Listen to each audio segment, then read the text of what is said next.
ass song ain't gon' stop nothing. Ain't no love here, feel like a drug here. Regime.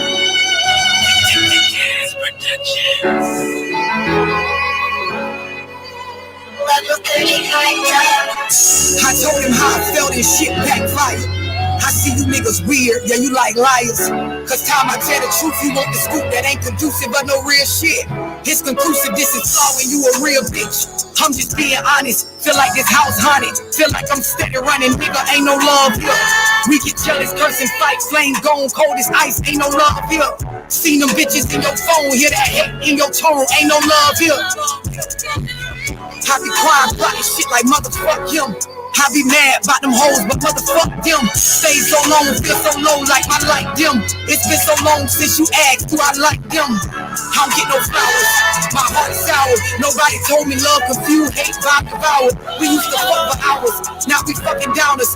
Shit went up and out us. Another sad song, just gon' fucking out us. Ain't no love here.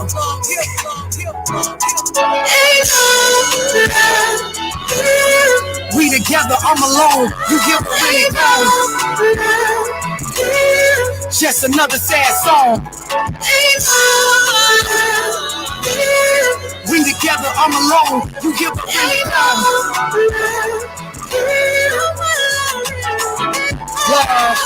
I remember all the bad and the good too. Wait a minute, like the old folks said too. But see, perception be perspective, this what drama do. Too confusing in my thoughts, peace overdue. I be wrong, I'm in love, I'm sick of you. Headshots, heart stops, I done took a few. Broke and changed for myself while trying to change you. Dang you, did just like I've been said not to. Pause, this that low shit a nigga ops do. Pause, like to buy a vow, but nigga not you. Give me I need me, I'm trying to see something. If I keep fucking with your type, I ain't gon' beat nothing. What you did, nothing. What we got, nothing. Another sad ass song, ain't gon' stop nothing. Ain't no love here, feel like a drug here. Another sad ass song, nigga, you don't hear? We together, I'm alone. You give a really phone. Just another sad song. We together, I'm alone. You give a really phone. Just another sad song.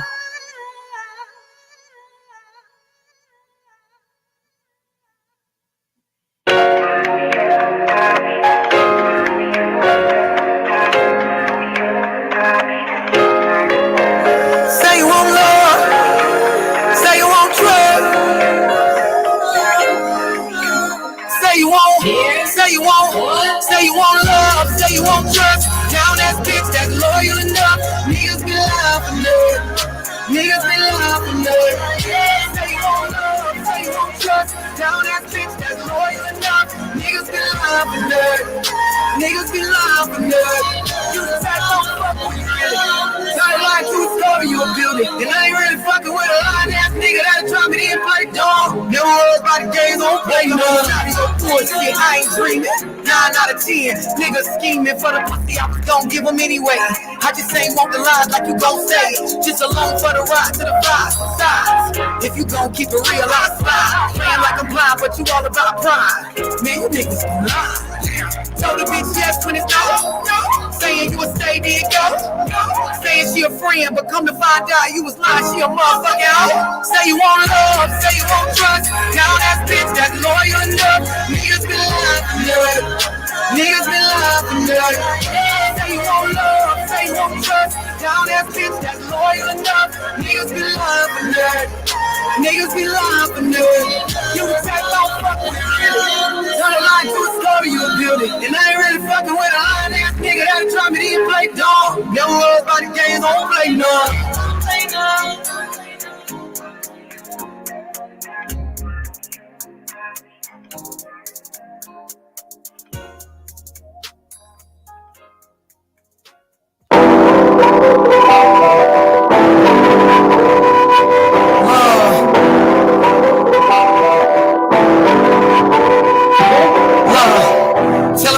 You down, don't leave nothing out. Tell them every up and down, nigga, don't twist the plot. Stop all that capping on the gram, you know what it's by.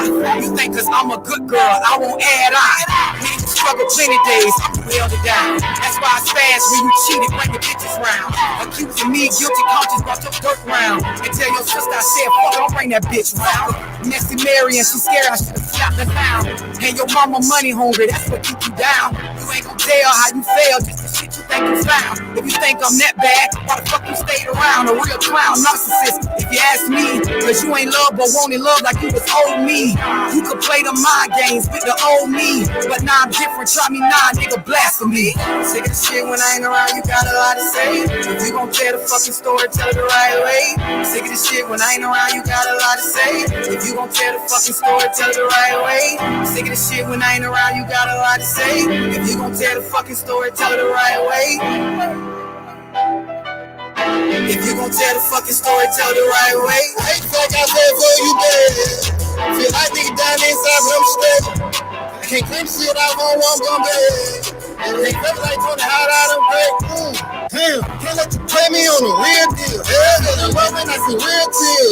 Hey, go meditate, good day, hey, do it out without you. Hey, get back my ego spot, let down my roof. Instead of counting niggas you fuck on, I'ma count on my loot. I play crazy, but I ain't done so every time I knew. So every time I got wave you, that's what every time I do. It start good, then end I do every time I choose. Sick of shit when I ain't around, you got a lot to say. If you gon' tell the fucking story, tell it the right way. Sick of the shit when I ain't around, you got a lot to say. If you gon' tell the fucking story, tell it the right way. Sick of the shit when I ain't around, you got a lot to say. If you gon' tell the fucking story, tell it the right way. If you gon' tell the fucking story, tell it the right way.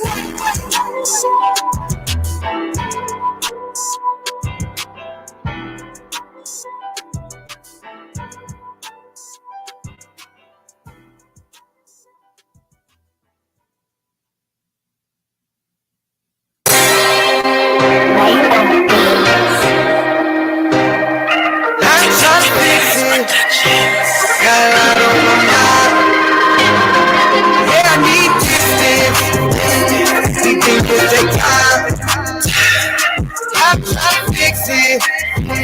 Got a lot on my mind. Yeah, I keep distance. You keep it take time. I'm trying to fix it.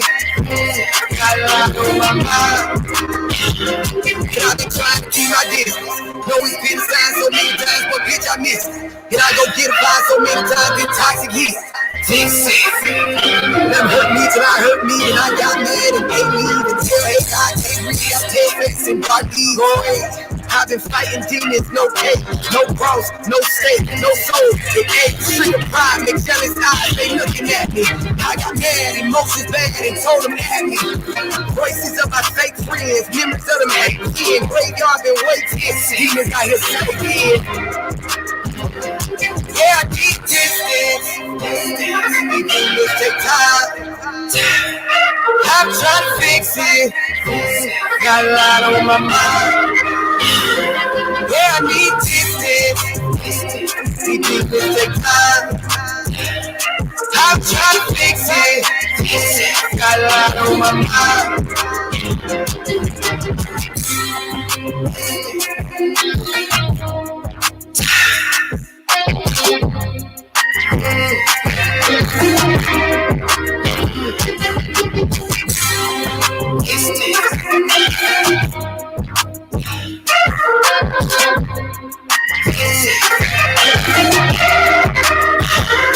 Yeah, I need distance.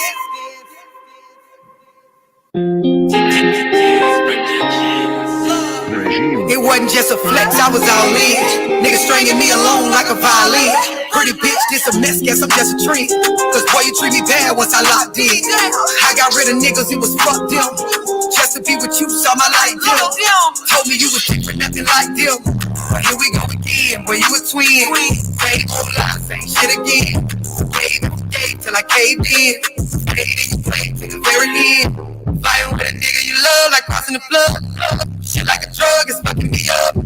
High as a mug, I'm feeling in love. You lying and stuff, I'm pushing, I shove. Telling me so, no giving the fuck. Gotta admit, dig wasn't enough to keep me hooked on. After everybody said I leave alone. Goddamn shame, I carried on. Guess I'm just a simple bitch turned on. ain't wasn't enough to keep me hooked on.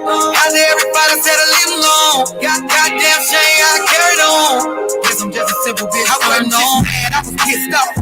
Mad, but mad, and some shit off. Somebody tell me please, what a real nigga. I done spent all I had. This is real nigga talk. Hard for a night and getting kicked out. Top with some lines and some chicks round. Yeah, I got some damn shit to move around. I was in my low state, living in my whole state, living just to get played. But I was in my low state, living in my whole state. I need to burn safe. I need to be. What can't be fleeting? And then you're letting him lead you. It doesn't matter how you feel. Saying he's led by God, but you feel like God is not telling y'all that. Do you still follow him? You said something interesting, Ish. You just said like men don't think the way that women do. So it almost sounds like you don't fully trust their expertise. So how could you successfully be led by So the women? majority of men don't have kids. Y'all are picking wrong. Y'all are literally picking the minority. Every man that's on this panel, y'all have more kids than all of us women. 51% of black men are single and childless. Excuses for the statistics. The statistics don't bode well in your favor. So you say things like, "Okay, are they shooting blanks? Or they?" Because men, I don't feel like men are overall passive aggressive. The majority of men. Do you think that silence is that passive aggressive? Because we will do that. Yeah, because there's niggas that'll use that as a way to trigger a woman. Like, because a lot of time a woman will tell you, like, when you're silent, it makes me feel like I'm ignored. So a nigga will do that intentionally. Yeah, no, I'm just because I didn't agree with the passive aggressive part until Mary said that. I'm like, okay, I could see men and be like, you know what? I ain't saying nothing else. Will unsubscribing from the Democratic Party help fix Black America? Let's just unsubscribe. No, you got to know why. I don't think so. That's the only thing that get black people together. You know what I'm saying? Like that's Shit like that. Shit like that. Shit like that. Wow. Shit like that. What I think will fix is if black people truly understood politics. Because for a guy, because listen, it's so many different reasons for a man to want to hang out with his friends. Adrian, I'm not gonna let that slide. I heard you. Why do you think that it's older single women who share that opinion? Sometimes that's the case. There has to be Explain balance. what White History Month is. It's honoring the achievements of the greatest ethnic group in human history. Wow. I think all of that shit deserves a put him in the bathroom. Would you rather have a whore of a daughter or a gay son? Let's see here. Bruh.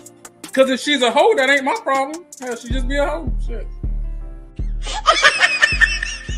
That's a whore.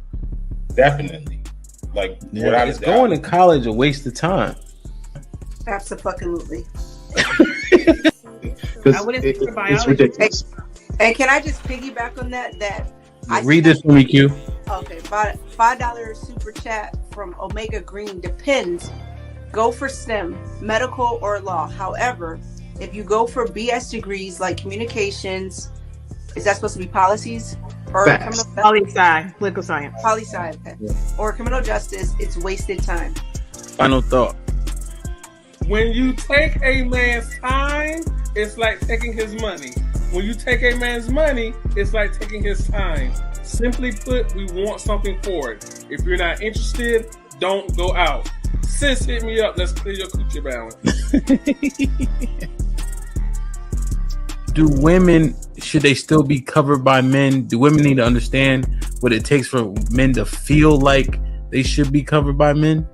Yeah, absolutely. Like, women don't value men anymore, and it's evident.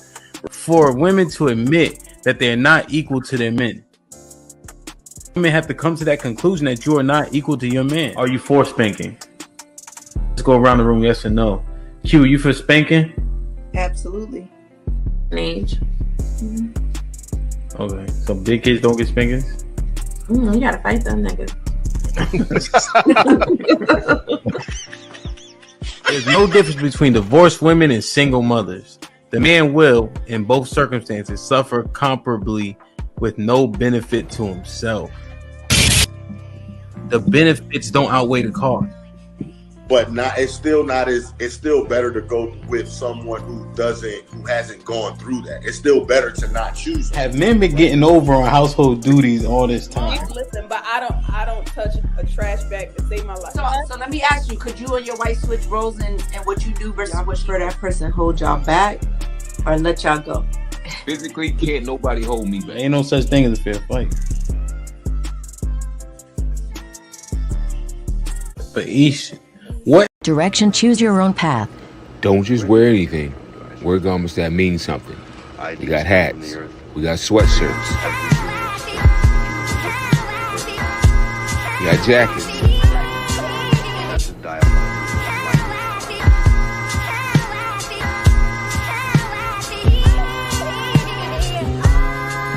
We even got hoodies.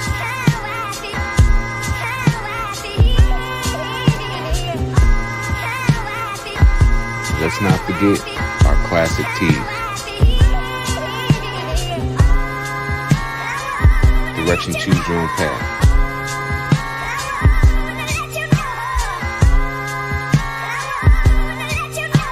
The message is always in the cloth, the colors, the designs, the fit.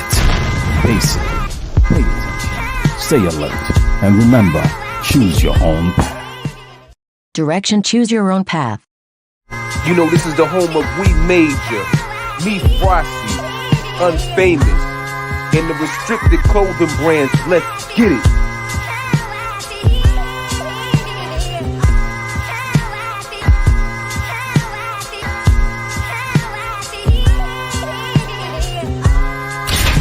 The message is always in the cloth, the colors, the designs, the fit.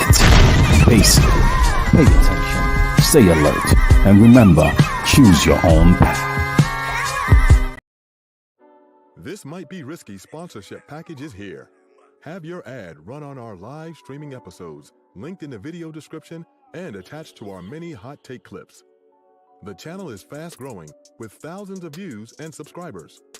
Don't miss your chance to grow your business on one of the fastest growing platforms on YouTube. Join the family today. This might be risky. Email us at thismightberisky@gmail.com if interested. Hashtag Indeed, hashtag do the right thing.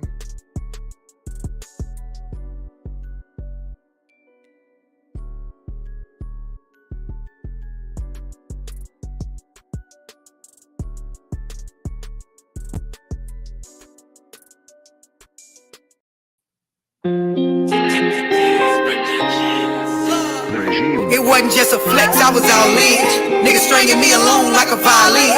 Pretty bitch, this a mess, guess I'm just a trend. Cause boy, you treat me bad once I locked in. I got rid of niggas, it was fuck them. Just to be with you, saw my light dim. Told me you was different, nothing like them. Here we go again, boy, you a twin. Same old lie, same shit again.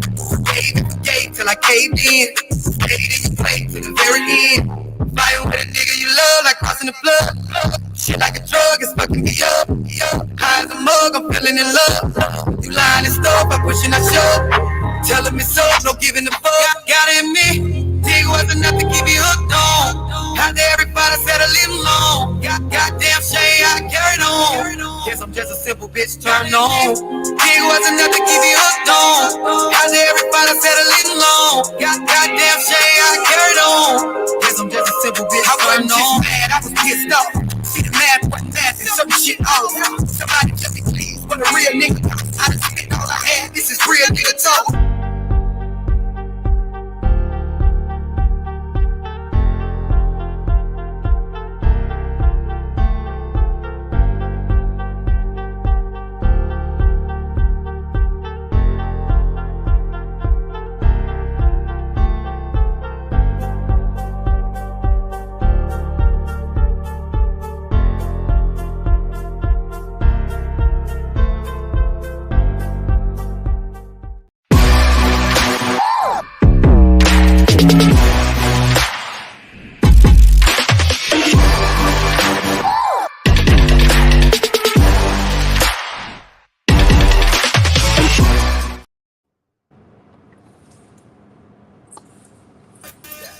Yo, we here. DJ Hampton Stampede, we in the building. Run!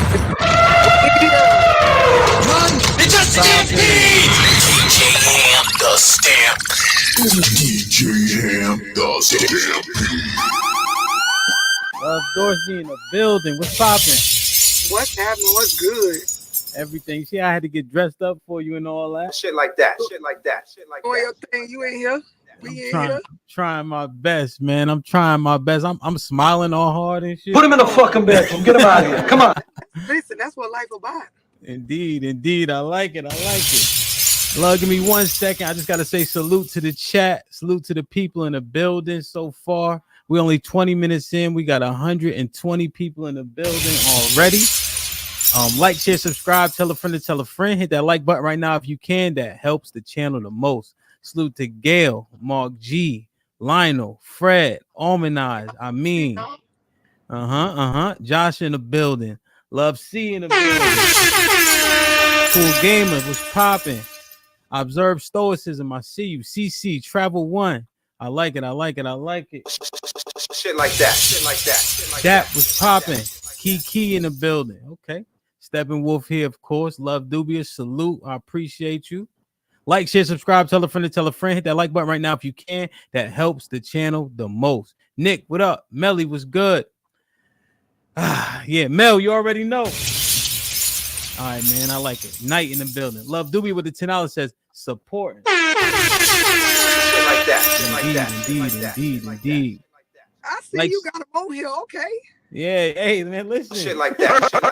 Perfect. We're getting it popping. Marcus, Vet Life. We like it, man. 133 people we have. I got to check the likes, love, because they be bullshitting on the likes. We have 88 likes. Not terrible. Man, y'all stop playing and hit the like button. What y'all doing? Wow. Let me share this shit to my page now. Yeah. Hey, I'm telling you, I think that is, the likes is free too, but they be acting stingy with the likes. I don't know why, and then y'all know if he got me on here, it's lit. Y'all Shit like that. Perfect. I tried to told him. I tried to tell him. It got He Knows, Matt. Hey, Love Dorsey, I will say I got a dope community, man, of support. And it really means a like. Just something about that like button they hate, but everything else they do pretty well. You know what I mean? Right. Damn, man. We're gonna get started here shortly. Granville with the $5 says, Dorsey, I love you. Let's go. Let's go, GBGville.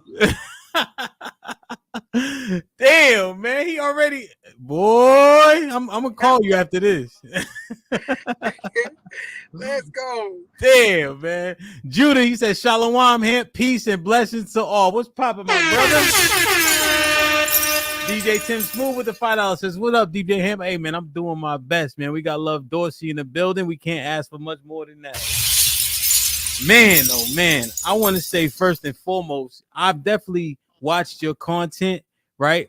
But as I was looking for people that would bless me with their presence on the platform and just seeing the videos and such, I was in admiration by just your takes, the thought process, the willing to be transparent, and you speak eloquently by still adding in the shit that we need to hear. Right. If you ever listen to the song One Mic by Nas, right?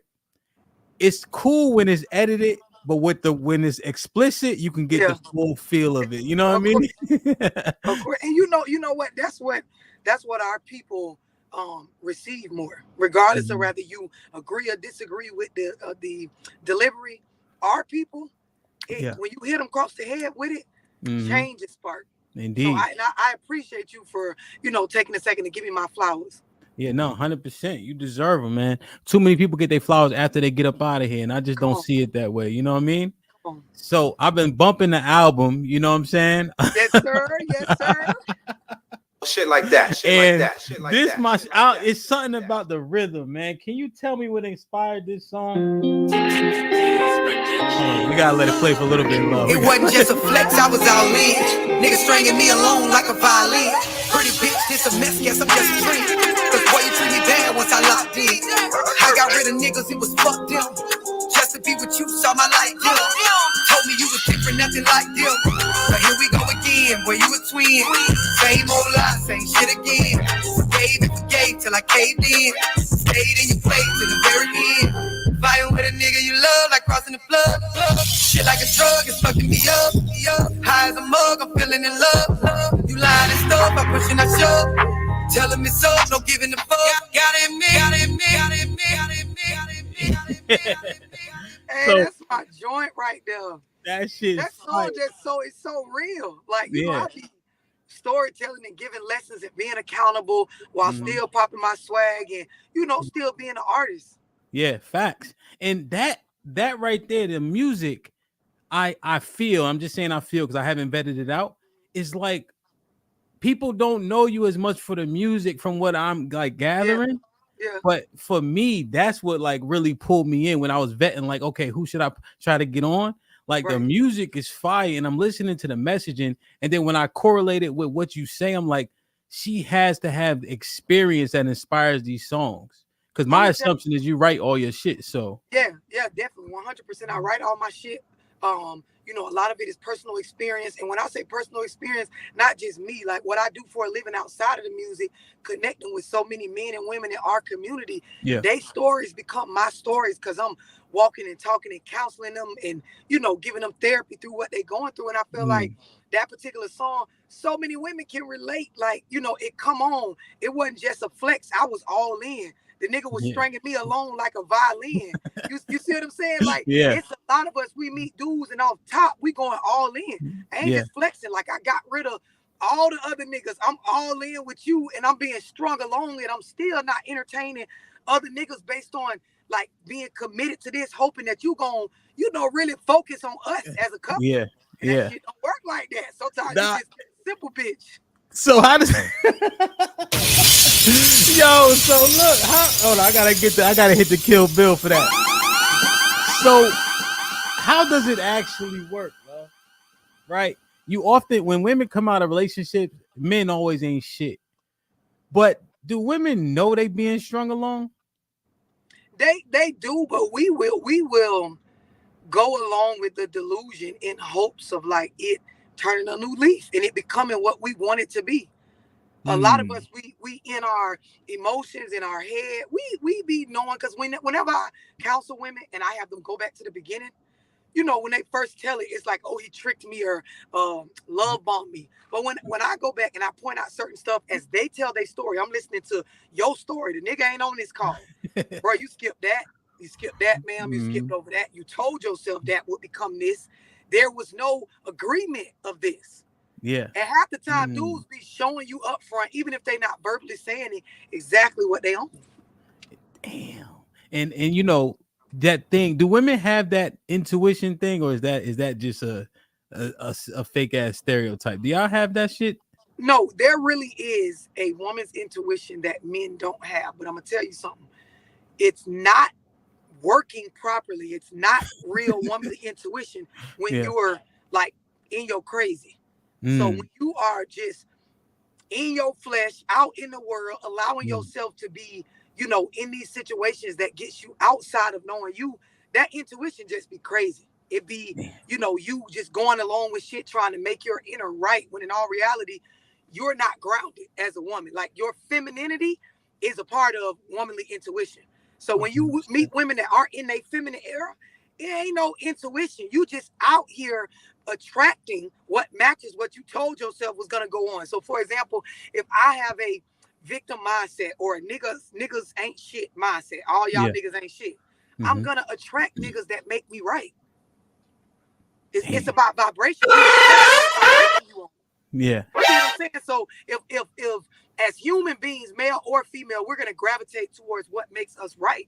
If my beliefs and shit that was programmed into me has me believing niggas ain't shit, they cheat, they lie, you're gonna attract that every time. You manifest by changing your beliefs. Damn. That makes, so when we correlate it back to her knowing that man ain't shit, is that what's happening? They're getting into relationships not fully grounded within themselves. You think that's why? When you're okay, so if I got this victim mentality that, you know, women is victims, these niggas ain't shit, they always doing stuff to us. The human, just in general, as a human being, we are attracted and automatically wired to what's gonna make us right. So I'm going to get into situations where even though I say verbally, I don't want no ain't shit nigga, I'm going to attract that because that'll give me the moments of, see, I told y'all these niggas ain't shit. Look how he cheated like I said he would. Look how you have to manifest and change the vibration that you on. So when women be thinking, oh, my intuition told me he was cheating. No, ma'am, you believe men are that. You attracted that. And that's why you turned out to be right. Ain't no intuition. Shit like that. Shit like that. Shit like that. Shit like that. That's crazy. But that shit makes a lot of sense. You know? And so Love Dorsey, here's one thing that I make everybody believe, everybody who's on the channel. Football makes sense to every facet in life. I don't give a shit. Right? I found in a game, if I was trying too hard, I was fucking up. Right.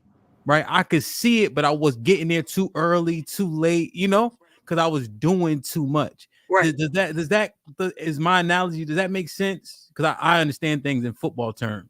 Yeah, so, but I'm gonna put it to you like this, right? If before you leave the locker room, you don't have a certain set of grounded things and confidence within yourself, you will go out and believe you playing hard while fucking up. Damn. This is when you see people in life, they running in place and they believe they advancing because they're tired, but you ain't went nowhere. Like you doing busy shit like that. all Shit day, like you that. out on the Shit field like that. running around, but you ain't did nothing to contribute to us scoring or defending from the other team scoring. Hell yeah. God damn, man, you read my mind. Yo, man, you showing off. Perfect. This is what I do, bro. This is what I do. Shit like that. Shit Like, that. share, subscribe, tell a friend to tell a friend. Hit that like button right now if you can. That helps the channel the most. Let's stay on that path a little bit. We have a question. We go back and forth and back, right? In terms of women and their standards. Okay. The argument is they have standards until the right nigga come along. So if she got all these standards in the world, but if he looked like more Chestnut, all them standards go out the window. What you think? Is more still the man? I don't know. I just let me let me say this, right? And this is all women, right? Okay. Women look at men from a space of, you know, how can you be useful to me? And you being useful, it's not about what you actually useful for as a man. It's about what space I'm in as a woman.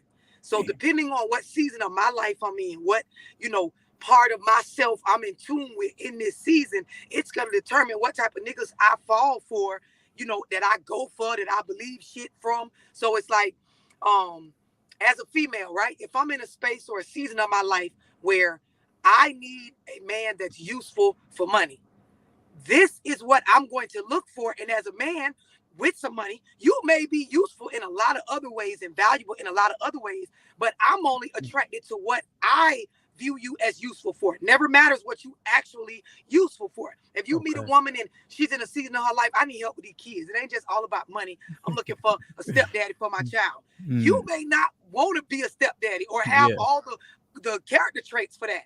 But if I deem you useful for that, I'm going to try to get you to fill that spot for that. So men need to understand when dealing with women, a lot of times when y'all think we just crazy or we're not listening, you got to understand we coming into this with our needs in front and looking at you for what you can be useful for based on the season we in, not what you got going on. God damn. And it's not I want to clarify, this is not a bad thing. This is for both genders to understand. Like it's not, there's not anything wrong with the woman who knows this about herself. Like this is when she can be intentional about what she's looking for, and she can leave you the fuck alone when you don't want to be useful in the ways that she wants to use you. Wow. It's not a bad use, because grown men know I am to be used. I want to come into this relationship and build with a woman where I am needed and I am useful. No grown man wants to be in some shit where I ain't useful. Yeah. I'm just with this female. Hell no. Yeah, that makes sense. But how do you is what she sees you as useful? Is it fluid or is that sustainable, or it depends on her season? Because how do you sustain that in a long term if her usage change based on the season for a man? It depends on what type of man you are. See, you know, a lot of men are versatile, meaning, you know, I may not be rich, but I know how to consistently bring in an income. I know how to stay grounded with certain things in regards to doing my part with household. Like, and then some men grow as their woman's needs change, what she needs them to be useful for. And then some niggas are in situations where what the female wants him to be useful for, he ain't on that. He might even be good at it, but that's not what he on. Like, you know how you meet some dudes and they on a paper route, right? Yeah. I am good at this father stuff. I am good at, you know, being a home guy, meaning at home, spending time with you, but that ain't what I'm on right now. So if Yeah. the woman pushing for that and that's not what the man wants for his life right now, they gonna clash. That's when you get that toxic shit. Damn. So all right. So you said some. So generally speaking, I agree. Some always applies. Do you think it's the minority or majority of men who are versatile in that way? So when we get it, let me split the category, right? All right. When we get into the men that come from certain type of upbringings, you see less versatility. But when you get into the percentage of men that come from a solid upbringing, they were raised with male influence, you'll see the versatility because men raise boys into men that are not caught up in the ways of a woman. Okay. Meaning, Now. Men that, you know, it doesn't even have to necessarily be their biological father, but men that had influence in their upbringing where men helped raise me. Like I was influenced by men, not just my mama. They get out in life and I'm not trying to be a victim or have my feelings worried about all the time. I change when necessary to be able to provide as a man, not only for myself, but for the responsibilities that I created, or I change in rooms to be able to get what I need because that's what life is about. Men teach other men that, especially black men that are raised with other black men influencing them. Okay. Shit like that. Now, shit like that. love. See, there's I love Dorsey. I have a conflict. Okay. Right. As you're talking, you're right. I like it. However, it feels, and I'm saying feels, like that man is being dictated to. Do you believe that men are the leaders? And if so, if his wife needs change and therefore he has to pivot, that feels like it's a bit out of order. Maybe you can clarify. No. So what I'm saying is, right, when a man chooses a woman, you need to pay attention to what the woman is interested in you for. Meaning, what does she feel like you're useful for? If you're picking a woman where she is looking to use you in ways that doesn't match what you want as a man, you need to get up out of there. So it's never about like conforming to what a woman or what your wife is saying. My whole point is when you choose a woman that what she needs you to be useful for are areas that you want to be useful in, the shit's gonna line up. My wife's not gonna be asking me to be useful in ways that don't match the overall plan for the family as I lead head of household. There we go. Yeah. Shit like that. Shit like that. But see, when you dealing with women that as a man, you ain't paying attention to this. As the woman, she don't understand this and she just pushing for what she want without being able to articulate to you, hey, this is what I'm on. It creates a toxic space where you ain't gonna have no healthy relationship anyway. Yeah. Okay. That's shit like that. Shit like that. That clarifies it. Man, she's smarter than me. Okay. Like, share, subscribe, tell a friend. Hit that like button right now if you can. That helps the channel the most. Do you believe that men are the leaders? Yes, absolutely. Yeah. Absolutely, without a doubt. It's nobody with a pinch of sense is gonna disagree that men are leaders. They naturally lead better. If you look at the world and where we come from, it's not just because of how government and organized groups of people and colonialization and certain shit have formed it this way naturally. If we just talk about science, a man's build is different from a woman because they are designed by nature to do something different than us. It's a reason why, without taking all this fucked up American food and putting it into the diet, a boy child is gonna grow different in his shoulder span, his chest, the feel of his body, the build of his body than a woman. So when we look at what is necessary for leadership with families, with the world, with the way things are set up, men are better equipped for that. And when you look at life, the roads we drive on, the bridges we cross, the infrastructure, all the foundational things that keep us functioning. Men. Yeah. The hard job. Shit like that. Shit like and I'm that. not even saying this in a negative way towards women. As women, like, if you real with yourself, where our power lies, we don't want to do all that shit that y'all do. The things that is necessary for y'all to lead on. No real woman in tune with her femininity is on that type of shit. Indeed. Now the feminine. Well, so you said that, and I want to kind of keep walking down the line, but the femininity thing is uberly important. We say we want a feminine woman, right? And then when we're asked, what does that look like? Men often stutter through the answer. Yep. And we say, hey, we know it when we feel it or see it. Yep. How does a feminine woman present? Can you articulate it better than we have? Yes. So a woman that's in her femininity, first things first, she's not trying to be equal to a man. She understands her power and her uniqueness and what makes her special, and to be respected and honored lies in being different from a man. So men are correct that yes, you can feel it, because you will realize this is an opposite of me if you're a masculine man, and not opposite like bad, but opposite like she adds something to this room, to this household, to this conversation that I can't, because I am not that what she is, and she understands that this is that dynamic, that masculine versus feminine. The other part of it is there is a nurturing of self that women that are in their femininity stay true to no matter what.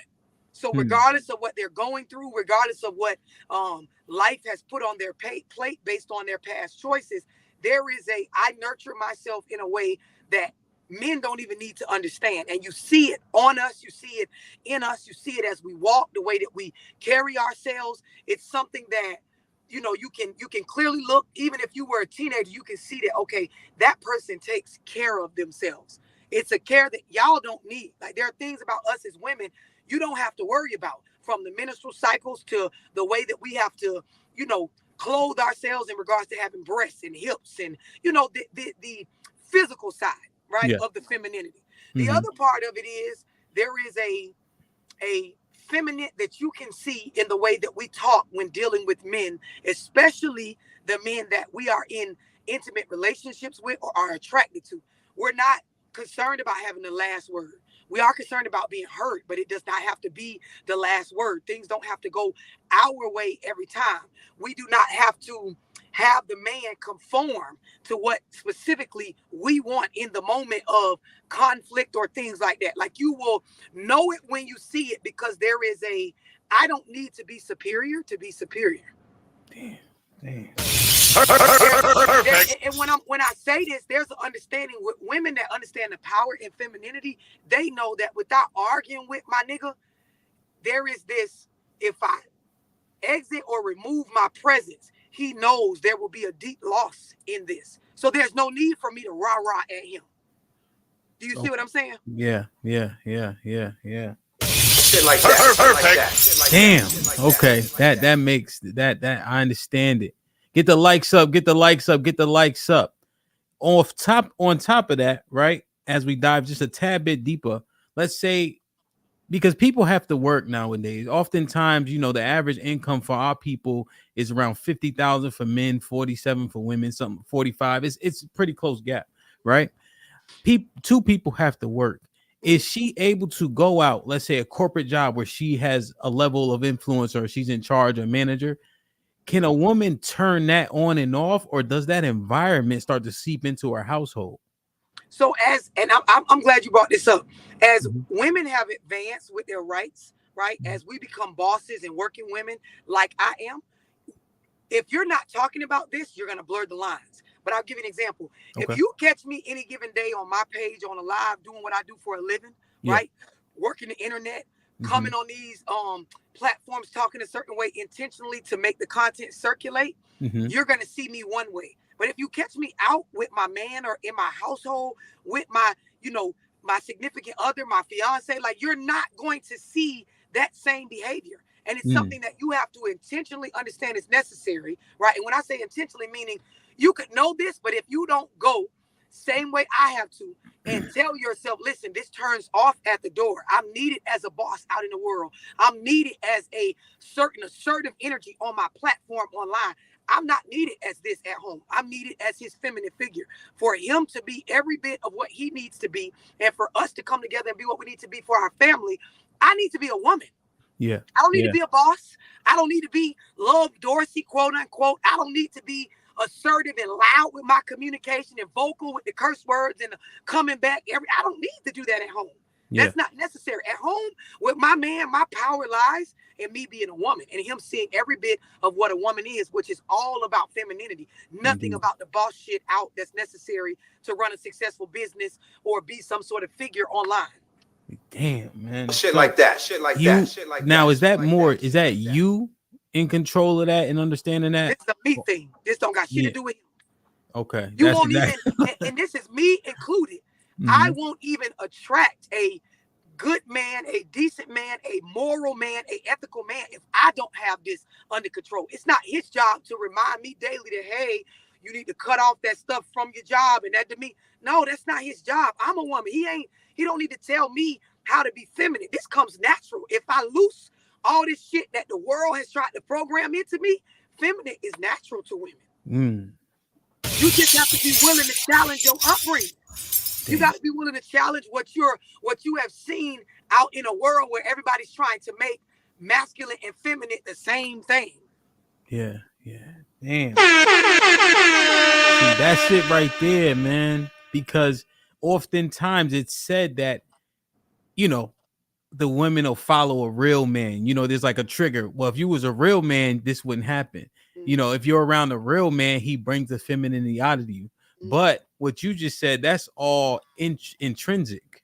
Yep. But now let me say this, right? Okay. This goes for even when you see scientists, social scientists, and just even, you know, scientists in other areas do studies on behavior and even behavior in animals, not just humans. Environment 100% plays a role in the beliefs, the behavior, the, you know, ways, the character traits of an individual. So if you take a woman that's in her femininity and you place her in an environment and she remains there long enough, it will change the way that she operates, thinks, believes.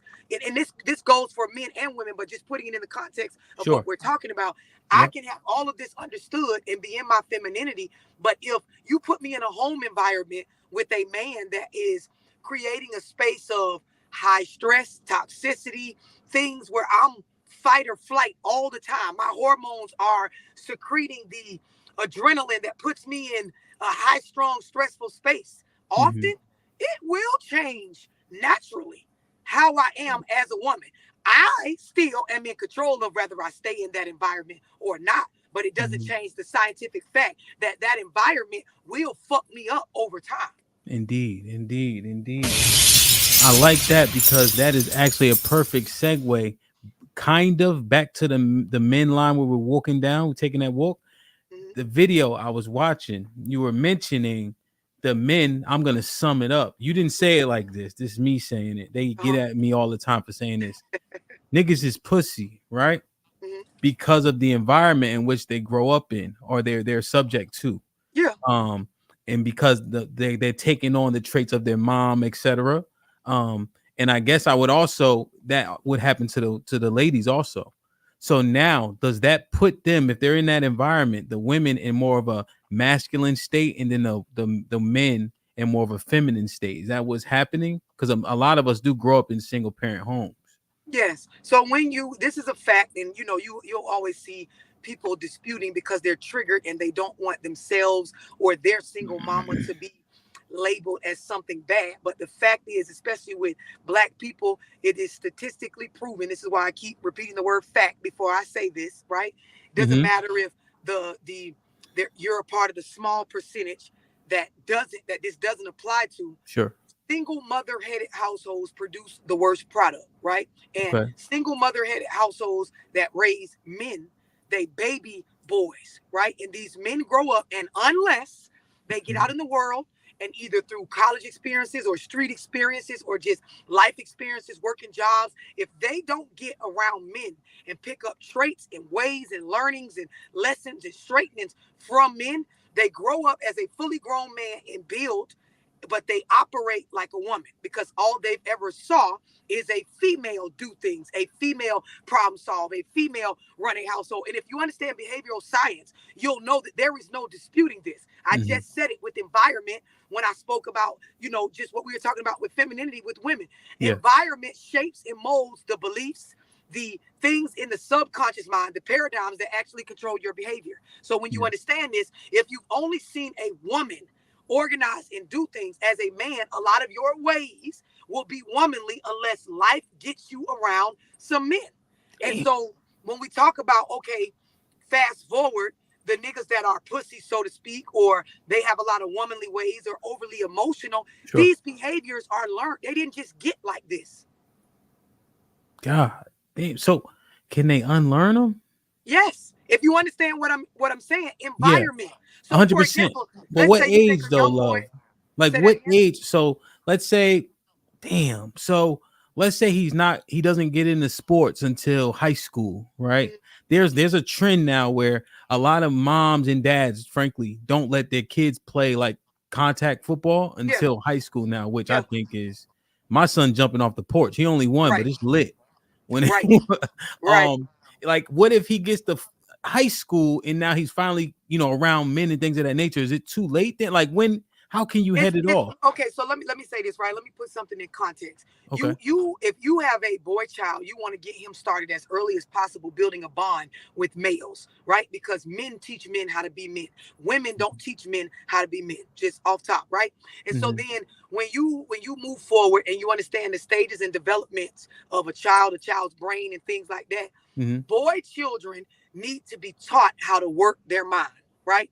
And so they have to work it in a different way than females because their inner is different. So now when we talk about getting boy children around men, things like sports, mentorship programs, if the father is absent, older men in the family that have a grounded space in regards to emotions, meaning if I'm a woman raising my boys by myself, I need to get them as much access to men as possible so they can pick up behavioral patterns of men, not those of a woman, right? And so when we get into sports activities and things like that, I get that some people are worried about their kids being involved in contact sports, but they need to be involved in things where as a man, you understand how to use and control your physical while also controlling your emotional, while also working your mind. So it's not just football or basketball, but karate and baseball and just anything so that the boy can work off that energy, but also be able to work those three areas I just named and be in control of it, meaning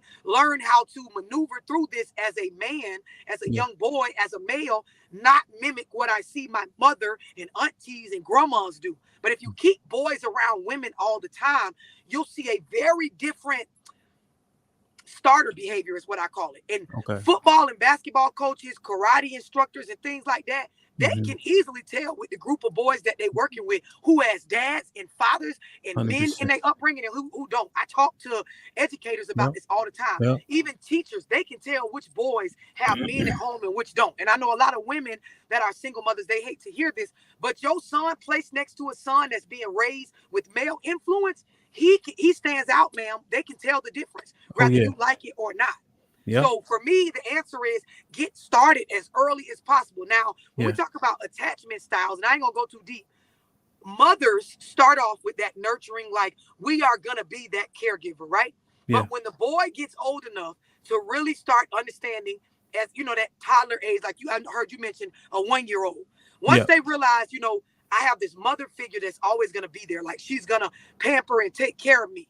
They get more and more confident about going out in the world and exploring things. Like you say, jumping out the porch, participating in rough and tough stuff, getting involved in things that may be uncomfortable because they know they have that nurturing feminine mother to go back to. And then there's that dynamic of a father like you that I'm going to push you to get up. Hey, brush yourself off. Stop all that crying. Shake that shit off. We men, we boys, this is what we do. That dynamic is so necessary, especially for our boys. Yeah, no, hey, 100%. And I'm so glad that you highlighted coach's discernment. Because I coach high school, high level football for a number of years. And instantly I'm like, you got a dad? Like instantly, wrist be, it just, you can tell. Yeah. You can Man. tell. It's absurd how many people, especially in our community, I'd be so disappointed seeing how many men and women disagree with this understanding that boys are to be raised by men. This whole baby mama culture we in, where we just want to, I'm going to have my baby and I don't need my baby daddy and like, this is so fucked up, and it's killing our culture. Like, it's killing the way that our young boys are turning out. This is why it's so many grown men that over the smallest thing, they'll just kill one another. Yeah. Lack of emotional management, lack of understanding that as a black man, anger looks different on you. Mm-hmm. Even as a black woman, I can get away with more aggressive shit than you can.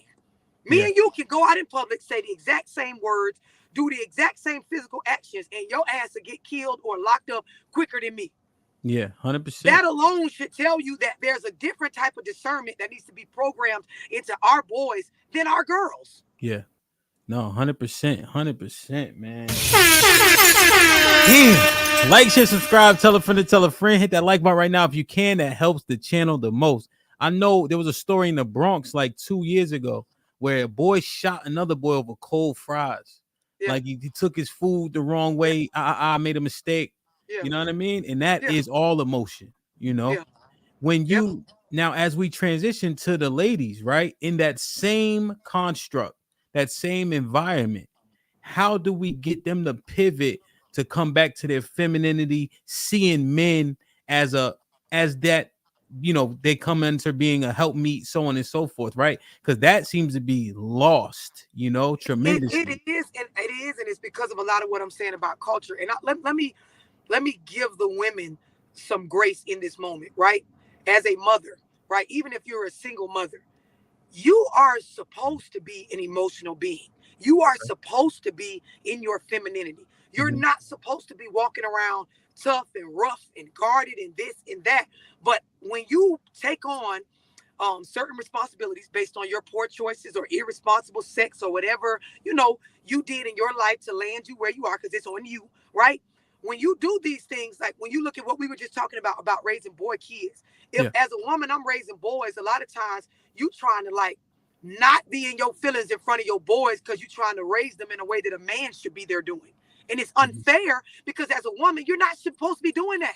Okay. You're supposed to be in your feminine, worrying about nurturing yourself and staying soft and, spoken when necessary. And when I'm saying this is going back to what I said earlier, meaning I shouldn't have to take the front leading role on a lot of things that I'm having to take the front leading role on, which is getting me further and further away from my femininity. But it's almost like I got no choice because I'm the only parent or the only adult in this situation with these children, right? Yeah. So when we talk about the young girls that's missing their fathers and the non-femininity, they're watching their mothers be the man and the woman. Mm-hmm. And so when I say man and woman, on the woman's side, the mom is being too emotional at times, past femininity, just in crazy and delusion because of the high stress that comes. It sets in after you've had to take on masculine for a while. Yeah. So as you playing mom and dad and you raising a girl, you bouncing back and forth between these roles that by the time you get into what was supposed to be the soft or the feminine side, you so stressed out and full of anxiety that it comes off as delusion and crazy more than just being a woman. Yeah. 100%. And so when your daughters watch this, they grow up and they mimic, through behavioral science proves this, the same sort of behavior. And then you look up and you got girls that, from what I see my mama do, I can do it by myself. So now they picking dudes that it don't matter if he could actually stand in certain roles of leadership because I can do it by myself. So they think, right? Yes, this is the I'm going over their thinking mentality. Meaning now I'm just looking for a man. Fuck what type of man. It don't matter if he shows integrity or ethics in these areas or consistency. If he got a dick and we can, mate and I can get that intimate attention, it don't even matter what else he can do because I can do everything else by myself. My mama showed me that. So how do we help them? Because I see it with the boy, right? If he's being raised by a mom, you get consistent male influence, right? To help curtail some of the, that behavior and things of that nature. But that woman, the little girl, is with a woman. So how do we help her? Because seemingly the sentiment is that this is the sentiment, is that Yeah. the majority of women are out of order. Yeah, we are. So over, more so than the men per se. We are. And so how do we actually correct that with that being the case? So, culture is influenced. I'm going to go over the reasons why we out of order. Sure. Culture is influencing it. Poor upbringing with coming from all these woman-headed households where we do not have the experience of a man loving us properly or loving our mother properly. So no examples. This is the generational curses, the fucked up upbringing that we don't want to admit is fucked up. Then there is also the poor choices that we make coming from this type of upbringing to where we get ourselves in situations with so many children, or even if it's just one child, where we're left to be the mother and the father by choosing the wrong type of men, right? And then we end up being unable to tend to ourselves in a feminine space. So when you say, how do we help them? It's the same as the boys. Girls need fathers. They need men that are part of their upbringing, not to show them how to behave, but to teach them how to be treated by men. Girls need men that they are. Yeah, go ahead. My bad. As women, we deserve and we need men that are able to be around us and be in our presence and be a safe space, not just women. We need men around that when there is a man in the room, they show us what men do when in the presence of women. Meaning, as a woman, if I'm single and I don't have a man, I understand I got to take the trash out. And if somebody come up in here, I got to fight for myself. Yeah. But there should have been some times in my upbringing where I was able to see that when men are around, you don't have to worry about doing this. Yeah. They open doors. They pull out chairs. They take out the trash. The front running things that go with their build and their physical makeup and what they are just as a masculine figure, they are to do that when I'm in the presence of a man. And so we're out of order because we're so far from knowing that when men are around, you demand through standing your feminine space that a man be a man. Indeed. Yo, that. And so, love, I've said this before. This may go along with your sentiment. It might be slightly hyperbolic, but I think it illustrates the point. I've said that a woman does not know how to love herself if a man doesn't love her first. Yes, and that's that dynamic. I agree with that. In the context of when you go back to attachment styles and how they're formed. Yeah, it comes from that upbringing. This is why I'm so big. My content is so full of children, especially our children need both parents. They need a mother 100%. Just as much as they need a father. Boy kids need dads just like girl kids need dads. Females deserve to experience those moments of being protected by their father or their uncles, brothers, older men in our community. Just, hey, stepping up and just because I am a woman, he deems me valuable enough to protect just because I am a woman. We are the givers of life in regards to the decision makers on if a child or a person is born, right? And so with that being said, that alone deserves for us to be protected. But when we're out saying, I'm independent, I don't need you niggas to protect me, I don't need this, y'all ain't valuable, get the fuck from around me, you left to then do these things for yourself, and it doesn't go with nature.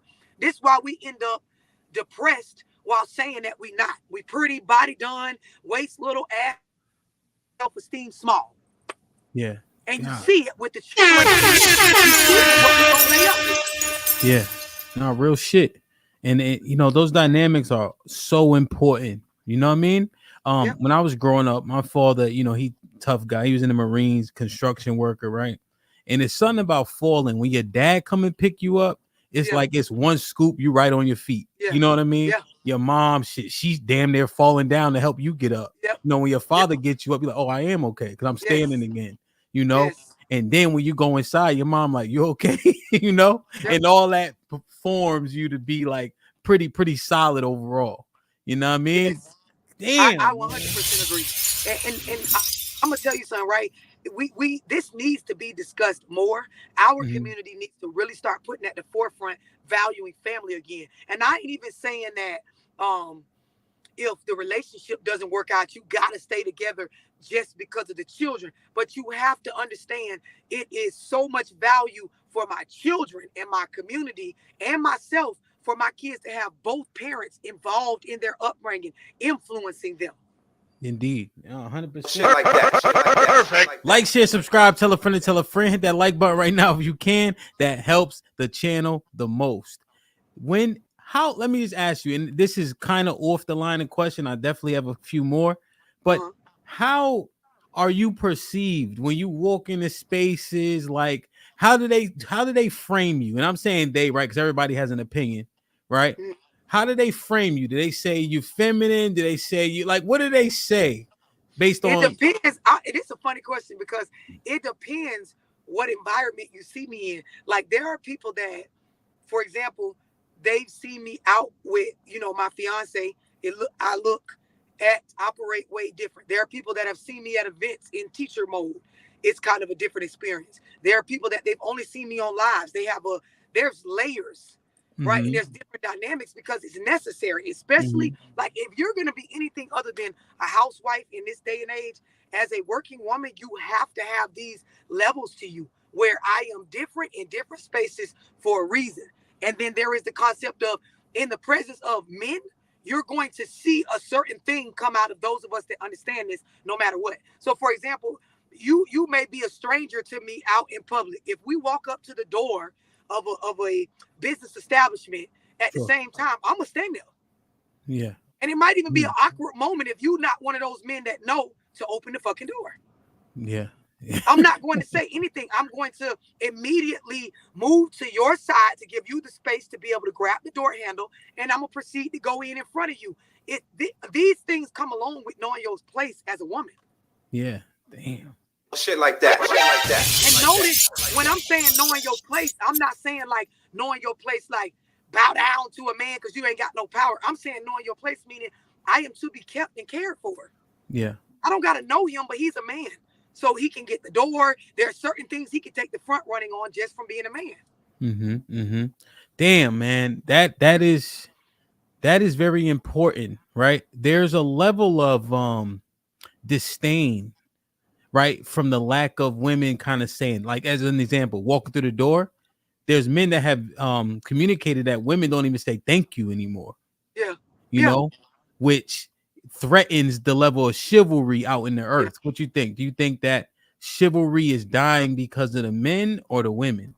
It's both. It's our culture where women keep screaming independent and we don't need a man. And then men from a space of like, again, a lot of them being raised without men around to let them know, regardless of whether you get a thank you or not, this is what men do. There's a duty. There's a responsibility to you being a man all the time.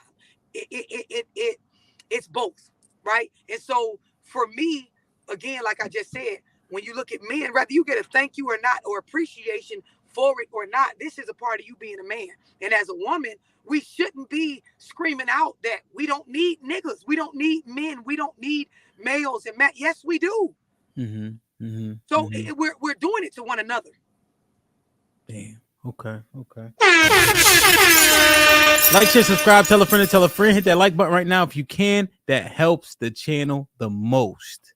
And so just because I understand, right, the environment makes a difference, right?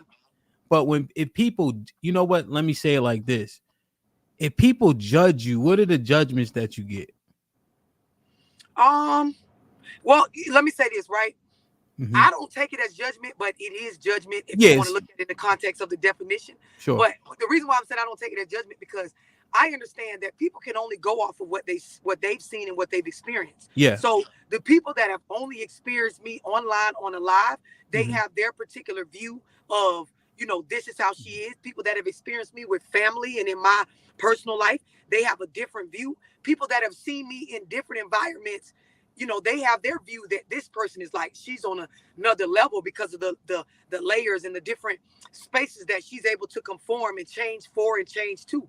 A lot of people, if I'm real, they're scared of me when we talk about just online, right? They're scared because of the versatility of my conversation and that you cannot trigger me on these topics. Meaning like a lot of the podcasts and stuff that you look at, you could eventually say something that makes the person get in their emotions and they start to speak and give out information from a selfish space. My platform has grown well past me as just an individual woman where I am always on the agenda. Always. I'm never not. So it's scary to people that I can't get her to pivot off of this. I have women that are upset that they can't tell me their sob story and get me to change from the fact that single mother households produce the worst product. There are men that they, get upset because they can't get me to change what I'm saying based on them saying, look, I came from a single mother household and I didn't turn out like X, Y, and Z, or as a man, I had a lot of women raising me and I ain't no bitch. Like, they can't get me to, you know what I mean? So it's scary and upsetting at times for a lot of people that it's like, let up on them goddamn topics, on that information. Yeah. There's I'm starting to understand that more and more, that when you have a level of influence, there's much more responsibility in what you say, how you say it, right? And if you get triggered, right, people often focus on what you being triggered as opposed to what did it, and then they forget about what you were saying. And And often, see, I know that very well, to the point where, for me, once I understood the responsibility of my platform, it's then, love, what's your purpose? What's your purpose for all of this that you created? And for me, it's for our people and people that watch me to become a better person, and for us to become better as a culture, better with family, better in our foundational stuff where we come from with generational curses and things like that, for us to really evolve and change a lot of this shit. This is always at the forefront of my brain when I speak. So even when people say stuff that doesn't sit well with me, that is never more important. My emotions or my personal feelings are never more important than my overall purpose. Yeah. That's the part. Perfect. That's the part. Damn. So we are seemingly, right, just to be fair, in a bit of a gender war. Like, we steadily going back and forth and back. If this war doesn't end, who suffers more? We all do. And when I'm saying we all do, if we're talking about genders, I'm speaking for the generations coming under us. Sure.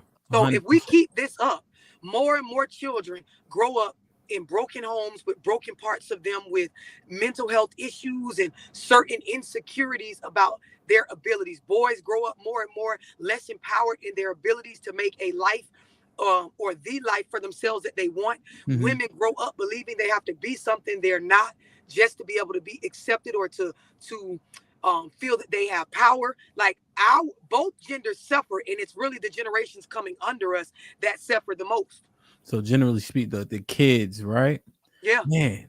And what are we seeing nowadays as this war continues? You have the movements where men ain't shit, right? Salute the Sally Jesse Raphael and Ricky Lake and all them, Montel, right? Now you move forward. You have drizzle concepts. There's one of the brothers in this space, one of the young brothers that I greatly admire. His name is Cheeky, and he came up with House Husbands 2024, saying, hey, be a house husband, mitigate your risk for divorce, because you in the house taking care of the kids and you're not making the money. Now, alimony, you're not afraid of, you potentially get the kids, etc. So men are thinking like that now.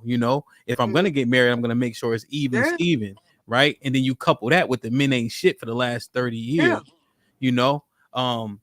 like it's becoming predatorial on both ends. Yeah.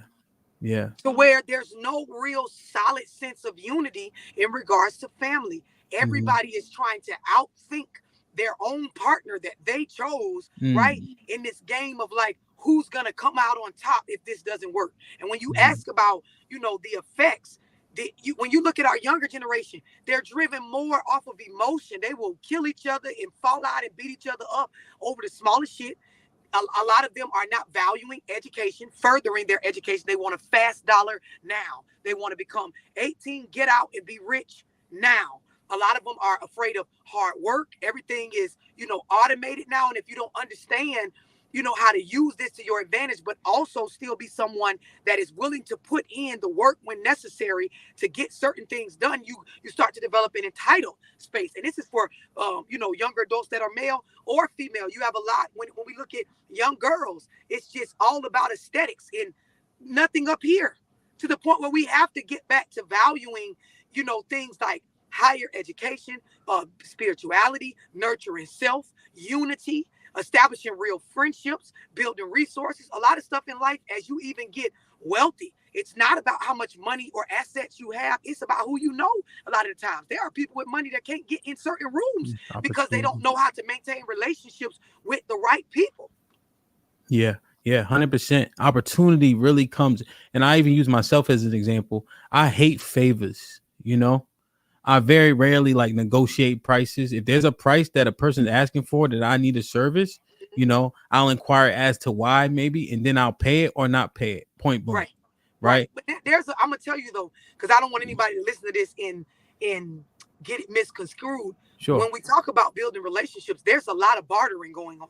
See, what you're referencing is like not questioning somebody's worth or the value of their product or their service. I 100% agree. And then there is the exchange of, energies or relationships or favors along the lines of like, I am building a relationship to where, no, I did that on the house for this person with the intent that we are building some sort of relationship moving forward where this is a resource for me and I am a resource for them.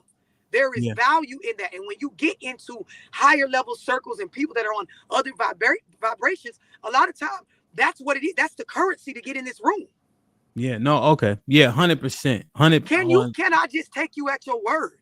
Ain't about can you pay a price? Can you say you're going to show up for this meeting at this time and you show up? Can you say that you will be a part of this and do this particular function and you do it? You see what I'm saying? There is the idea of, paying for a good or a service. And then there is, where's your integrity? What type of man or woman are you? Are you organized? Will you be late? Are you able to, uphold confidentiality? Because we don't discuss this enough in our community. There are some things they're not meant to be told or repeated. And then do you understand the ethical responsibility in certain things? Can you be a part of groups where there are NDAs and certain stuff like these are things that in our children's upbringing, a lot of times, if you're not furthering your education, you never get the game on this. And so there are rooms you're never going to be let in. That's a fact. That's 100% authentic. I want to get and we winding down a little bit. I want to make sure I forget the word, right? But just in terms of when you have those movements, right? I want to get your full thought on it, right? But I like to let because the message is so dope, it has to marinate, right? People have to take the gems from it. Right. This part, when you have those movements, drizzle, house husband, I just want to get your understanding. Men have gotten to the point where they're saying, I'm going to take a woman's role because this shit is trash. Yeah. Men are not recommending, the older men are not recommending marriage to young boys. Yeah. Right. And that's a problem. But I'm going to tell you. How did we get here? Go ahead. Tell me then, how did men get to that state? That's what I was just going to tell you. Go ahead. When you take households by the masses. Okay, so we go back to the late 1960s, early 1970s, just going back to some systemic stuff, right? Sure. And you look at what governmental welfare programs implanted in low-income households in regards to our beliefs and mindset about family and things like that, right? When you take by the masses groups of people and women are now raising boy children and, young boys, this is what is the beginning of making men comfortable with doing the role of a woman. You gotta, people aren't freely going towards stuff that they're unfamiliar with, right? So you have to soften and familiar this particular culture or this mass group of people with this kind of behavior first. So if you leave boy children by the masses with nothing but females raising them, okay, I'm seeing what it looks like to do womanly duties. I'm seeing what it feels like to be in an environment of just women. And it ain't so bad. It ain't so bad because my mama raised me, my grandma raised me, my auntie. So now when the culture starts saying, hey, men, this is how you fight back. Here's what you guys should do. Go be this in the household. It starts to look like, okay, well, they're familiar with it already. It's not going to be hard to herd these guys into this because let me say this, right? No grown man that understands where their power is trying to go play the role of a woman. Now, there is nothing wrong with couples that have a family dynamic set up where you have a stay-at-home dad, or our skill sets in the way we bring in the bread and butter to feed our family is better aligned like this, I'm not talking about those households. So don't Yeah. watch this and get offended like, oh, she's saying anybody or any man that plays more of a role of involvement with their children over the woman is bad. That's not what I'm talking about. I'm talking about just what you propose. Yeah. Men that are from a, this is going to be my defense or even my offense against ending up being taken advantage of by my wife when we separate. I'm going to purposely not work a lot and just sit at home with kids and develop a space of like, I don't want this to hurt me in the end. So I'm going to be the established home. I'm talking about that. Yeah. Right. When you have so many men coming from households where I'm comfortable with this, nothing but women running stuff. I'm comfortable with taking on a woman role. Yeah, that because they've grown up in that dynamic. Damn. Okay, because you know that the prevalent argument is women ain't shit, and they tired of taking shit from women. The women aren't like the women of yesteryear. We're not getting submission and traditional values. Yeah. So why go out here and kill myself when the niggas that are killing themselves when their wives don't work is getting shit and pissed back? Yeah. So why would I do it? Let me be real, right?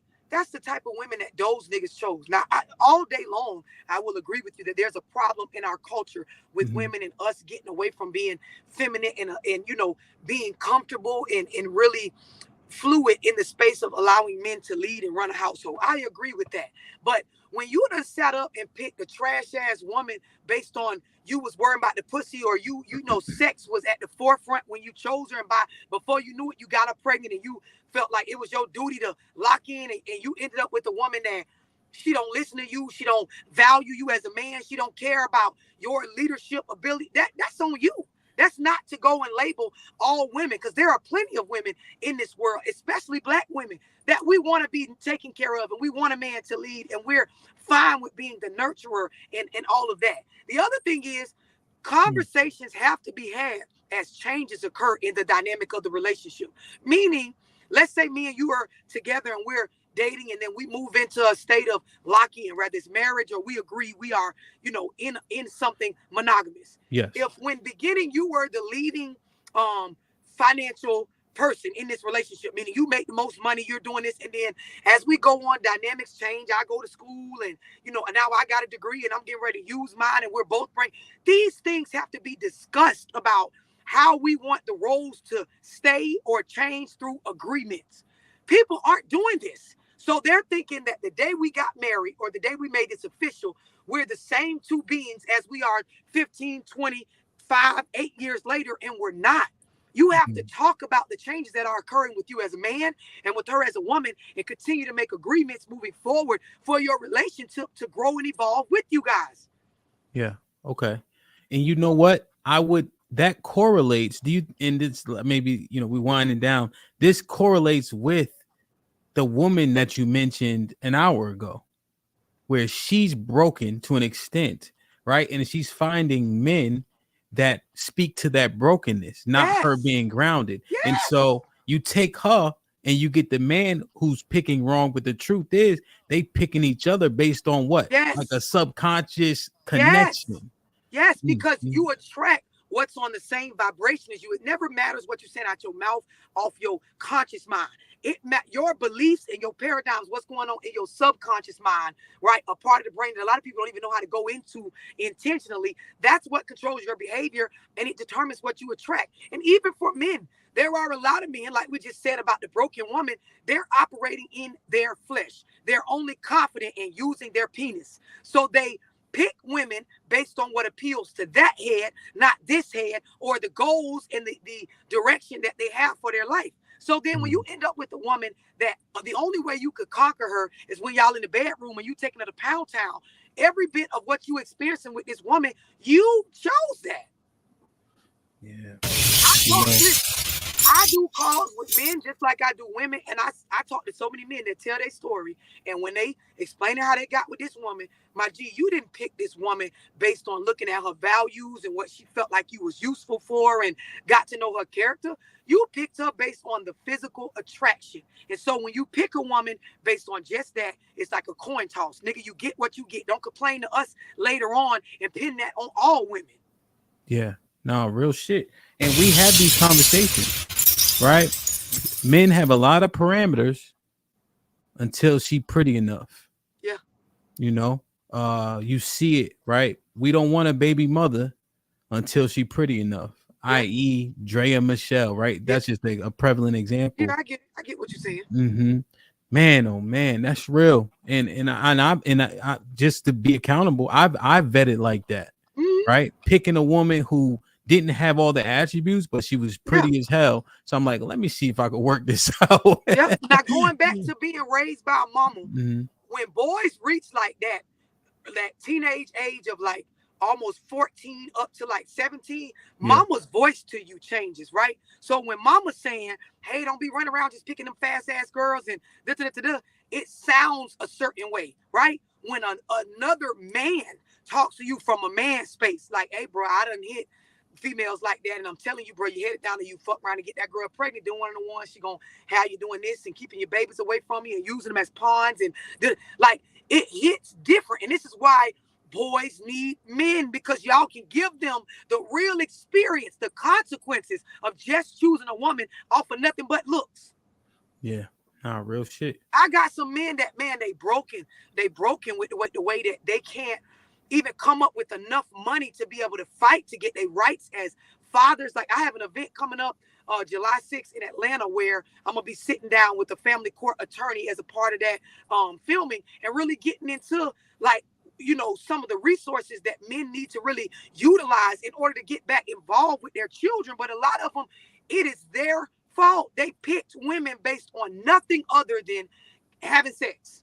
And because she gave them access to the sex often, they did everything else with her that if you looked at her character and the way that she thinks and even her upbringing, you shouldn't have been doing any of that other stuff. Damn. Man, it's real. Do you coach men or just women based Men on and women? Men, and I'm so for my culture and my community. I'm giving everybody game in every way I possibly can, through me being, you know, anointed, through me educating myself, through my experiences as I'm talking to these people through this stuff. Like, I want to see us do better. It ain't no male versus female. It's going to require for us to unify, especially with Black people, in order to see change in our community. Okay, word. And those men, you think they should be, if there was a choice, do you think they'll get more from being coached by a man directly, just based on the premise? Definitely. So what happens is, when you come to my platform as a man, I'm gonna give you that groundwork on emotional management, educating yourself, multiple streams of income, credit and credit funding, understanding your attachment style, just all the dynamics of behavioral science, and then financial literacy. And then I'm gonna start pushing you towards my resources that are men in different industries that you can start building relationships with. I'm also gonna encourage you to go clean up your environment, right? And get around higher level men that you're in rooms where you the scrub to these men. It's gonna grow you up. And for a lot of men, like, they don't even got men to tell them this. They in rooms where they the big dog because they around a bunch of other niggas that's just as lost as them. I'm that female that's gonna tell you, hey, a man teaches men how to be men. You need to have that circle dynamic. Men older than you, men in your peer category, and men younger than you that you have healthy relationships with. And you do not need to be the smartest, richest nigga in the room that you sit in the most. You need to be places where you're uncomfortable often as a man, and it reminds you, go harder, go harder, go harder. This is what wakes up that second heartbeat in you, where you got your flesh and my heart pumping in the flesh, but then there's that other manifesting side where I wake up and there's something behind me telling me we need more. That ain't enough. Go harder. Your babies need this. You're trying to build this. You're able. Empower you. Like, this is what I push for men to go do, because we need them at the forefront. Indeed. And I want to hear that same advice for the women, if you don't mind. And then please tell us. I tagged your book from 2019 in the description. I've been playing the album. I got your Instagram. It's tagged to the top of the chat. The moderators, my brother Matt, as an example, been posting it.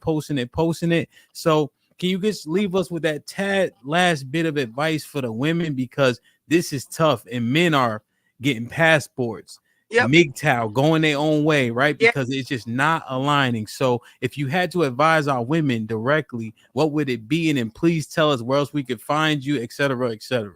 Yes. And you know, not that I don't give men the same advice, but value therapy, getting your femininity.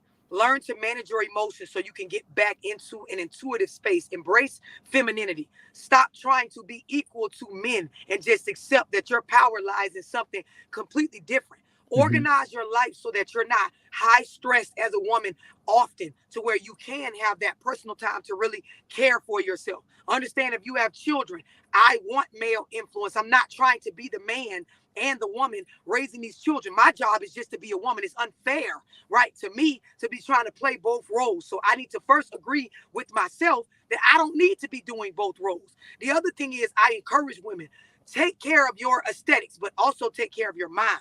Meditate, get in your spirituality. Be willing to grow your intellect by reading, not trying to be in rooms with women that are focused on stuff that does not matter. Get in rooms where you are not the smartest in the room. Get in rooms where you are not the most feminine. Get in rooms where you're around women that when you look up, it's like, you know what? I can learn some things from her. Create those sisterhood circles where y'all hold each other accountable, not just repeat the same shit in an effort to not be triggered or to appeal to your emotion. Like, we got work to do on both ends, and we really need to come together. Indeed, man. Shit like that. Get the likes up, share, subscribe, tell a friend and tell a friend. Hit that like button right now if you can. That helps the channel the most. So where can we find you next? How can we tune in, etc.? So you can always stay updated on my Facebook or my Instagram. On Instagram is love_Dorsey. And then on Facebook is Love Dorsey. Also in my bio on Instagram, if anybody's trying to book a one-on-one call, join my book club, my mentorship program. The number is in my bio, 678-965-0698. I'm always doing touring events. So stay tuned on my pages to get updates, to be able to see where I'm going to be at. I'll be in Atlanta, Georgia, July 6th for a live event. You can get your tickets by clicking the link in my bio. If anybody's trying to book me, you can reach out to the number in my bio on Instagram. Word, none. It's very, very easy, seamless. You know, the responsiveness, just the professionalism is awesome, man. You know, yeah, and I want to give you, I don't mean to cut you off, but I want to give you your flowers. Like, I enjoyed my time on here. The questions you asked me were very meaningful. I always respect and adore interviews where people are allowing me to kick my shit that is really educating my culture. So I commend you. Thank you for having me on. You know, I'm gonna even tune in here moving forward, just because I love the vibes, good vibes on here. Y'all gotta hit that like and subscribe button, because that's a it's fact. doing some good shit. That's a fact, though. Shit like that. Did you subscribe yet? Yes, of course you did, right? Got to. Shit like Hey, that. man, Shit like that. I Shit salute like that. you. Keep grinding, keep doing your thing. If you ever in Houston or DC, I got goons. So just in case you need a bodyguard or two, let me know. And we'll continue to stay locked in, you know, 100%, man. 100%. Yes, continue the conversation. I'm you got me in I'm a part of your family now on here. Indeed. All right. I appreciate you, love. Be safe. Like, share, subscribe, tell a friend and tell a friend. Hit that like button right now if you can. That helps the channel the most. Love Dorsey, everybody. Let me drop this link. Love Dubia with the $10 says, just supporting. Thank you, my brother. I appreciate you, man. God bless, man. Thank you. Granville with the $5 says, love Dorsey. I love you. Judah with the Shalom and the $2. I read this one. Quentin was popping with the $2 says, Hamp, are you auditioning for Dream Girls too? Nah. Uncle Rick with the $5 says, check out Love Dorsey music after quote unquote afterthought on all streaming platforms. Good shit, DJ Hamp. Pound the stampede. It's a stampede. Yes, sir. Ham the stamp. DJ Ham the stamp. King Goody was popping, my brother. Hope all is well. Love. Wow. Shit like that. The 20 ball says, Hamp, thank you for making this interview happen for the cousins. Indeed. Your unedited approach and use of psychology to pinpoint the root of the issues plaguing our community is tremendous. Balance and truth. Pound greatness. Love, C, I appreciate you. When you told me that this was a great find to have her up here, I took that to heart and I made sure I did my absolute best. I got to play this for the first 20 ball of the day.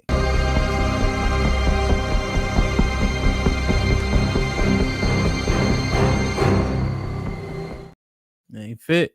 So solid with the $5 says women's intuition, like the ice cream machine at McDonald's, hardly ever works. OT cruise season. Yeah. Well, salute the OT, man. That shit crazy. Steppenwolf with the $2. 205 watching, 130 likes. That was an hour ago. Now we have 425 people in the building. Somebody let me know what the likes are. Marcus Evans with the $2. What up, Hamp and Dorsey? She dropping bombs today. Indeed, my brother. Mr. Fantastic with the $5. And it's always great. What you got? Penis season? What the fuck? Be the one who gives her the thrills first. God damn. Uncle Pops was popping with the $5. She already doing something most sisters won't do. Smiling.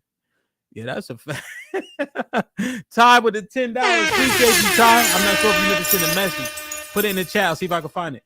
Chocolate Bunny with the 777 says, get the likes up, cousins. Indeed. My name is my name. Salute, my brother. Thank you for being a member for 2 months. He said, Hamp, your interview skills are impeccable. Looking forward to your continued growth and prosperity. Thank you, my brother. I appreciate you, man. I'm going to try my best to continue to improve. Yo, who this? Chi-Town, what's poppin'? With the $2. I want Ali to get up here. He's talking too much for me. What? Oh, in the chat. As A for the $2 says, does your dad own a construction company? Is that for me or for Love Dorsey? Yeah, mine does. Shit. What the fuck am I doing? Rico Savage, aka Chi-Town, with the $2 says, how much is gonna cost to have Ali debate her one-on-one? For what? I wasn't looking in the chat. Chi-Town with the $5 says, what does her hair, nails, tone of voice got to do with the message? Why does it matter so much? That's the only thing y'all dudes are concerned about. Skinny Boy 20 Boy, what up though? With the $2. Been following her for years. Love is the truth. Lauren Mack with the 20 ball says, love Dorsey. Thank you for speaking in a way that connects to anyone on every level. Oh, hey Hamp. Damn, I'm just an afterthought, huh? Salute to the 20 ball, man. Come on, I'm broke, baby. I ain't got no money. Bullshit. I see you shining, nigga. I can smell a motherfucker with money. Even Ray Charles can see you got money. Hank Deasy with the $2 says, this was awesome. Are we listening? Salute the Ty and a member for 1 month. What up, buzzing, bird, flip a dozen. Holla at your boy, you thought your cousin Valerie. She says with the 50 ball says, I like her. I asked my oldest son why they jump for dad or his younger brothers will listen to him. He said it sounds different coming from a Indeed, man. And when I'm feeling broke, E and J by my side, Henny like $40. This shit like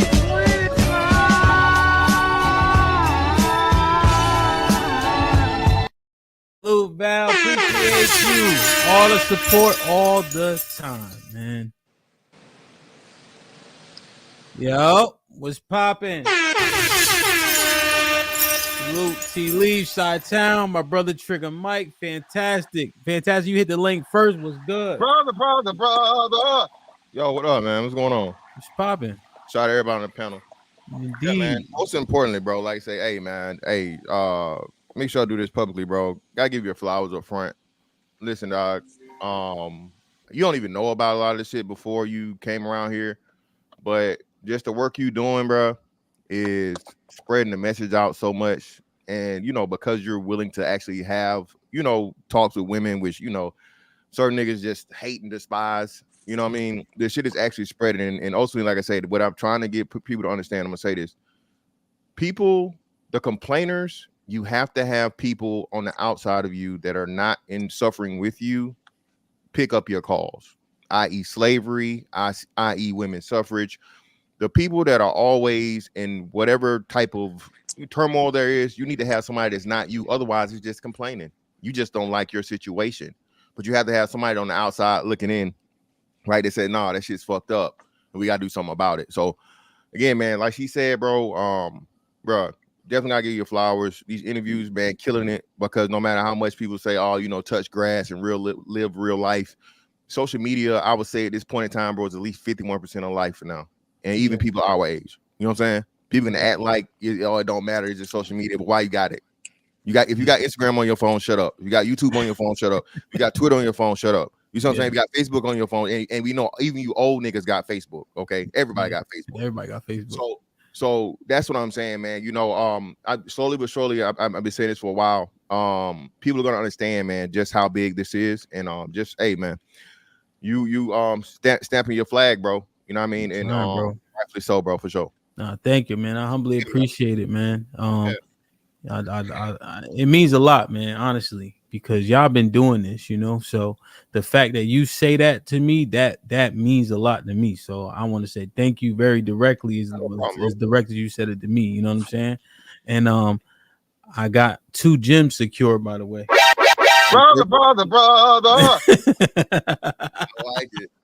Indeed, man. But thank you, Mr. Fantastic. That means a lot, my G. Yeah, man. But so to the point of the topic, man. Again, shout out to Love Dorsey. She's one of the that New Orleans raspy hood motherfucker shit that come like she'll keep it real, man. And as much and she's one of these prime examples of what I say. No matter what you niggas talk about, y'all going deep voice and all, motherfuckers and all this other shit and rough talking and all.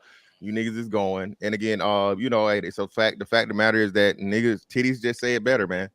You can talk all this shit you want to talk about as a man, but you just complaining because you ugly, because you broke, you can't get no pussy.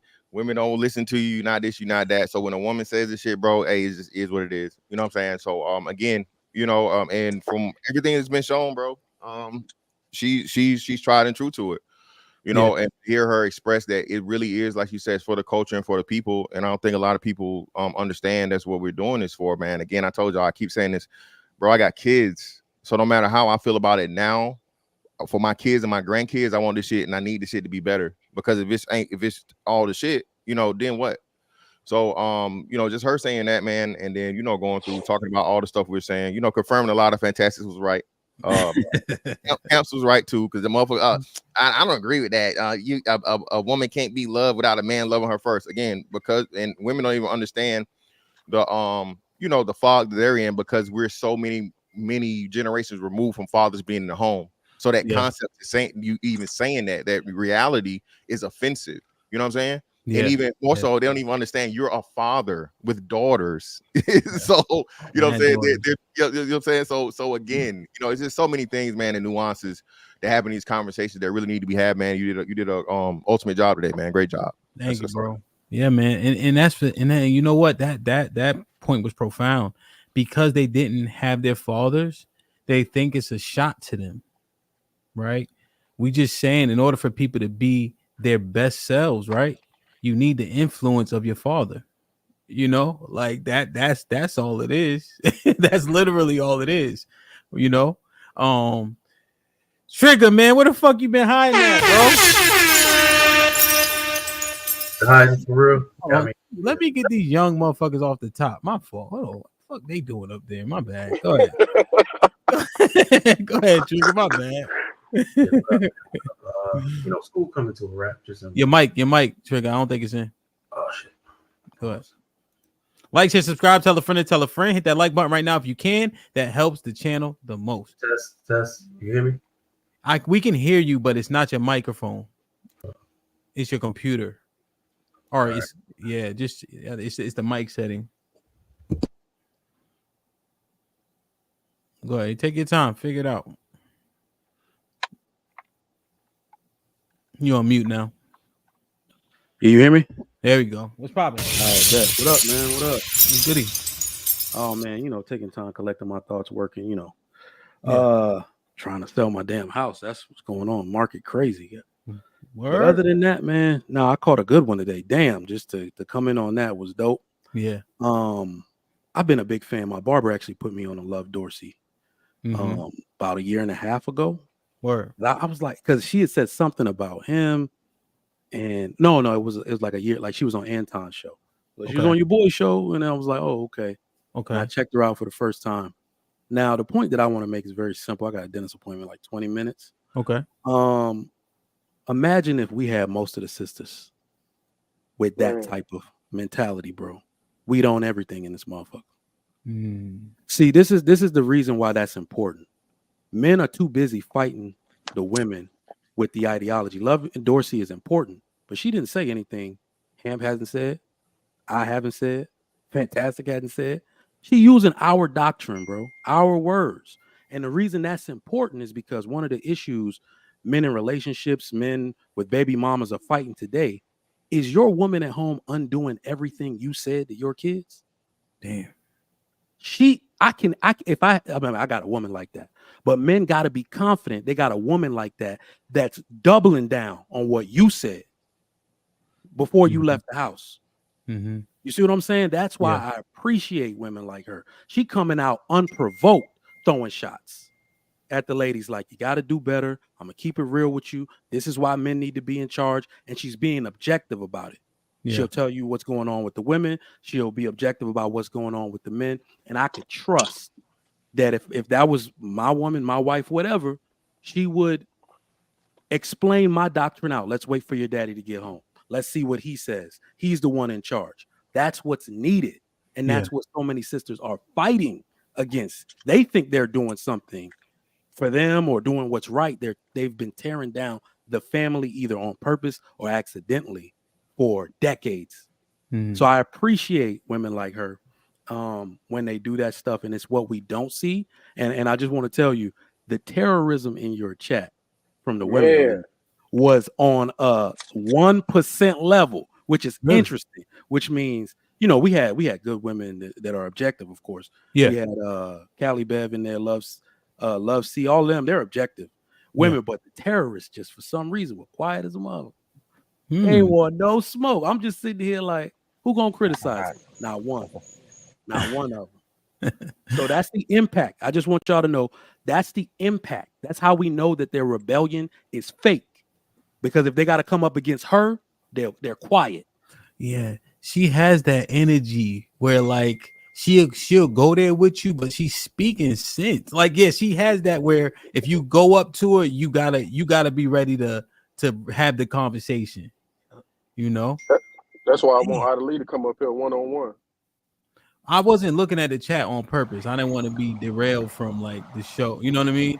Yeah. So what Mike, you was done? I'm done, bro. I'm done. Word, I just want to say what's up to y'all, man. Let me get to this appreciate you, point. man. You going to the dentist? Yeah.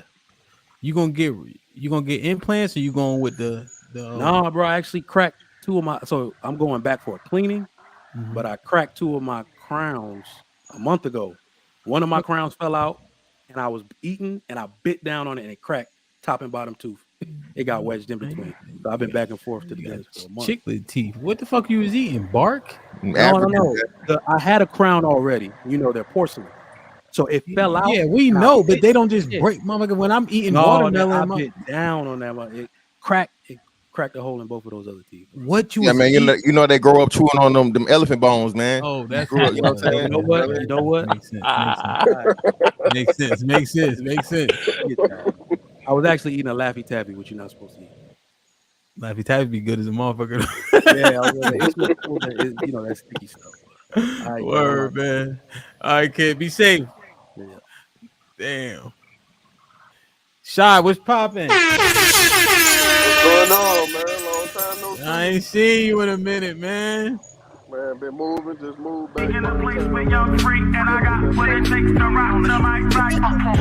Speak in a place where young free, and I got what it takes to round the mic right. It was good though. Nothing, man. Hey, I ain't gonna lie. Two things that made apparent today, man, when a woman talking that these dudes in the chat, and some of these dudes that be on this panel too, it's almost like they hated that a woman said and they didn't say it. It's like they today made me realize how much people want to be right, no matter if the person speaking it is right. They want to be the one that's saying it. So they gonna disagree with whatever is being said because they want to be the one that's saying the right thing, man. Because ain't nothing that she said was the wrong thing, and it wasn't even the women like that. It was the men. They were so combative with a woman saying the same thing that men say. So I'm trying to figure out, like, what did she say that was so egregious that y'all don't disagree with? You know what they said here? Look at her nails. Look at her nails. Look at the way she speaks. Look at her weave. Why do that matter if somebody is saying the right thing? That's the problem with our culture right now. You worried about what a person look like instead of looking like what they're saying has some substance to it. Yeah, I wait. So it was that what she's saying was it rendering what she was saying invalid because of her aesthetic? Because of her approach, like how she sound, like her voice, Yeah, it's giving what chameleon she, vibes. That's what they yeah, were saying a lot. what she looked like, her nails, her rapid claw nails, and Her how she voice, her speak, how she got a tone. deep Yeah, voice, her tone, like it was yeah, nothing. It was nothing like debating what she was saying in general. It was more about her look, and that's concerning, man, for real. Yeah, that I Because mean, go ahead. if a hood nigga came up here with gold chains on, gold teeth, fitted cap, all this stuff that they say deems a hood nigga, and he was saying the same thing, they'll praise him for it. But since she's a woman with a deeper voice, but she likes to dress a certain way, but her message is clear as day, then they got a problem with it. That's concerning, man. Yeah, her voice, like Mrs. Fantastic said, if you understand the region in which she come from, that's not nothing Yeah, that's crazy. a Like, Florida voice. yeah, That's how all Florida women sound. That's a she. I think she's from St. Petersburg. That's how all Florida women sound. Go to Miami right now, and go in the hoods in Miami. All the women sound the same way. yeah. But that's a different approach. I wasn't necessarily expecting that. Was they saying that she don't live what she speak? Yeah, they basically trying to Yeah. claim she don't live what she speak. But if you've been following her like me for a minute, I've been following her for 2 years. Okay. If you've been following like how she's just not one sided. She gives both sides. Like she gives both sides of the men and the women. She's just not all about women, men. She's objective to both sides. And if Okay. you've been following her for a while, if you just now met her, that's the first thing you gonna look at is her aesthetics, like how she look, how she sound. Oh, we gonna listen to a woman up here. Y'all wouldn't even date her. Look how she sound. I would. I swear to God, I would in a heartbeat. If she think like that. Yeah, no, and she, I mean, I've seen her like her different photos and stuff, and I think there's a level. I think everybody has filters and things of that nature, but generally speaking, she's not an unattractive woman. Were they saying she's unattractive? Yeah, talking about would you date her? She got weave on. Look at her nails. Look how the way she talk. They worried about all the wrong shit, and that proves my point that men, they not even looking for the women that think that type of way. All they looking for is a woman that look good. They don't even care if she brings some type of value or she brings some type of energy to the table. I'm starting to think these dudes don't even get women at all, bro. To the point where like a real woman won't let them lead, so they got to get a lesser woman for them to be in that leader position. That's what I'm starting to think now. Well, what they're saying, shout out. Oh, shout out to everybody. What Yeah, up, man? well, hold on. Let Chi-Town give his full thought. Chi-Town, is anything else you wanted to comment on concerning the chat, the interview, what she said, etc.? No, I love the interview. I already listen. I listen to a lot of her content, so I'm pretty much already, you know what I mean, like familiar with what she's do. And I don't have no rebuttal to what she said. She said everything that men say. It's just that she was a woman saying it. That was the only thing, and I think that's what the problem is. I think more men are upset at the fact that a woman is saying what, like Trigger Mike said, what you say, Fantastic say, you know, Uncle Rick say. She's saying the same thing those men are saying. It's just a woman saying it, and I think they're getting triggered by it. Okay. Okay. Interesting. Like, share, subscribe, tell a friend. Hit that like button right now if you can. That helps the channel the most. Hey, Shy, mute for me. You just got a background like there's a plane flying and some shit. T. Lee, what's popping? Yo, what's good? How's my audio? Good. And you can comment on what you want. I just want to make sure he was able to finish what he was thinking. That's all. Nah, I mean, I think it's a little bit deeper than what Chi-Town is saying. I'm not pushing back because I was seeing what he was saying, seeing what he was seeing. I think the biggest thing that I would add to what he's saying is that it's not just the fact that she's a woman, it's the aesthetic, right? The nails, the tattoos, the hair, you know, it's the aesthetic. And people in the chat or men in the chat have, they talk about the archetype of that type of woman and how she may act. And it's just, they feel like it's conflicting or contradicting, you know, your look is contradicting the message. Now, I'm not saying I agree with that. I'm just speaking to what they may be saying in the chat, right? So, for me personally, I'm just, she says she got a fiance, so she about to get, she's getting on the route to get married. Like, how far are we willing to go to to demean or put down somebody who's moving in the right direction just to prove a point, just to be right? Is she saying the correct things? Is she, trying to tell people to do better things? Even if you don't believe that she should be coaching men or telling men how to be men or things of that nature, is she touching on the things that need to be touched on? Right? Is the foundation correct? And if the foundation is there, I don't understand why it is such a big issue. I understand chameleons. I understand getting tricked and stuff like that. Men, we've let women into these spaces and let them, kind of overrun and overtake. But, sometimes it's, some of the women do be hitting on something. So I'll leave it there. Well, you think the majority or minority be hitting on something? Oh, the minority for sure. 100%. Okay. And you think she's one that was hitting on something? Yeah. And so you push back against the narrative that her aesthetic matters? Overall, yeah, I do. I believe that we have to take our wins wherever we can get them, because it's just us. And if we have allies, if we have people that's in our corner, why would we nitpick? Like, because we've done things in our personal lives that people can nitpick with us about, if they really wanted to, if we were being honest and transparent. But a lot of people ain't honest and transparent on the internet. So, yeah. Yeah. I guess upon in this mute T Leaves real quick. Maybe that was your shit. Oh, that's yours. Shot-Town, that wasn't yours. That was T Leaves background. Yeah, I mean, initially, and that's what I was wondering, like when she walks into a room, what's your first notion? When you have the tattoos and etc. And then when she starts speaking, right?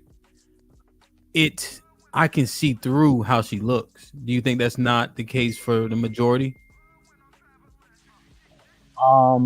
Actually, I think majority of the men in the chat were actually we're not going too hard on her. I think it was just certain people in the chat that are recognizable that had things to say.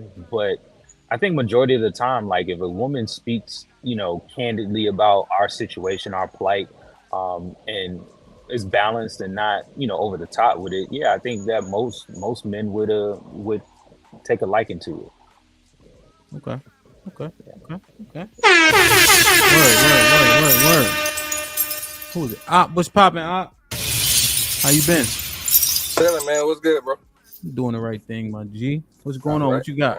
Man, first of all, salute to you for even having a sister on here. You know what I'm saying? When you had, I'm drawing a blank. My boy, who that? Uncle Jeff partner. You had him on here. You did it. Zoe. Oh, Zoe. Yeah. Yeah, man. You've been doing some dope interviews, man. Proud of you, bro. You Thank you, my brother. I appreciate you. For sure. So I get what some cats were saying, about aesthetics, the looks and all that, the nails, tats and all that. I can't be unfair when somebody says that. But I will say for certain brothers I've seen in the chat saying certain things, it's like, okay, but is she making any good points? You know what I'm saying? Like, yeah. I can understand you can point out both. Two things can be true at the same time. Like, she's saying some good things. I would pay attention to that if, say, I'm about to holler at this chick. So she may not be my cup of tea, but let me see where her head is at, because she's saying some things I like. Mm-hmm. And I'll say this. So me and her, we from the same city, right? So every time I run into this sister, she's always polite. She's always respectful. She ain't standoffish. Like, she carries herself totally different from all the other females that, say, if a dude is looking at her aesthetics like that. But just like me, she from around the way, you know what I'm saying? And then some of my peoples actually know her. You know what I'm saying? So the stuff that she talks about is legitimate. You feel what I'm saying? Yeah. So if anybody's worried about that, I can tell you personally, that sister stand no business. She is what you see. You feel what I'm saying? Yeah. So ain't no cap. 100%. And when we were in the back and like just planning, right? She laughed, joked. You know what I mean? She ain't afraid to smile, like all that, like just very, very just personable, down to earth, humble, whatever. You know what I mean? And as you set up like different interviews and things of that nature, when I'm having different conversations, they all don't go as such. Right. You know, it was very, very seamless talking to her, you know. So that's one thing I do want to point out in terms of just the you know, some of that business that you're doing before we get on the stream. You know what I mean? True. So salute, man. And that's good that you have that anecdotal experience, but it's tangible. And what city is it? Petersburg, right? St. Petersburg, Florida. Yeah, and that is off of like Orlando, kind of, right? Or no, Tampa? Tampa, yeah. We like, Tampa, we like yeah. 30 minutes from Tampa. I've been there a few times. We had like flag football tournaments. It's big down, you know, we always go down there. How large is that city? This city is roughly, I think it's like around 400,000 people, something like that. Okay. Is that big? Pretty much, and it's a lot of people migrating here now. Like they building all the high rises, condos, and all of that shit.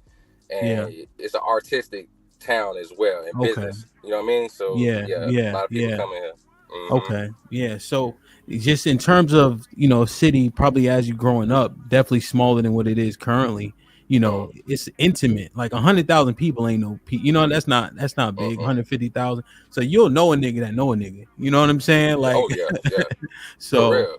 Because I mean, and also it's like, I get what people are saying. Like, you know, like I said before, but it's like, okay, she from around the way, and say if you a dude that's, you know what I'm saying, on something different, that's all fine and good. You know what I mean? But she's the type of sister that I've seen her do shows with other people and stuff like that from the city. And she holds them accountable. She not one of them chicks that just, oh yeah, girl, fucking nigga, and all. That's not her. Like, she been on the same shit. I've been seeing her content for almost 10 years now. It's never changed or wavered. So when she's saying holding other women accountable, she does that as well. So say if you want a chick that's not from the hood, or, you know, carry herself like that, or dress like her and all of that. But how many of these college chicks, business chicks, be going for the hood dudes? Like, that's their pleasure. You know what I'm saying? So you'll see the little new effect from ATL, where she not from the hood or the projects, but she always there. Because I've grown up seeing that same shit with females. So y'all cats can't mistake that, oh, just because she college and she talks nice and all that, that she ain't ratchet when she get off work. Word. Like that, man. I DJ at this club. Let me get Uncle Rick in unless podcast come back, because I think he was next. I DJ at this club called The Park in DC, right? Where mad upper echelon, like people come in there suited and booted after work. It's an after work spot for happy hour. But let me, God damn it, let me play some shit. Kaya, whomever, shout out to Florida. The women in them dresses coming from work, them lawyers, they palms be dirty before the end of the night, because somehow, some way, them hands make it to the floor. Their feet be on the wall, hands on the floor. Exactly. Yeah, that part. Yup. And I'll be going from that to sophisticated shit. They be everybody in one night. You know what I mean? They all Jamaican when I go to reggae. You know what I mean? So yeah. That's definitely some Florida shit. Yeah. Yeah, you know what I mean? Damn. Uncle Rick, what's popping? What's good? What's good, Ham? How you doing? CJ, what's popping, young guy? Fantastic. Chi-Town, my guy. What's good, man? Happy Tuesday, everybody. You made it through another weekend.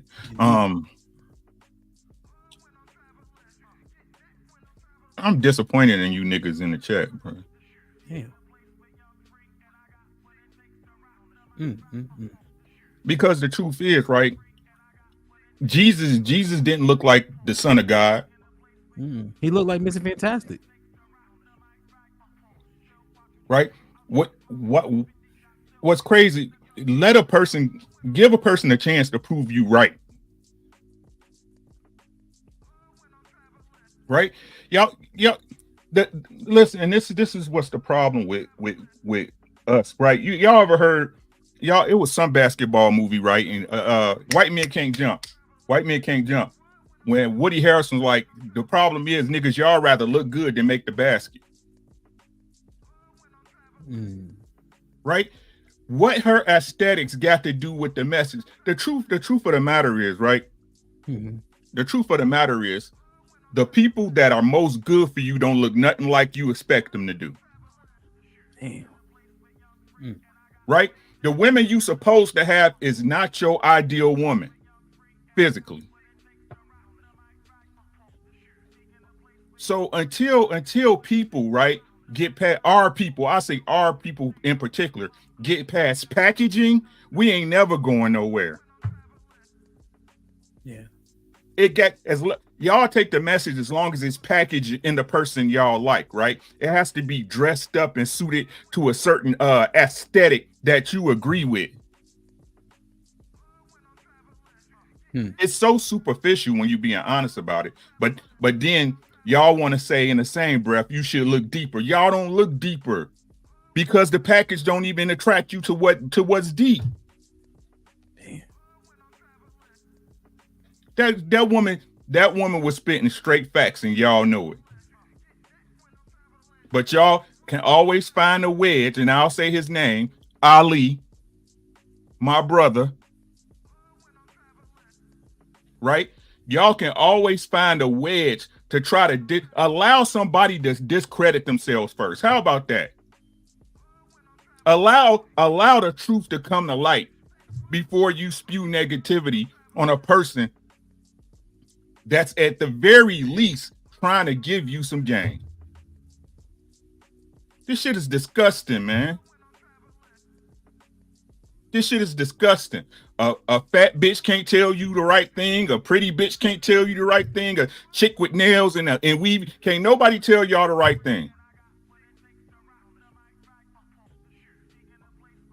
This shit, come on, y'all. We're supposed to be better than this, man.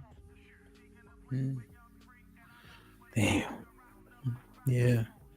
People are often reduced down to how they look, huh?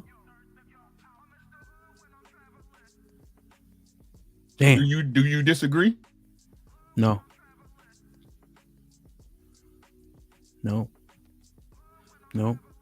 Yeah, we get a lot of credit based on aesthetics.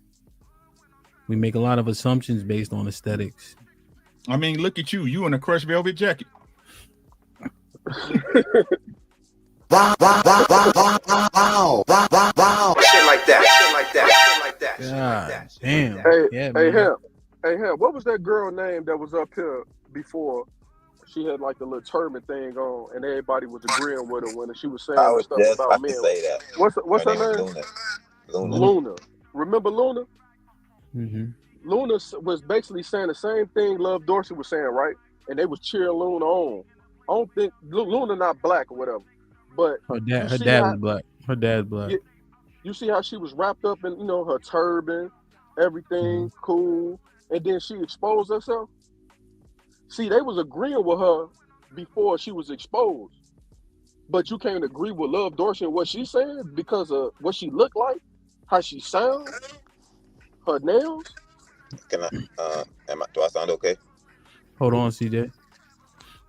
That was it. I just wanted to make that point, how they just jumped all on Luna and they was ready to ride the Luna train until she got exposed.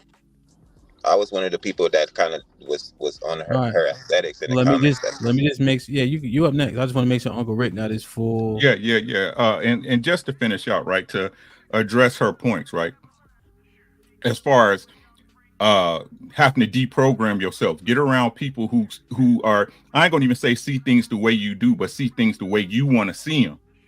Right? We if we do not acknowledge that these things exist, right, they can never get fixed. And that's my whole premise, right? If we do not establish the baseline of truth as a people, we will remain stagnant. Right? So we have to acknowledge, right, exactly what's going on. Baby mothers, what I seen one lady say a single mother is a fuck nigga factory. Right? We got to acknowledge that. We got to acknowledge that men. And the best point she made to me, in my opinion, was this, right? When she said that if as a man, you was focusing on a woman for her sexuality only, right? Her appearance, her aesthetics. And then when you get into a relationship, the thing you control, right? As a man, you control access to that relationship. She's not your girlfriend until you say she's your girlfriend. She's not your fiance until you say she's your fiance. She's not your wife until you make her your wife, right? So this what the gentleman been saying, whether it was me, Uncle Jeff, or whoever. If you did not take the time to understand that woman, right? And this is what I said before. If you're sleeping with a woman, she should at the very least be mentally somewhere where she's a good mother and a good wife. Because God works happens, right? Again, everybody condoms and birth control is 99% effective and yada. Okay, facts, right? But when shit happens, right, at the very minimum, she should have those qualities. So if these things do happen, you have at the very least, which I don't recommend, right? But at the very least, your child's mother is on the same mental wavelength as you, right? And if things go awry and you're the marrying type, because like I said, I believe it's a lot of men that want to be married, that want a wife, but feel that the options are limited, right? But if you're out here and you're sticking and moving, right? If you're looking to give yourself, because that's what you're doing, she's giving herself to you and you giving your shit to her, right? If you give yourself to a woman, that if she does becomes your child mother, or if you do the things that, because life be life and then it happens, that at least she's wife worthy. Yeah. Right. Don't cry because this chick was just a fuck buddy, right?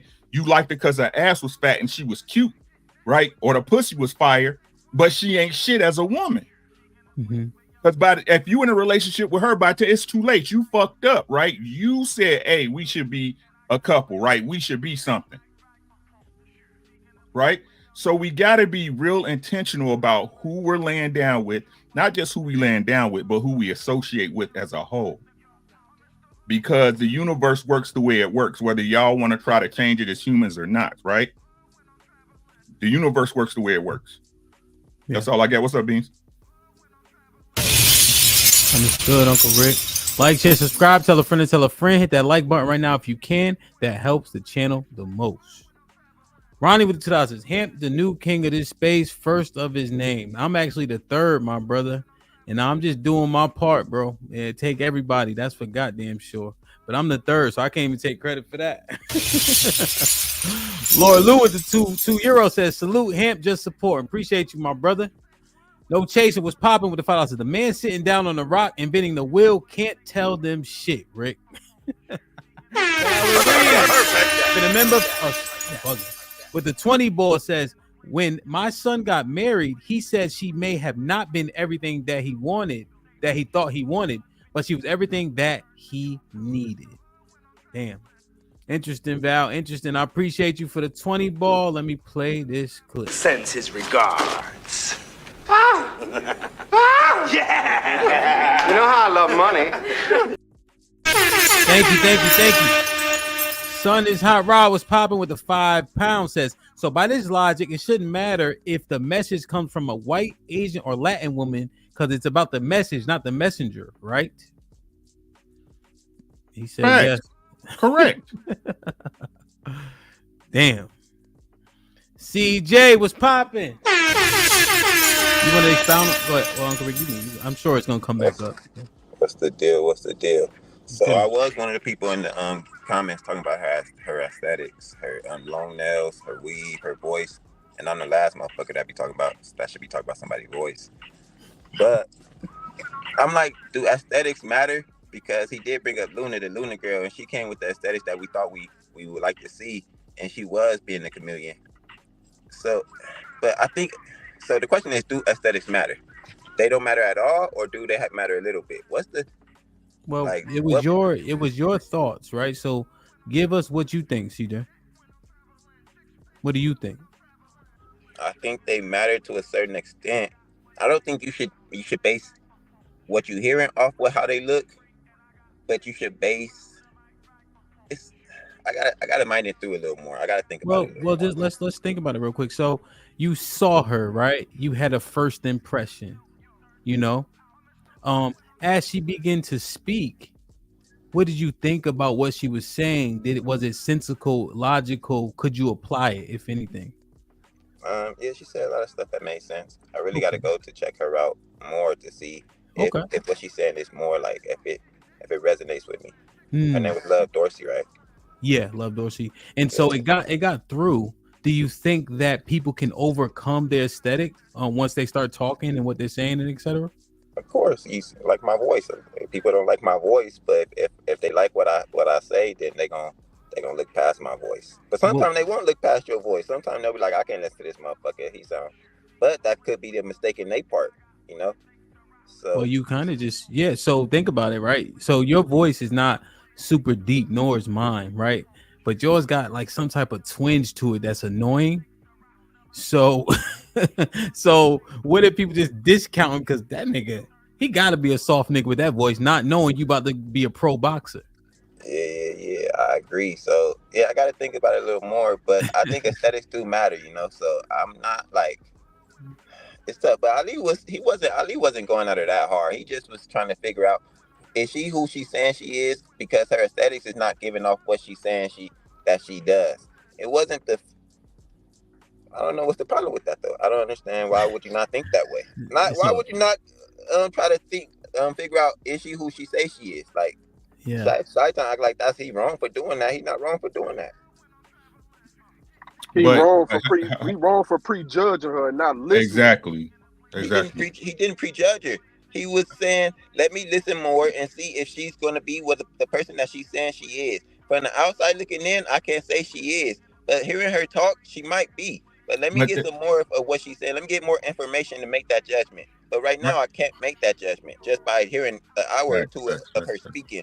Y'all judging her by hearing an hour. Well, you say you heard her before. yeah. A lot of You're y'all probably saying more familiar with her. Yeah. Yeah, y'all been familiar with her. So, but the people that just heard it for an hour or two, we can't make that judgment just by hearing her speak that for that hour. Okay, and there's credence to, like, for instance, there was a rule that a lot of men used to have: when you fly in a suit or some type of business casual attire, right? Because of the treatment, the perception, and that was men, period, like black, white, things obviously been relaxed since then, but there was certain ilk to like what you wear, oftentimes conversation is conducted a tad bit differently depending on how people are dressed, right? Because of comfortability or lack thereof. So not discounting it, but just in terms of her, you had an hour and a half to listen. You saw her, then you listened to what she said. You're at least saying, okay, some of that resonated. I'm gonna go back and see more, which actually proves that she overcame the aesthetic to an extent. Okay, that's good. Uncle Rick, you want to give commentary on that, and then we'll get Beans in. No, I was just about to agree with CJ. He kind of made his own argument, to be honest with you. Yeah, you know what I mean. It's like you said with the Luna chick, right? You can't have the aesthetics that supposedly you believe should go with this certain mind state, right? But she didn't. You see what I'm saying? Mm-hmm. So again, people prejudge, right? No, what I'm saying is give a person a chance to make you right. Mm-hmm. That's all I'm saying, right? I'm not saying that people don't, because we all judge. Everybody say don't judge. That's a goddamn lie. Everybody judges everybody. I don't care what nobody say, right? Yeah. But what I'm saying is that we have to learn, as a people, we have to learn to override that initial thing of appearance, right? To actually get to know what a person is worth. Now, I'm not saying you should go so deep in to put yourself in harm's way of what that person may or may not be doing, because that's just stupid, right?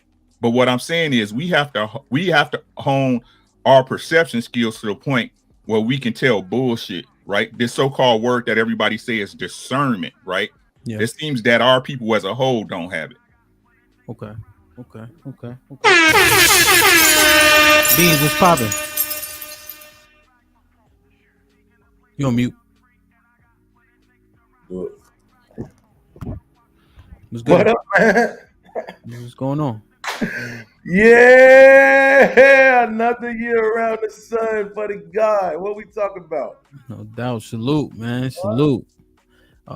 You asking what we talking about, or you saying that was like slang? Okay. Yeah, it was slang. Come on, man. You got on the suit. You want to act different now? That's all right. I know it.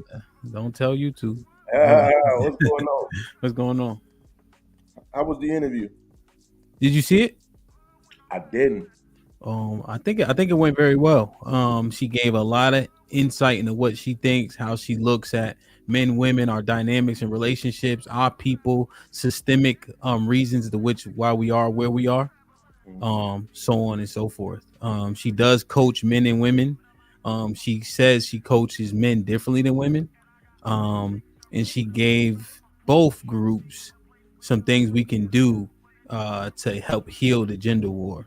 But overall, it was good. But you got to watch it. Yeah, man. Goddamn Spectrum. Yeah, internet was down again, bro. I don't know if they're just doing it to me now at this point or what, man. I don't know, but Spectrum stuff. I can't say this though. Ali, what's going on too, bro? As far as what bro was saying about aesthetics mattering, I think they do, right? I do think you should be able to hear the message beyond that. Of course, absolutely. Who would I be if I didn't agree with that? I'm literally asking people to look beyond my demonstrativeness to hear my message. And being demonstrative is a part of your aesthetic. So there's no way I would be able to disagree with that. Yeah. So I do think that matters. I do think it's a fair critique. But I also think you should probably dig deeper on where you think it's coming from. And I think that would be according to the message, right? So she looks like ghetto ratchet. So, but is the message ghetto ratchet? Probably not, right? Yeah. So then if she's the message isn't ghetto ratchet, but she looks like it, now dig deeper on why you think that is, right? Don't just go straight to chameleon, right? But dig deeper on why you think that is. I think she's insecure about her looks. That's my opinion, though, right? She's definitely been digging deep on the message for a very long time. Yeah. You like her messaging overall from what you know? Yeah, from the times I've been seeing her for the last year and a half, 2 years, however long it's been, sitting in her car, dropping jewels. I made a couple shorts. I did a couple reactions. Yeah. She got a little body too. Why y'all hating? You know what I'm saying? Like I can't get past that. She's a woman, so I'm never gonna, not judge the body. But yeah, she get down.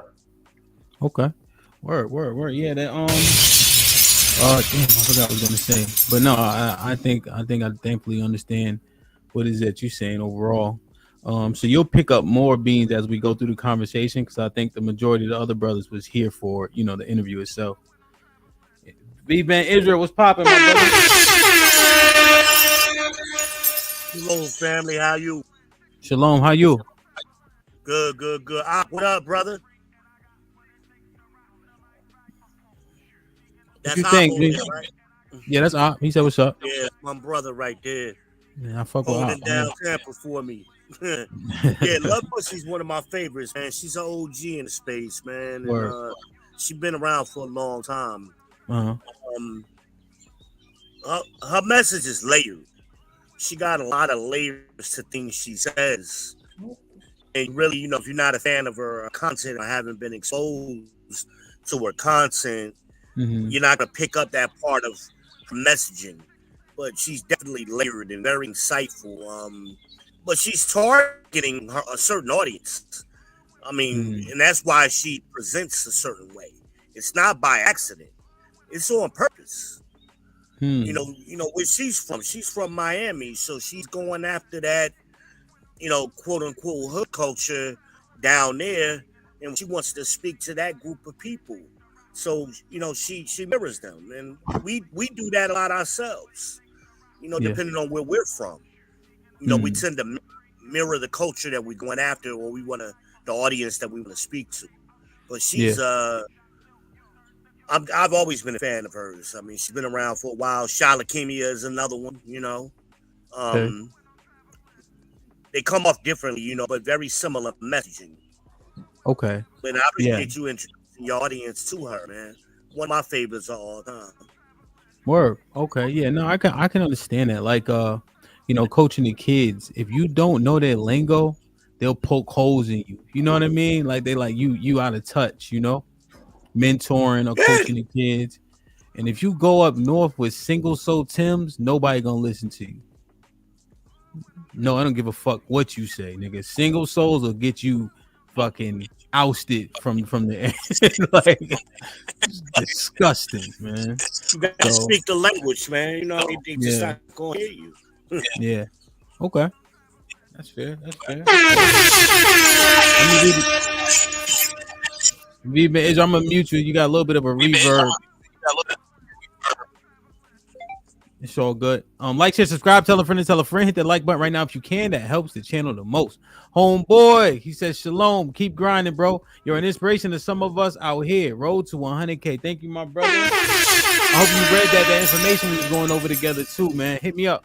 Almond Eyes with the $5 says he wrong for not knowing her in the space and don't know elders. She's been around at least 10 years. Do your research before you open your mouth. Y'all stuck.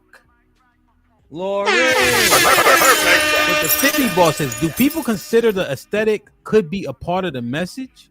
Meaning she wants to show the cover doesn't dictate the value of the book.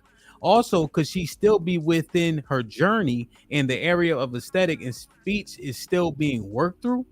Interesting. That's kind of what B-Man Israel just alluded to, man. Salute.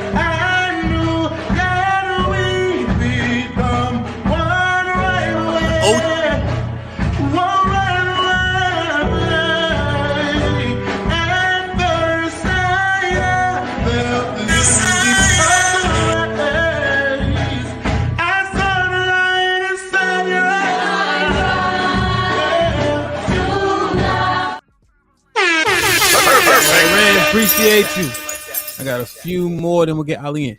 T.O. with the $10 says, y'all got to stop acting like if a homeless man or a homeless looking man came up to y'all trying to give y'all financial advice, y'all wouldn't give him a side eye, even if he was giving out good advice.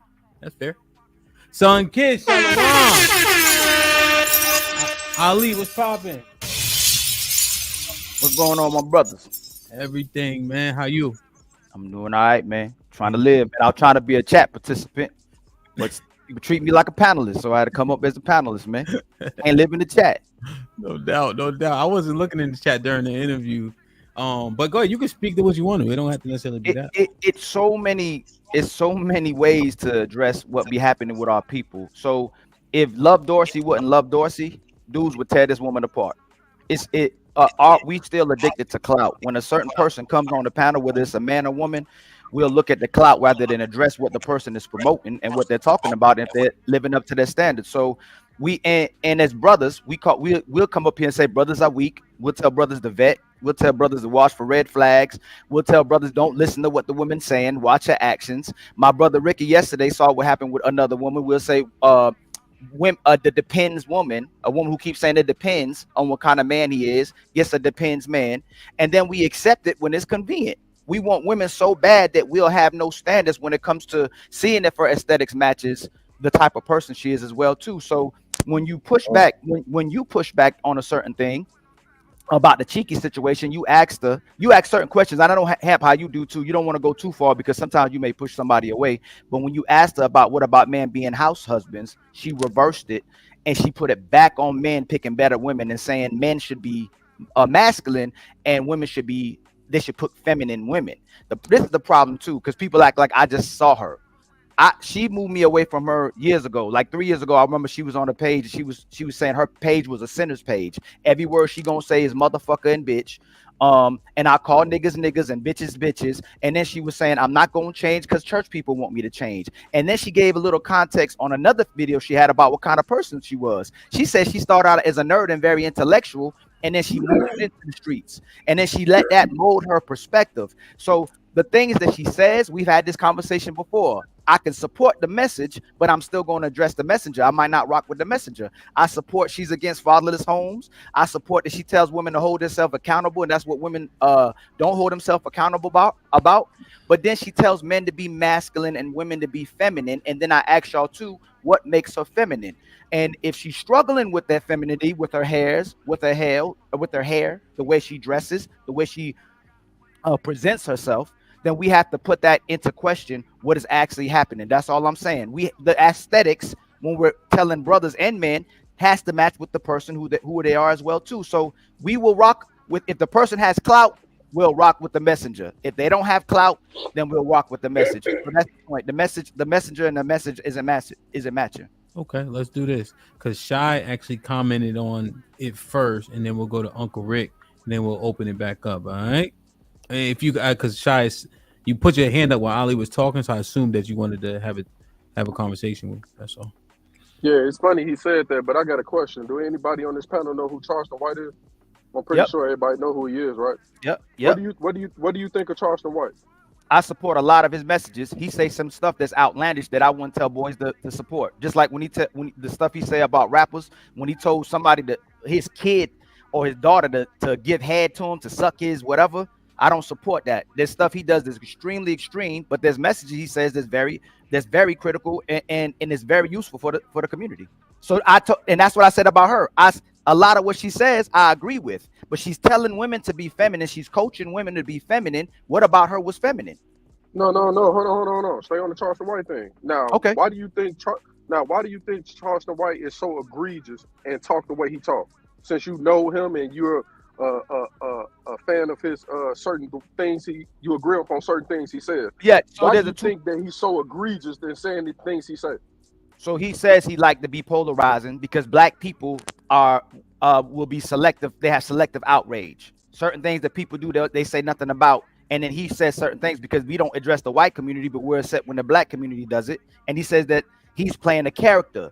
But even when he's playing the character, there's still stuff that he says that's way too far, and we should not support it. He's went way beyond things that he should say. You know that, Chi-Town. There's things he said that should have never came out his mouth. Yeah, because I understand why he do it. But look, before Charleston White started talking like he was talking, right, all egregious and stuff like this, right, he was doing work in the community.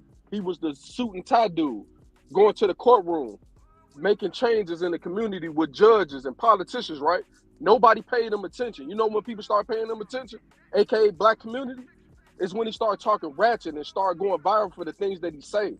So how come Love Dorsey can't be the same way coming from the hood? She's trying to get to a certain audience because they're not going to listen to her. You said that she started off as book smart and started talking a certain way. Right. Right?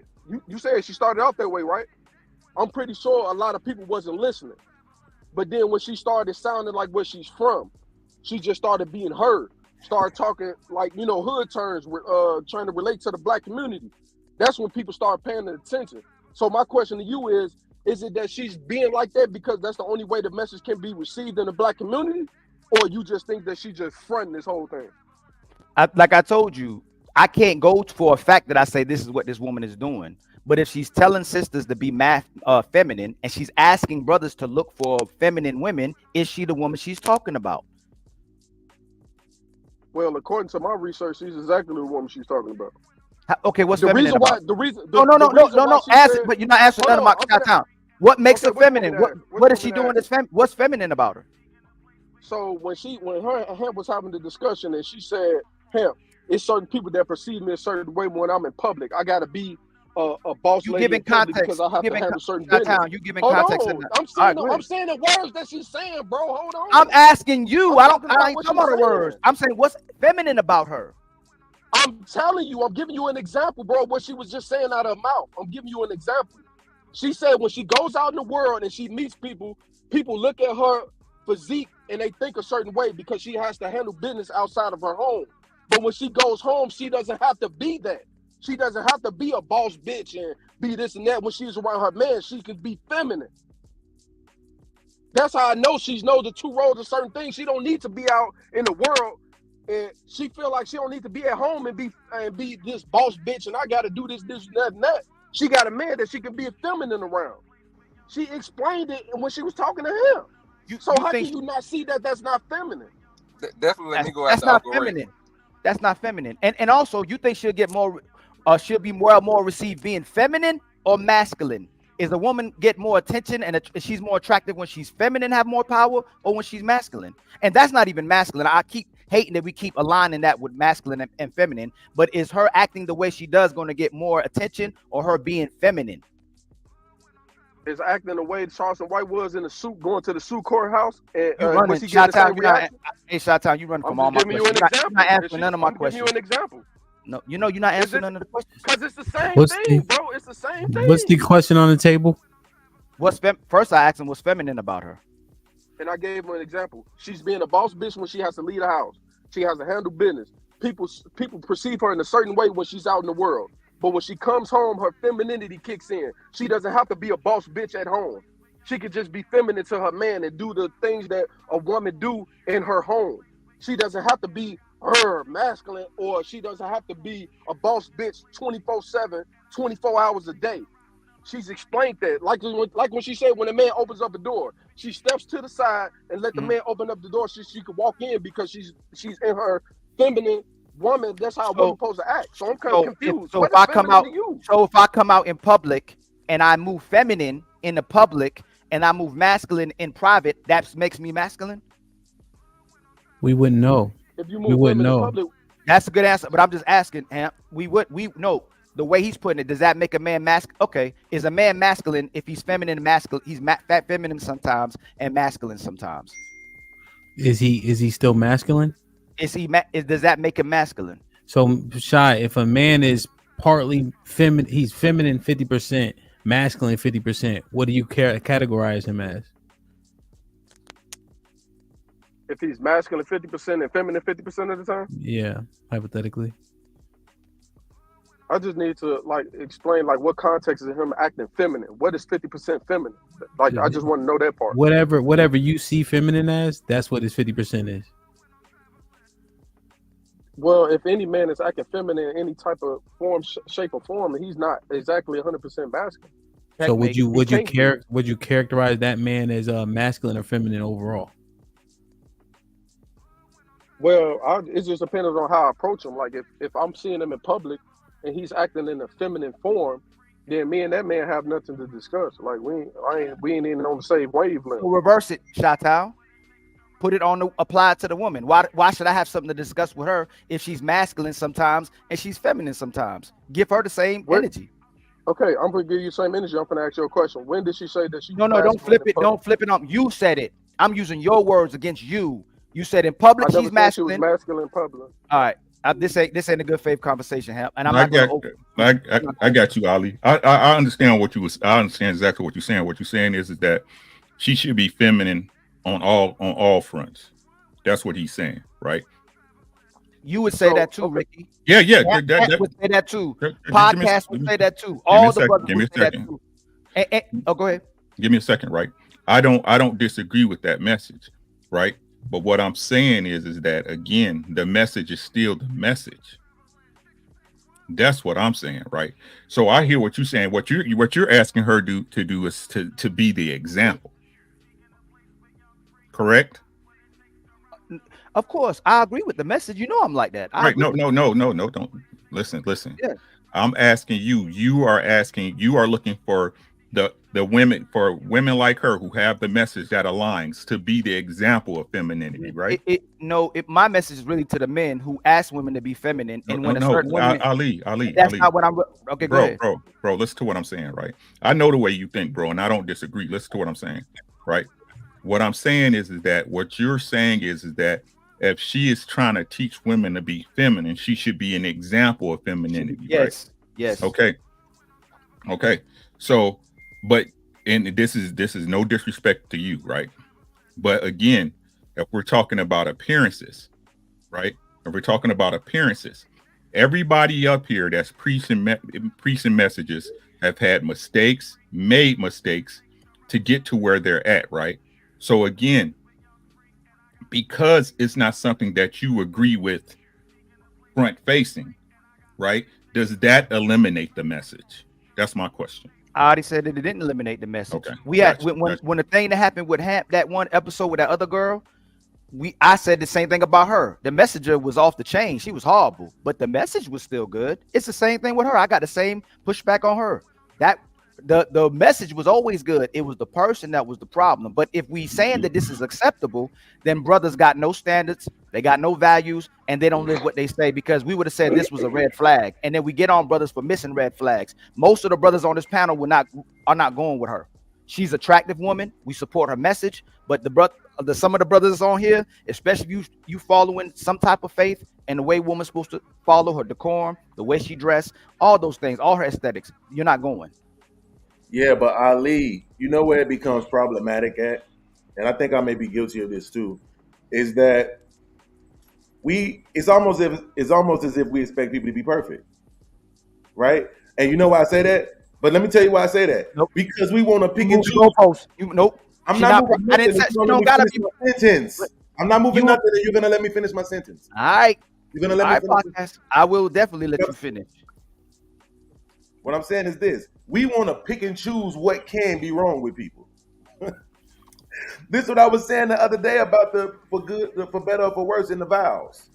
We want to pick and choose what the worst can mean and what the good should mean. It's like, no, you don't get to determine what that's gonna mean. So it's everything, Beans, right? It's everything. Worst mean everything. Best mean everything, right? Right, exactly. So let's just assume for 1 second let's just go best case scenario that she is actually trying to live out the message that she gives, yet she does the crazy weaves and the nails and all of that other stuff. I'll take it. You know what I'm saying? If that's the problem, right? Because I'm gonna say this: that's better than she's trying to live out this message, but she got 3 different dudes on child support, trying to rake them over the coals. She's parentally alienating them. They can't see their kids.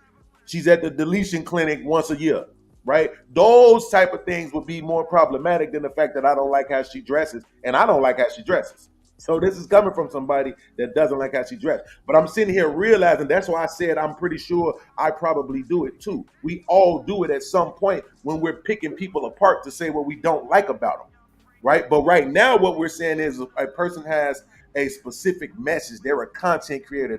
They're a platformer, right? And we're saying that we believe that this one thing may contradict her message. Well, I'm saying it's going to be something in everybody that could possibly contradict their message.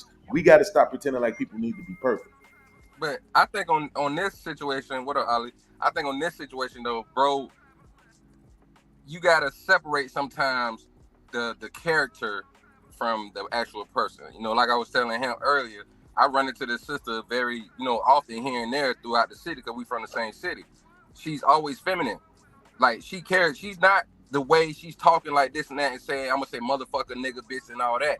She's saying that to get that same people that she need to reach. That's the same thing with Tupac. He like, I'm doing thug life for the black cats in the hood that I need to reach because them the soldiers, them the troops. That's who the Black Panthers was. So that's the same thing that she's doing with her content. Yo, I'm talking to these people that really need to hear what I'm saying. And we know that when we talk about hood cats that been in the hood messing up and all of that stuff, and then they come back and trying to clean up the mess that they made, yeah, they need to do that. So if she's one of them chicks that grew up messing with hood cats doing the wrong shit, but now coming back like, I gotta clean up my bullshit, and then she doing it.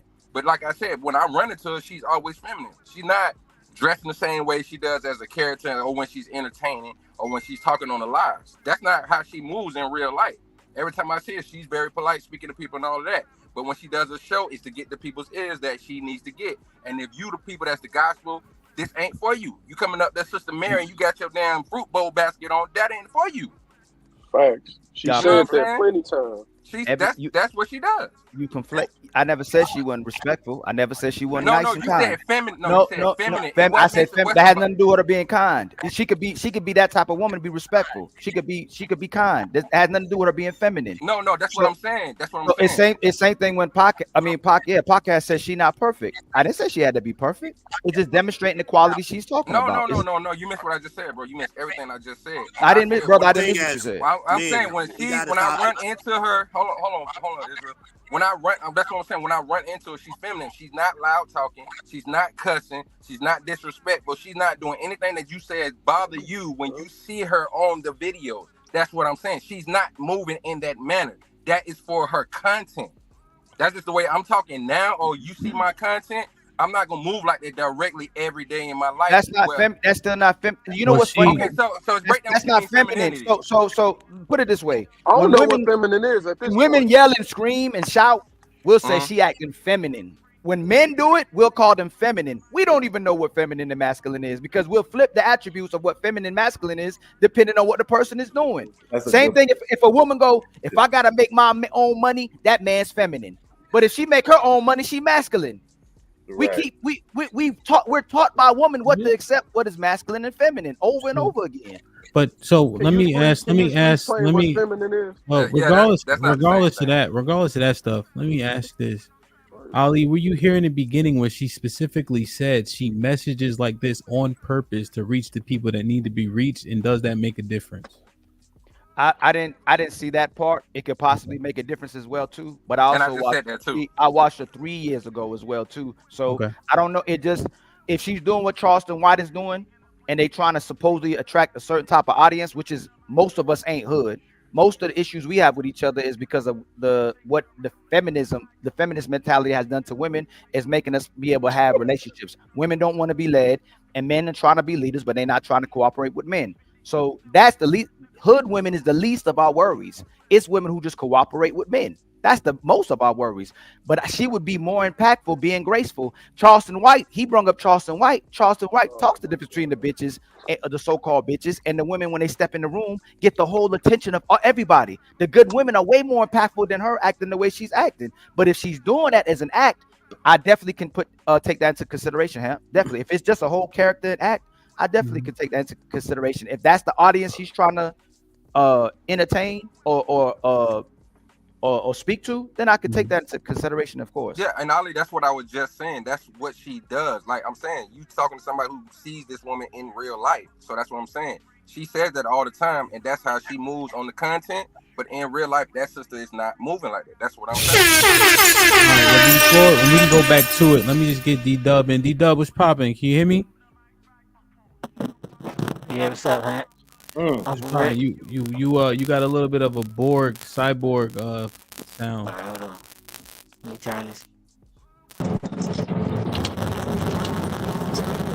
No, that's not. You can hear me? Vibe out here, man. That's worse. Yeah, it's worse though, D-Dub. It's worse than what it was. Yeah, just go out and come back in. As soon as you come back in, you up. It's his headphones, I think. So you can't say D-Dub. Like, it's As D-Dub. men, we gotta stop expecting women who aren't under our 4 Ps like they owe us femininity. They don't owe us, these women that aren't attached to us, they don't owe us their femininity. So we shouldn't expect it from strange women.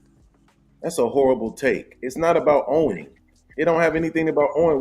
What we're saying is that we want people to be the most healthiest versions of themselves, and it doesn't matter who you're encountering, right? It doesn't matter at all. It's just like if you're a woman, it's more healthy for you to be feminine. Period. It don't have anything to do with and more powerful. I'm just trying to figure out, when did she ever say that she wasn't feminine? That's what I'm trying to figure out. It's not that she didn't say it. It's that It's the presentation. That's what Ali's saying. I'm saying. Ali is questioning it based on the presentation, but that's why he just said he would consider if she's saying she's specifically doing it on purpose for the content, and you have somebody on the panel who's saying that she's not like that in real life, he would consider it. But that's all you can ask for at this point is consideration, which is why I think Hamp was saying we should probably move forward. Yeah, because I would consider it, but I'll say it's just as damaging from people who don't, when people are watching, to make women go that way. When Charleston White acts how he acts, it'll promote someone watching. You have to really dissect and really get to know if that's what he's truly knowing to not get impacted by it. So if there's girls that see her, they'll start cussing. They'll start calling men niggas and women bitches. That, like, it's gonna promote them. So even if that's the case, it's still I don't see it that way. But if that's what we want to take in consideration, say that's what she's doing, that's cool. You know what I just thought about? I just thought about this too, Chi-Town, and Hamp knows I'm always saying shout out to the white people, right? But I hold that same standard though. I ain't gonna lie. Because when I'm watching Rachel Wilson, when I'm watching Karen Seitz, they not like that. They don't feel like they have to do all of the ratchetness in order to get their message across.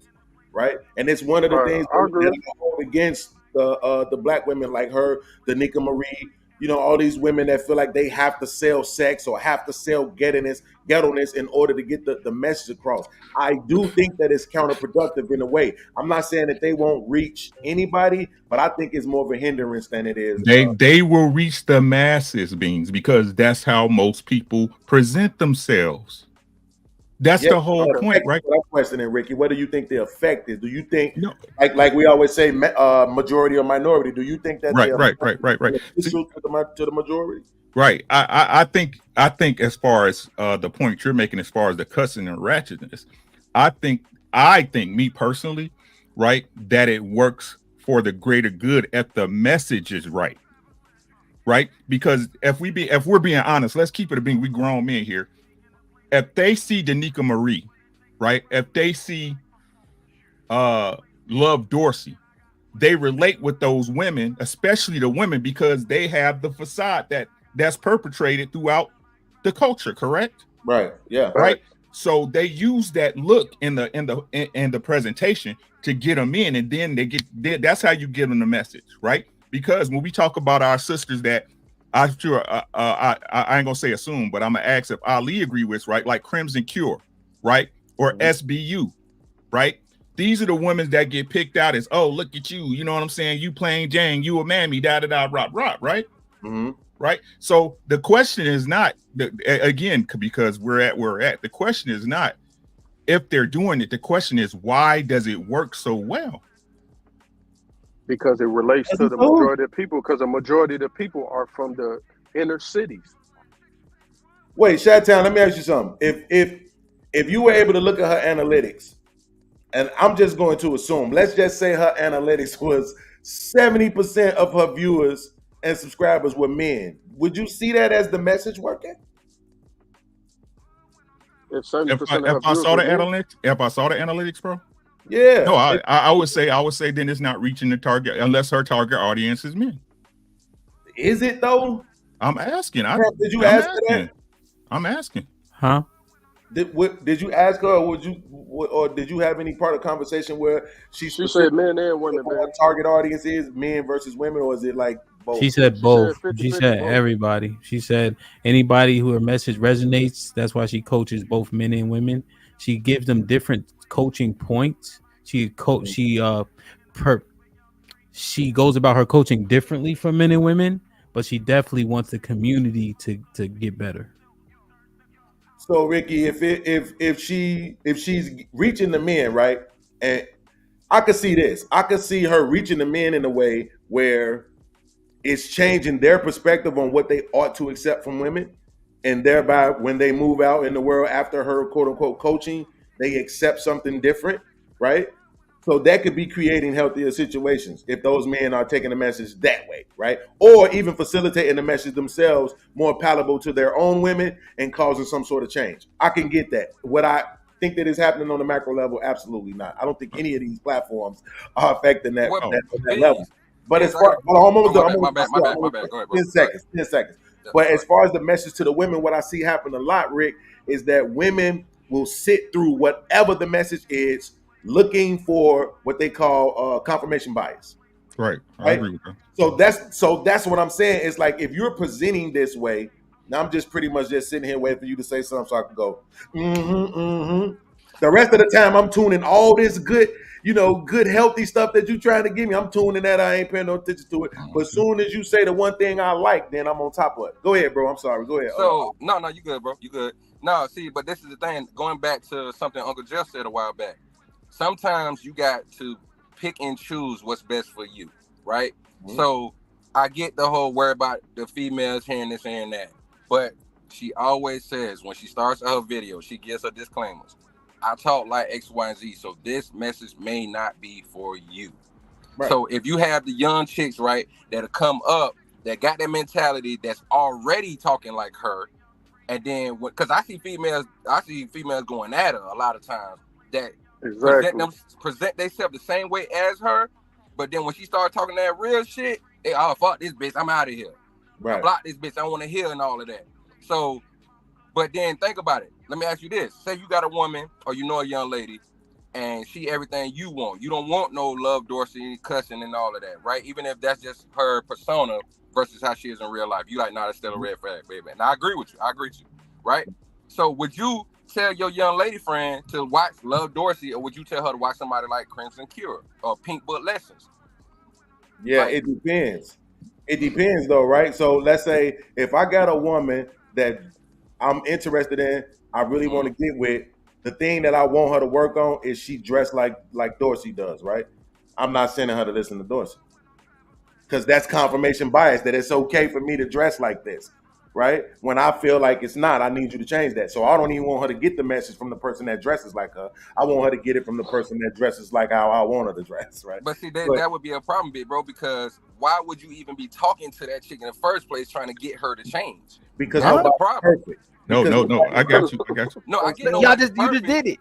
I get nobody's perfect, but that wouldn't make no sense to even deal with that woman if that's not the type of woman you want. Listen what you just said though, and you asking them that question. So why would you listen to her? Like, you know what? You know what's crazy about this? What you mean? Podcast just said something that's why it's counterproductive. Oh, I see what you're saying, Ali. If podcast says something that women don't like, and then a woman acting ratchet is saying something they don't like, they're gonna go away from her anyway, or they're gonna stay near her because they like how she acts. and they like the way she looks. That's what's happening even with Charleston White. It's counterproductive because they're saying something you don't like, looking like how you look.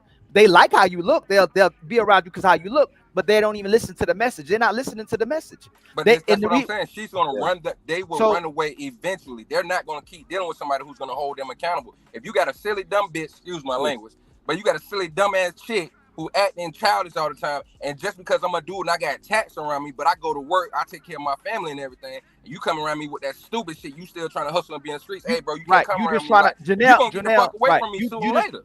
Right, but you just get out bigger reach when you do that. Janelle Monáe tried to be a certain way. She sold completely out. She started out with trying to say a certain message. Then she changed her clothing. And then she got to be phony. She changed her clothing, still try to keep a positive message. They still weren't buying it. Soon as she conformed all the way to pansexual, LGBT, taking her clothes off, now they all rocking with her. They will break her down. It's counterproductive. It doesn't. Charleston White is doing more damage than he's doing. Yeah, but helping, her man. message. But if say she changed as she performs or whatever, but the message never changed. Or Stay say the she's same, like, exactly. or say like, matter of fact, I'm glad you said that. What about Andre 3000 from Outkast? What about him? Facts. He changed from looking like the player pimp, but he always had a good message, right? And Yeah, then he and went to dressing like he said he wanted to dress like Parliament. He wanted to show that he's enjoying the music, but the message never changed. So if you mean to tell me you just bring up somebody who the message and her appearance changes, that's the problem. We different. Like just like I said, if I got on a t-shirt right now, but I'm going to an event, I'm gonna be suited and booted. But that don't mean I'm changing who I am. That's the problem when the aesthetics don't match the message. It gotta fit. It gotta be the same. That's Why you hey, feel that's hey, impossible, wait. bro. That's hold on, Ricky. Hold on, Rick. One time, just get in right after me, Rick. But I think you just used a bad example because what Andre 3000 did was change his entire aesthetics. Exactly. Hey, Hold on. What last part you said? I ain't even. He changed his attire to fit the message. He went on some spaced out, I think too much type of attire because prior to that, he was doing the players ball, we from the hood type dressing, but that's not even what he wanted to represent. He went to something that fit the message more so than I'm gonna go to something that's wouldn't that be growth? Real quick. I agree. Yes, Uncle Rick, get your 2 cents on this because the unfortunate thing is we haven't spoken on any of her talking points yet, which is problematic to an extent. I think we've talked a lot about how she looked. I'm still seeing if her wardrobe makes her masculine or non-feminine. Because if you out in this earth, the majority of the women be dressing like in terms of the weave, and I don't even know if she had a hoodie on, but so how she looked like out here in Houston, they all dress like that. They all have weave, they all have nails.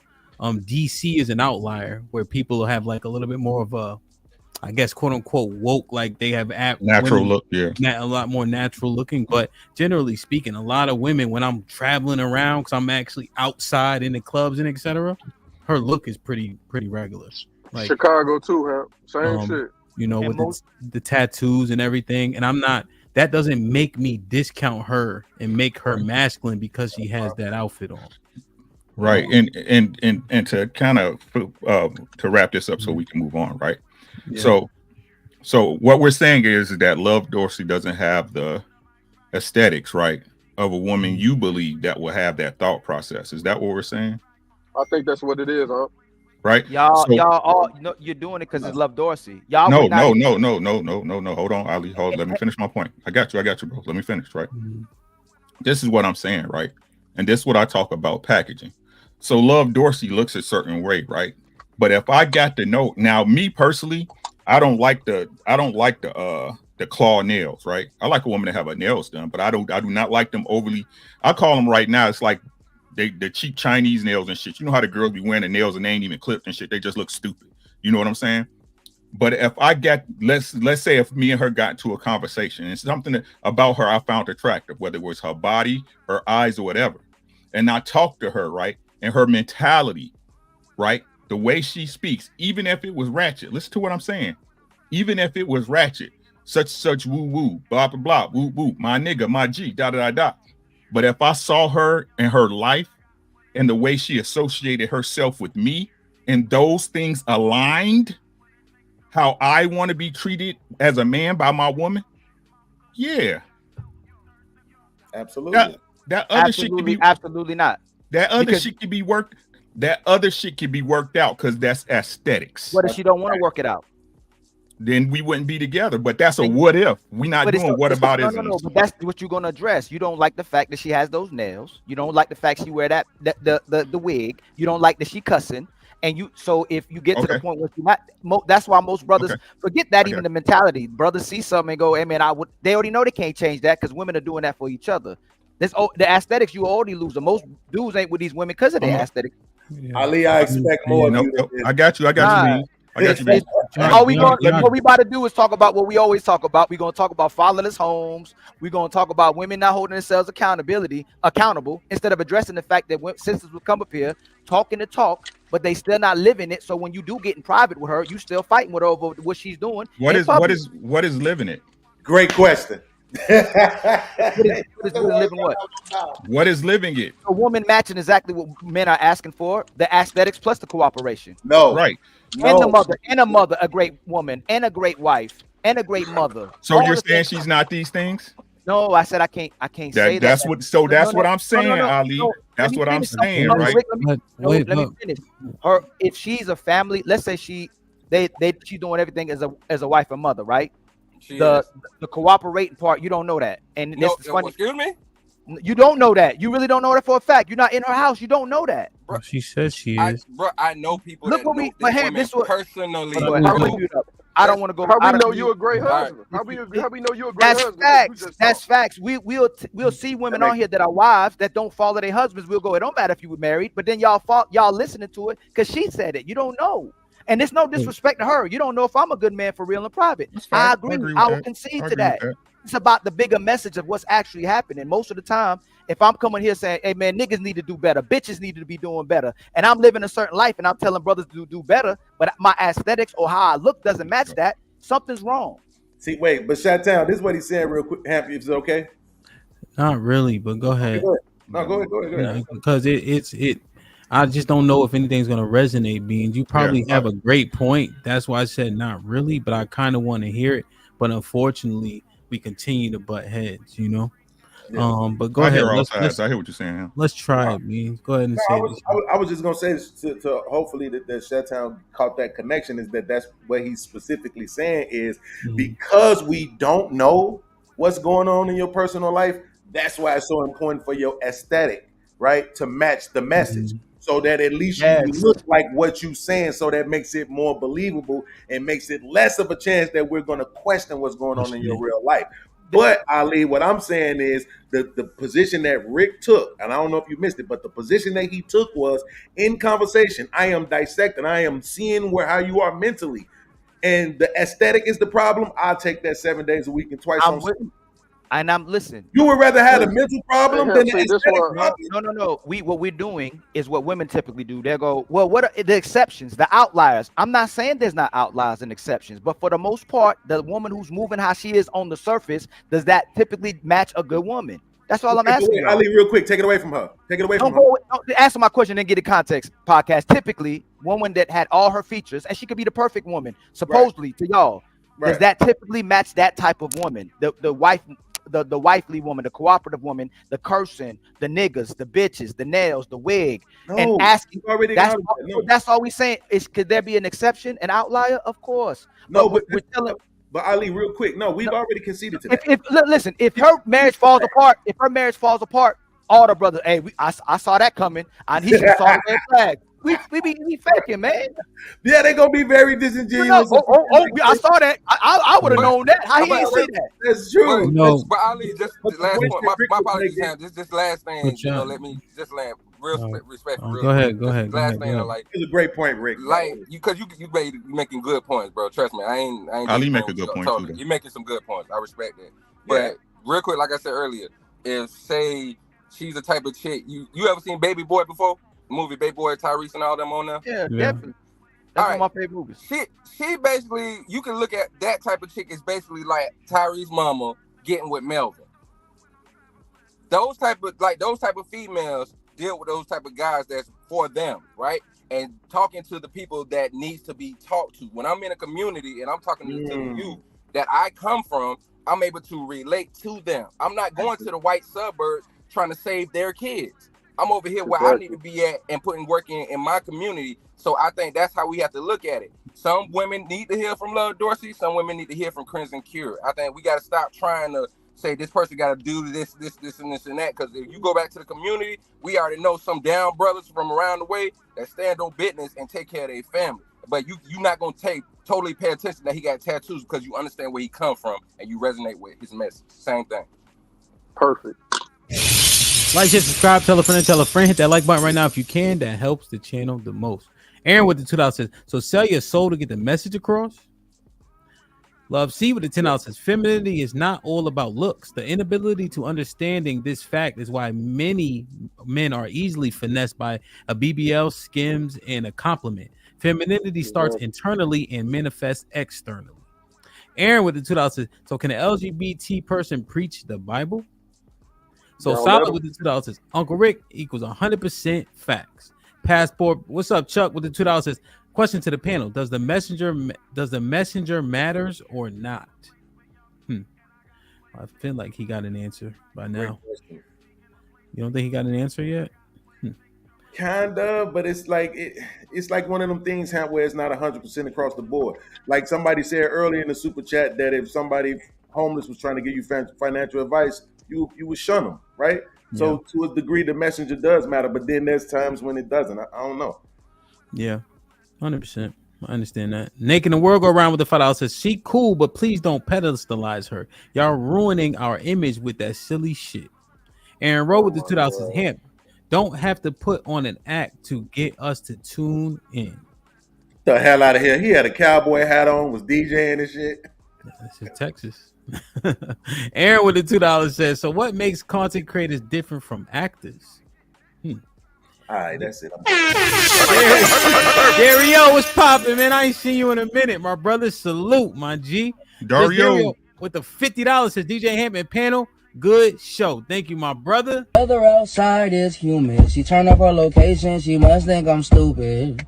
She wanna run the street, so let her ho, let her ho, let her ho. She doesn't show signs of stopping, so who am I to be cock blocking? I really hate to see you go. Let her ho, let her ho, let her ho. Salute. Crimson Cure was popping. Shit like that. Shit like that. But the 20 bosses, having a majority male audience isn't a good market for the success of content like ours. More men subscribe to me, but more women overwhelmingly come to me for coaching and mentorship. The message works.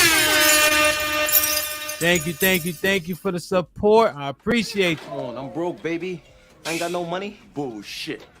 I see you shining, nigga. I can smell a motherfucker with money. Even Ray Charles can see you got money. Aaron was popping with the $2 says, false prophets more will show up in the end time. Callie was popping. What's up, you guys? This is just a little drive-by here real quick. Ali, you remember when I was on your show that night and you had played that song, the cook clean fuck shut up girl? Yep. And I had asked you about it after the show, and I was like, well, wait a minute, this kind of goes against everything that you be talking about. And you were like, it doesn't matter what she looked like, it's the message, the women need to hear it. It's kind of like the same thing. No, it's not the same thing. How is it not the same thing? Because we play a whole bunch of clips and music on our shows to be funny, right? Just to be funny, right? I cook, I clean. I say y'all like ratchet women, so I play the music just to be funny. I rarely play that song. It's only when we're having conversations between each other. That's not my main pushing point. That song isn't my main pushing point. She says niggas and bitches all the time. She said this is a sinner's page. I don't care what hold on real quick. I'm sorry. This is a sinner's page. I don't care what Christians think. I'm gonna say niggas and bitches as much as I like. That's her. That's what she says when she starts all the conversations as well too. So it's not the same thing. I don't push saying niggas and bitches to people and you should talk like this. So if she said it and she distinguished herself or had discernment between it, where she said, "Hey ladies, I'm trying to attract this, so I'll play this," but she still keeps the decorum and the respect as a lady and doesn't curse, doesn't say those things out of her mouth like that, then I can accept that. I said, okay, she's trying to attract people to her good page. But if that's her whole pushing point, it's not the same thing. I'm not cussing out people and cursing out people and promoting women who say niggas and bitches. That was a song to if it does attract something, it was being funny at that moment, and it may attract. It saying if women are being ratchet, I'm gonna give you a ratchet song. That's all I was saying. I didn't say that to push that to people. No, I had specifically asked you about it, and you was like, it doesn't matter. It's about the message. And not to mention the fact the girl be twerking and stuff like that. So, I mean, that's a whole other thing. You're being But yeah, disingenuous because then I'd act like that. Then I'd promote women that act like that. I didn't say that. And we can go pull up that video. I didn't say that to it you. was after the show. It was in the back chat that I had asked you about. No, it was in the back chat. It wasn't on the air. It was in the back chat. Oh, then we definitely can't prove that. Then come on, Callie. Well, whatever. I didn't say that. We might have had a misunderstanding. We might have had a misunderstanding. See, look. Really did. But Look, all right, that's what y'all. I'm saying. Look, and that's what a lot of sisters do on here. But we can go past that because I don't want to pay attention to that. But that's what sisters do too. Let me get D-Dub in. D-Dub, what's popping? Yeah, go ahead, say something. I'm good. Yeah. What's good? Man, shit, what's up, Hank? Uncle Rick. Mm-hmm. What you got? Oh, I'm trying to figure out like how this became about the looks when that wasn't even a part of the conversation. That's the crazy part. Like niggas get confused. I mean, niggas get sidetracked off of bullshit real quick. Like, but get up here on these panels and talk about the problems in the community every day, but be hypocrites at the same time too, though. Like, Would you be with her like? Would you be with a woman like that, with nails like that and a wig and cussing like that? Would you personally be with a woman like that? if she treat me the way that I want her to treat me, yeah. Because a lot of you niggas ain't like. We look at the statistics. Niggas ain't getting no box from their wives or their girls, and niggas on child support and the kids with their mothers and all this other bullshit you niggas come up here and cry about every day. I don't hear that she putting no man through none of the bullshit that I hear niggas complain about every day. But so niggas go straight to her looks though. Niggas go straight to her looks. So she's your type. You didn't lower your standard. You wouldn't want a different type of woman. That's your type. Like I said what I said. You asked me the first time. No, I'm just asking that. Is she your type? Or did you lower your standard to have to be with a woman like that? You just asked me the first time would I be with her. I said, yeah, she treat me the way I want her to treat me. Then you gonna ask me again. Like, what type of goofy shit you want? No, there you go too. Y'all, why y'all come on here talk about anything like that? Podcast. Too many people.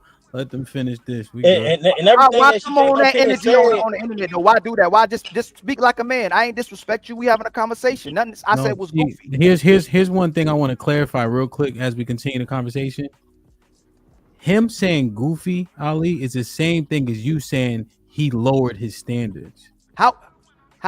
Because what it is you're qualifying how he sees that woman, and if he would be with her as though he has low standards. No, it's not. No, I'm saying, and you're putting her in a box that she's being low standard. Yeah, too. so like, because it's set. Cause Ali, I'm just telling you how it hears, right? Which is why listen, I'm telling you how people hear things, which is why he has that particular type of response. The moderator and the host. I know. This is what I'm laying out. This is what I'm laying out, right? Because of those two qualifications you just gave me. You say so you would lower your standards to be with a woman like that, and he says, yes, I would. Okay, so your standards are low, right? And then he responds with that. I argue that that's in kind. That's not, no. We said on the last show that's what men are asking for. As long as she treats me well, as long as I get peace, as long as she doesn't cause me any problems. So that's why I asked him. I just wanted to know if that was his actual type, or would he have to lower his standards to be with her? Right. How is it lowering the standards if the woman's giving him peace and all that stuff? How Mandrell is taking it. That's all I'm saying. What kind of one? Because what kind of, if that's not his type, he lowered his standards to be with her. Ali, that's what I said. I'm not saying your intention. I'm saying how things are heard. That's all I'm saying. That's all he's saying.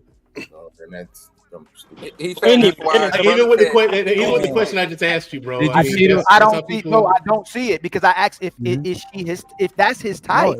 I'm just there's a way, like podcast doesn't see it, right? He agrees with you, right? And then Mandrell sees it, right? And then when D-Dub responds as such, I just don't want you to think that he just coming out of thin air, because Mandrell also interpreted it that way. That's all I'm saying.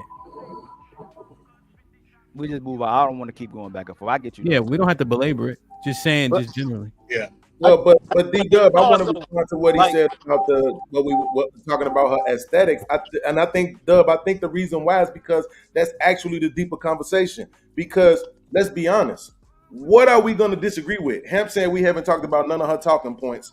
Unless people are going to be degenerates, I would be disingenuous. I would be willing to put up $50 right now that we're not going to disagree with nothing she said.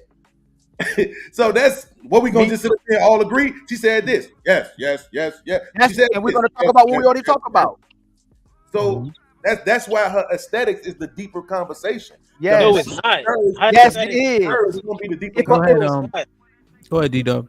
Y'all niggas all over the place. Every day y'all come on here. Y'all niggas all over the place. Like, y'all niggas like broken glass. You feel me? Like, y'all talk about the women so much. Y'all niggas get up here and act like them every day. So you must be married. See, you ignoring that part. Hold on, podcast. Hold on. Trying to make it seem like Podcast. I'm gonna run this right. I'm just pointing out things that I want to point out at the time. Just pointing out. Ali can address what D-Dub said very directly right here. We have a baseline of understanding. Go ahead, Ali. So you must be married. Yeah, I'm married. Oh, how long you been married? It don't even matter. Why you?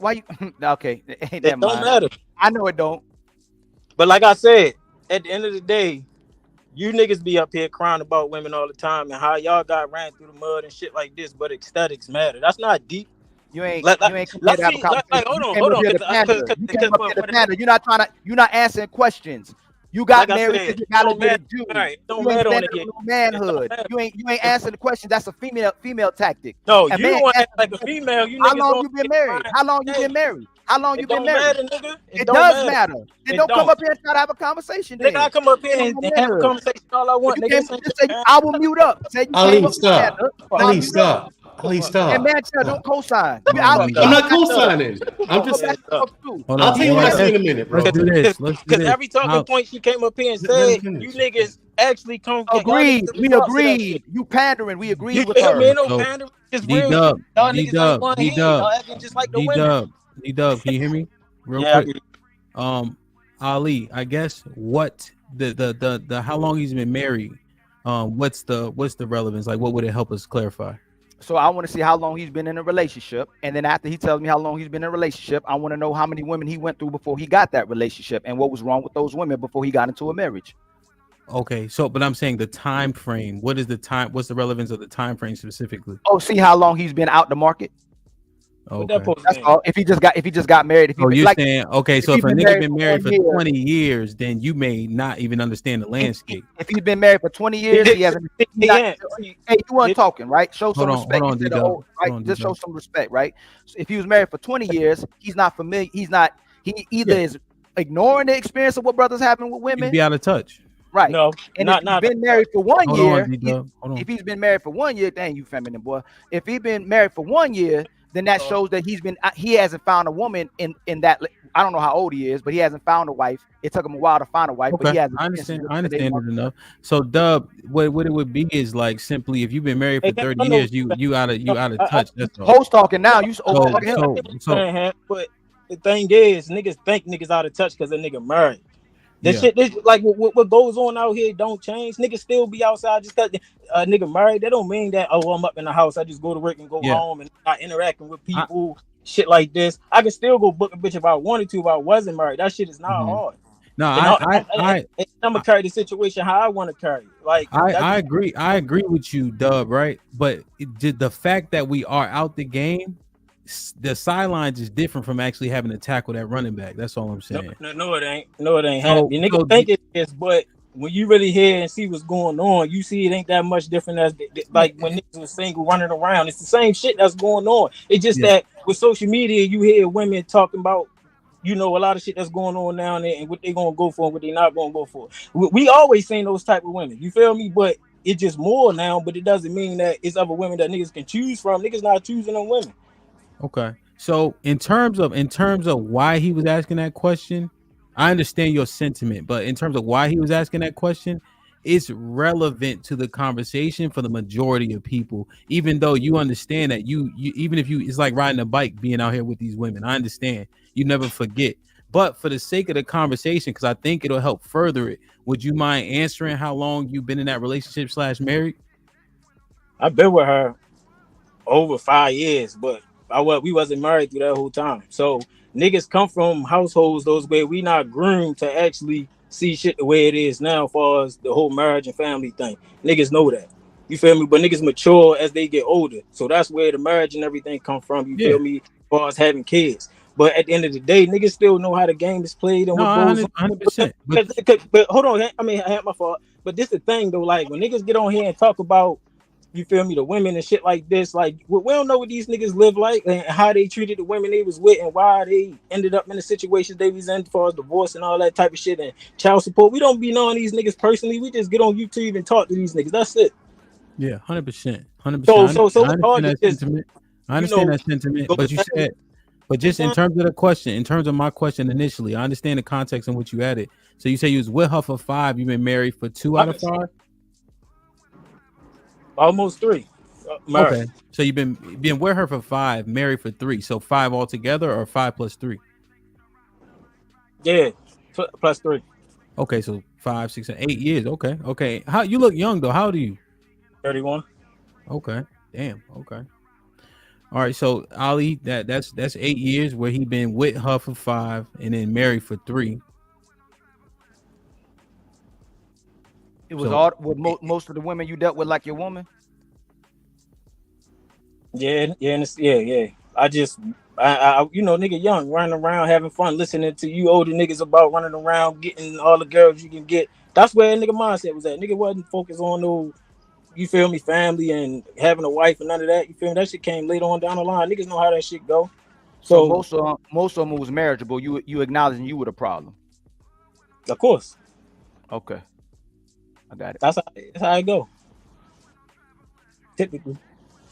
You good, Ali? Yep. I'm gonna let it. I'm not gonna keep going. You let it marinate. Okay. Like, share, subscribe, tell a friend, hit that like button right now if you can. That helps the channel the most. Aaron with the $5 says the world is falling apart because they believe in white Christ. Looks does matter. Praise the real Most High who looks like us.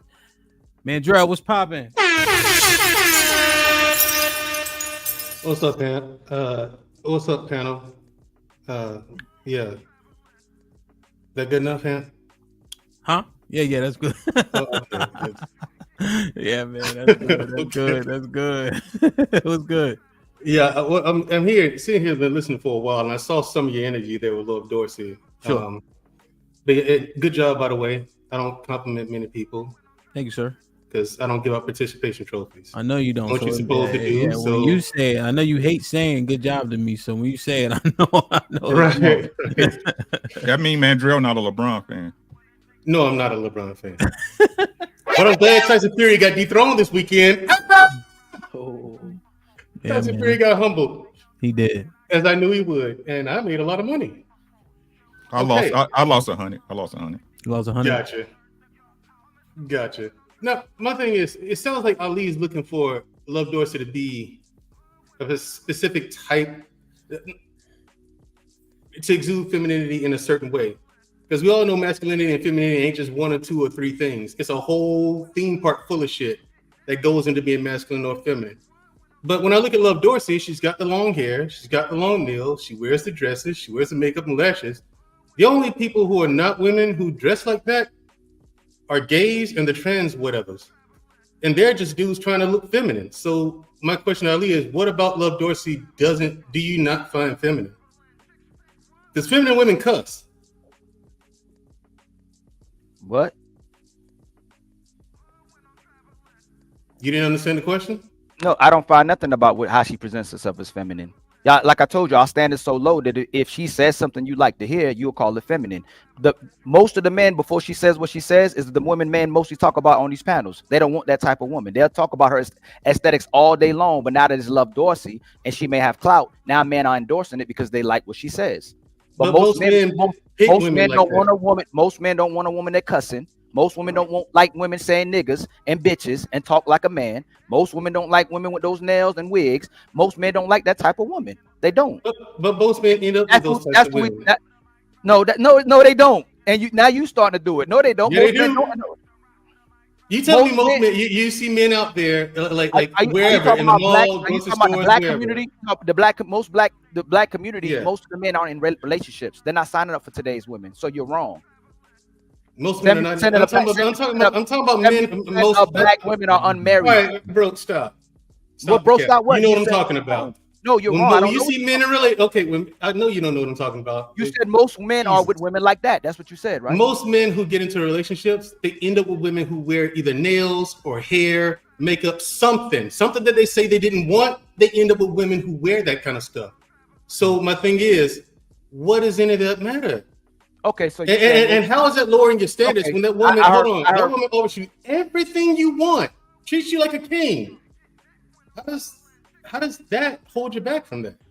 I heard what you said now. Yes, most men settle for that type of woman because that's what the market is. But most men don't like a lot of stuff that their women are doing. Most men are fighting with their women in relationships. Most men don't like that their women are wearing wigs. Most men don't like their women wearing makeups. Most men don't like that their woman is a natural, but because the market's so bad, they will settle for certain type of women. So I'll agree with you. But for the most part, most men don't get in relationships because of the aesthetics as well too. But the men who settle, that's why we say most married men are simps. They settle for a woman that fights with them, and they settle for women that don't match the aesthetics that he's looking for or the cooperation he's looking for, because men love women that much and they want to attach themselves to women. So I agree with you. Can I say something? I'm still having fun. Mandrell finish Trigger Mike, and then I'm still having a hard time finding the relevance between this woman's aesthetics and her message, because most men don't like her aesthetics. You keep moving the goalposts. Men, what she's doing, most men on the panel like a woman that cuss? Don't say it depends. I'm just asking, do you prefer a woman who curse? No. No. Okay. Do you prefer a woman with those type of nails? Doesn't matter to me. No, them kind. I know It doesn't matter to me. Right. I didn't ask you that. Doesn't. I know you would say, man. Do you prefer a woman with natural hair or a wig? You're talking about my preferences versus what I'm gonna what I'll accept. Can you answer the question? Oh, my preferences are like that. I prefer natural, you not the long nails and stuff like that. Why are you doing this? You making my point. Most men settle for what they don't want. So I agree that most men that do settle for what they didn't want, but the market is that bad and saturated. That's what they settle for, and you're admitting that. So that's the problem with it. She's speaking about what men should be. She's telling men to be masculine. She's telling women to be feminine, but she's not what she's telling women to be. And most women are not what. How is she not feminine? That's my question.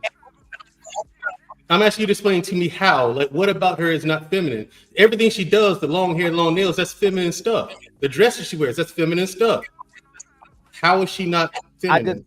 The way she communicates with men is not what men want from a feminine woman. Okay. The fact that her hair isn't natural, that's not a feminine characteristic. Men want a natural hair. That is a no. Okay. A wig is a natural. That's a feminine characteristic. If it's not your natural hair that men want, it's not even a real hair. I think hold on, Israel, you got the reverb. So Ali, is it two different things though? Like, is it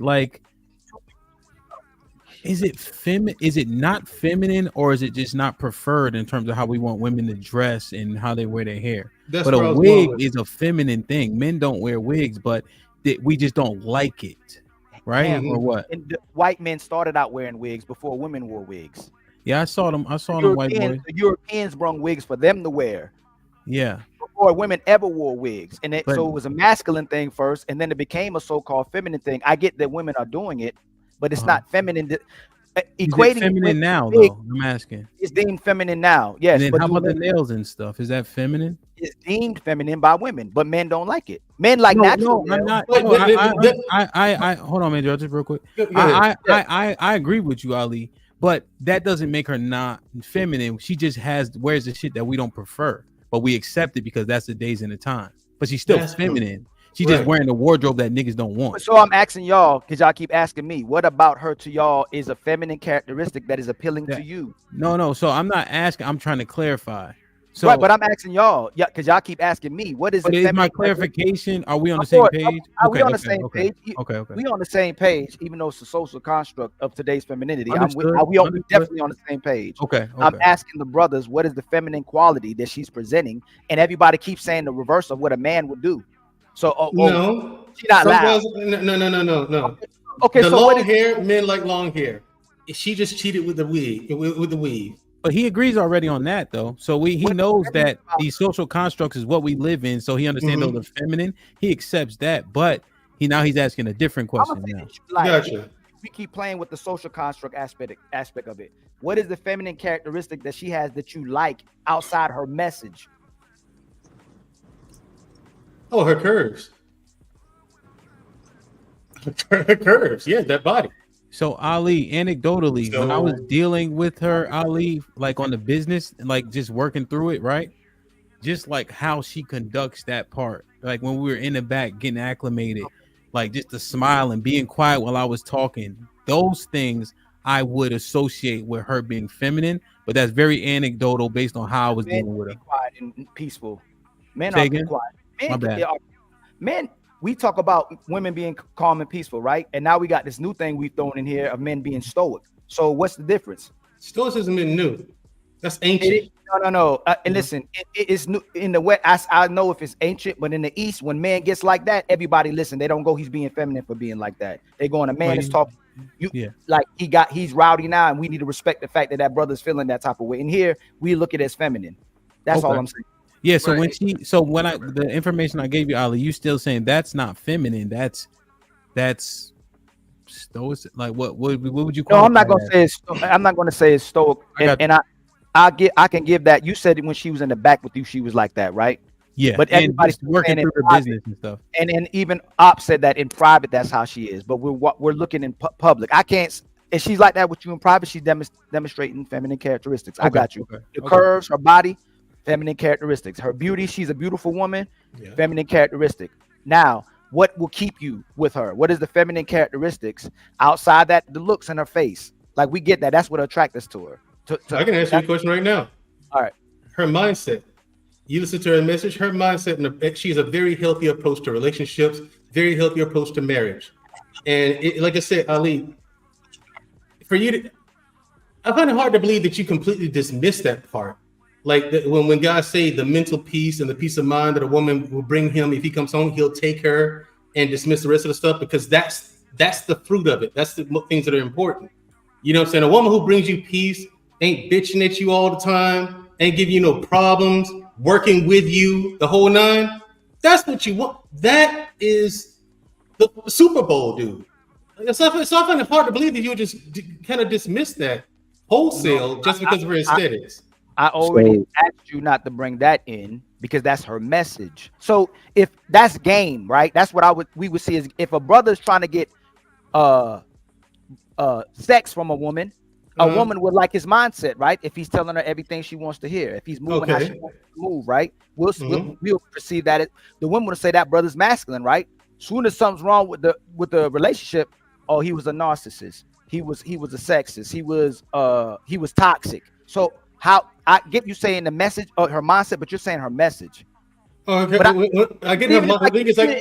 But even if I give you that, okay, because the problem we have in here is that her aesthetics is not matching her mindset. And I don't understand that part right there. So, how does the aesthetics have nothing to do with her mindset? So practice what you preach. Like that. Yes, you do. You're a man. All of us talk about practicing what you preach. Yeah. Hold on. This is where sounds like she's practicing it. This is where I want to interject. But just because she dresses a certain way or looks a certain way doesn't mean she's not practicing it. EBD question. I feel like Trigger Mike actually wants to interject. I've seen a lot of videos specifically. Do you mind if Trigger Mike jumps in and you can go for it? My go man, ahead, Trigger. EBD, what up? What's up? So this is where we were, Ali, we were going back and forth a little bit because what you're doing right now is what I used to do like last year. And what I realized watching my own stuff back, I was overly critical of less refined women because I only like refinement in women that speak well, talk well. And then when we started to get really into the minutia of what's going on, like let's say in the black community, I'm married to a black woman, right? Am I prepared to say that most black women are my wife? Or like, did they grow up a certain way to even get that type of refinement? So I'm learning to separate her ideology from the person. Like, I don't know her background. Like, I sat here and I looked it up. Like, her pictures and stuff are really risque, provocative, stuff like that. So it's not refined. I'm not taking her to the governor's ball. See what I'm saying? But that's me. And then I'm saying, okay, is it right for me to judge her on her appearance if that's the way she grew up. Because remember, people still, I don't know if y'all know, Nipsey Hussle was African. The dude was Eritrean. So all that tattoos on his neck, and he a Crip African, was like, yo, who is this? Because the African kids was feeling him. You see what I'm saying? But I'm like, yo, separate that from the message, and look what's coming out this dude's mouth. Do you agree? And 100% of the people say, yeah, he's really a man of the people. So that's what I'm learning to do, is like separate the message, because we're not prepared to say most of the women that can benefit. Who the fuck said that? All right, don't throw me off, man. Most of the women that can benefit, these terrorists and stuff that we know, they will actually take the message better coming from her, because she comes from where they come from. So I'm learning to separate the message from the person. I'm not taking her to the governor's ball, bro. But the problems that the black community has, if she's the person, we read the Bible, they always use a person like that. If she's the person to deliver the message that people need to hear, I'm not hating on it. And this is the problem I have with you. You'll sit on panels with women doing the same thing, disrespecting men, disrespecting you, and you'll sit there and still listen to it because it's coming from a woman. When you say the same message, women cuss you out. Trigger Mike ain't shit. Trigger Mike this. Trigger Mike that. Trigger Mike that. And then you come and still try to support the message when it's being received. It's not y'all saying it's being received from y'all. You don't know if it's being received from the women. You don't know if it's being received by a certain type of men as well too. You like what you hear, so you support what she's saying, even though you want to support how she actually looks and her aesthetics. And the fact that the thing you're not taking consideration again is that it's still counterproductive, because what's attracting men is what she's saying. What's attracting women is how she looks. Well, no. Here's the thing. Again, dude, it doesn't. The important part is the message. So you have to pick the right person to deliver that message. You have been on panels where you said something that made all the sense in the world, but no one responded to it. Everyone said, shut the fuck up, Ali, or blah, blah, blah, blah, blah. Gave you all pushback. The next person come right after you, said the same thing you said. Oh, brilliant, brilliant. It's the greatest thing since sliced bread. It's you who delivered. The only difference between your message was you delivered it and someone else. She has to be the one to deliver that message to certain people. Certain people ain't gonna listen to you or Trigger Mike. It has nothing to do with the message. It's the part. There's some of us that can come here and say anything we want to say. Oh my God, that was spectacular. That's phenomenal. Oh man, that's the greatest thing you ever said. If it's someone else, man, what are you talking about? A lot of people aren't even listening to the message. It's the clout. It's who that person is. If she's not Love Dorsey, most men are not listening to her. They don't believe her. We do have some type of discernment as men, right? The person that you choose to deliver the message matters, though. Most men would not. She would not be appealing to most men, and if she was, they want to smash. They feel like she's selling a dream. She's selling a lie. They won't believe. It's unfair to say that. Yes, it's very fair. That's a large leap in logic, though, Ali. How is that a large leap in logic? There's no proof to that. If most black men aren't getting married right now, getting in a relationship, how is that a large leap? Because of how bad the market is. How is that a large leap? Is it the market, or is it just that they're just weak, and they have and they come up and they complain about things that happen to them as opposed to taking charge of their lives? Why are they weak? Making it happen. Why, if the man's the leader and the woman should conform to what he wants, why is that weak? Men ain't leaders no more, Ali. How? You know that they're becoming fewer and fewer as the day goes by. There's no one teaching them how to lead. What's a leader? Well, that and the women won't follow. It's more than that. It's more than that. It's not just. Well, here's the thing. If I had a daughter, I have a sister. If my sister met any of you niggas, I don't blame the guys for not teaching the girls. I don't blame the women for not following you. So how they getting smashed? Look at the quality out here. So how she getting smashed? She can submit in the bedroom. So she's making. So hold on. If they're not most good y'all leaders, getting fucked by your women these days. If they're not good leaders, see how you still now you pander. You see, I'm not pandering. You and me spend all the time, bro. You see these dudes out here. If they're not good leaders, how do they get in the bedroom with them? Man, women get horny too, Ali. No, I'm asking you. I'm asking you. No, hold on. And I just answered. I don't want to. That's how they get in the bedroom. I don't want to go for Mandrell because we sorry after they have a baby. We sorry after we smash. We sorry after we didn't do what they wanted them to do. So you tell me, how did I get in her guts if I'm a bad leader? How are men bad leaders if they get in the guts? Because she didn't fuck you just because of your leadership. She fucked you because she was horny. So then how are the men the bad leaders? Because he knows that she wants to be a leader. I told you she didn't fuck you because you're a leader. She fucked you because she was horny. Checkmate, Mandrell. Checkmate, man. Checkmate. You sound crazy. She didn't follow you anywhere. She made a conscious decision to have sex with a guy and scratch that itch she had. Men will actually lead their wife. Men will actually put a ring on a cooperative and feminine woman. He's gonna smash a woman who was horny. Stop disrespecting and being condescending and playing the mindsets of actual men who know. Stay right here with me, Ali. Stay right here. Stay right here. Stay here with me. You said she was horny. You said she was horny. You She didn't follow the guy. She didn't follow him. She made a conscious decision to fulfill a need she had on her own. So why it ain't about you? It wasn't about the guy's leadership. So why she had sex with somebody else? She could have, but she chose that dude for the night. It was her decision. She saw him as valuable. Whatever you want to say. No, maybe she saw his dick as valuable for the night, but that was it. And she fucked around, found out, and she got knocked up. It's a bad argument, Ali. You know I love you though. That's a bad argument. What's the bad argument? How is that a bad? Because that's not leadership, right? That don't have anything to do with the leadership thing. No. I didn't make. I asked him what leadership was. Podcast. I said if he's a bad leader. If he's a bad leader, how we get into the bedroom? That is not a bad argument. It is because leadership don't have anything to do with it. Ali, I was completely. No, we do this podcast. Let me finish and you get it. No, I'm gonna give it right back to you. Leader is just someone a woman is following. Y'all weaponize leadership against yourself. Hamp is leading this panel right now. If you come with me, it's still leadership. Yes, it's a part of leadership. It's who you following. Stop, y'all weaponize leadership against ourselves. Most men are leaders. They are leaders. No, they're not. Most men are. No, they're not, bro. Come on, Ali. Let me finish. They're not. Let me finish. Let them finish. They're not leader. They might not be leaders of a nation. They might not be leaders of a business. They might not be leaders at their job. But most men are leaders of a woman. They are still biologically leaders of a woman. Most men are still superior to women biologically. Most men aren't in a relationship. They are leaders. Who ain't leading? That's a checkmate. But you just said most men ain't in a relationship. Hold on, Mandrell. Ali, now you see how you asked us to let you finish, right? I'm done. Be smoked.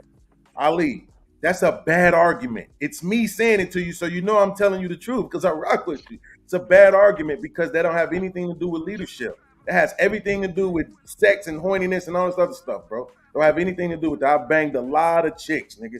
And when it was time for babies to get born, they got rid of them because they knew I couldn't do nothing for them. Like when it was time for relationships, they got away because they knew I couldn't do nothing. Like the few that chose to try it out with me was very few to the number of women I actually did. It's a bad argument for leadership. It's not a bad. No, y'all hanging on the sex. No. Okay, so hold on. If it's a bad, what do y'all mean when y'all see? So this is a great show today. If we not weaponizing leadership against ourselves and trying to act like we him and make men look bad, what lead to where? What type of leader are y'all? Where we leading to? Food? To shelter? What are we leading to? What type of leader y'all talking about? Like, no. Ali, hold on. No, I'm actually just address the point. What kind of leader? What kind of leader? Stop, because I'm tired of getting checked. Right? Stop. Mandrell just asked you a great question. He said you just said these niggas ain't even in relationships. How's that a bad leader? They don't want to be in. They don't want. Who are they leading? They're not leading these. They still. That don't make them not a leader. That don't mean you're not qualified as a leader. It absolutely means they not leaders if they ain't in relationships. Ali, they not leading nobody. Hey, podcast, are you going to turn this into a semantics thing of saying that because he's not leading a woman, he's not a leader? How do you define leadership in a man? Are you saying if a man is conducting himself and he's mid-management, are you saying he's leading at some juncture? He leads himself? Is that enough? Yes. Okay. If you have your qualities and what you possess make you already a husband, then forget a man that findeth a good wife, find a good thing. Forget the fact that if a woman sees you, you're already capable of leadership. You're already a leader, and she either follows or she doesn't. Okay. And Ali, is your part of your stance that men are naturally leaders? Men, not only are men naturally leaders, most men can lead themselves. They can lead a household. Holy shit! Okay. What world do you live in? That's the point of contention that women want luxury. Women want a lifestyle. They want them to finance something else. Most men can lead a household. That is not. Okay. So just to quickly hold on. Yo, B Ben, your mic is not good. It's not good. So it's very hard to hear you, and you have a reverb. So Mandrell, that's where you guys are.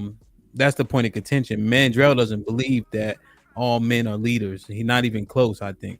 He has to qualify. All evidence to the contrary. He has to qualify and show me that with the way we're living now, that women are better than men in all the things we can present. Why do I have to do that? I never said that. Whether we're talking about finances, whether we're talking about righteousness, whether we're talking about leading the family.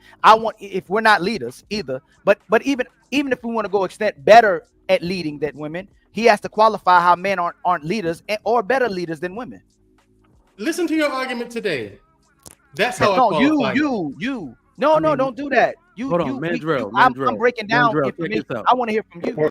Ask him. I'm telling you, Mandrell. Can a mom in a home by herself, 100 single moms, can they raise disciplined children? No, not by themselves. 9 out of 10 times. I'm not saying women are better than men. Are their children going to be disciplined absent of a man? Not to the degree that they need. No. Place a man in there with no other.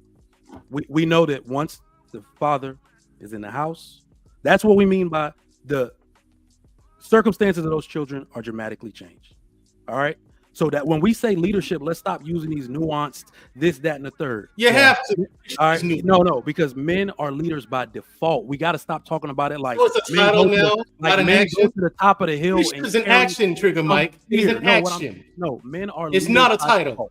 Hold on. Earn leadership. Hold on. No. And you learn it. No, hold on. And practice it. That's how you get good at it. But hold on. In relation to women, men are leaders by default. And what do you lead them to? Hold on.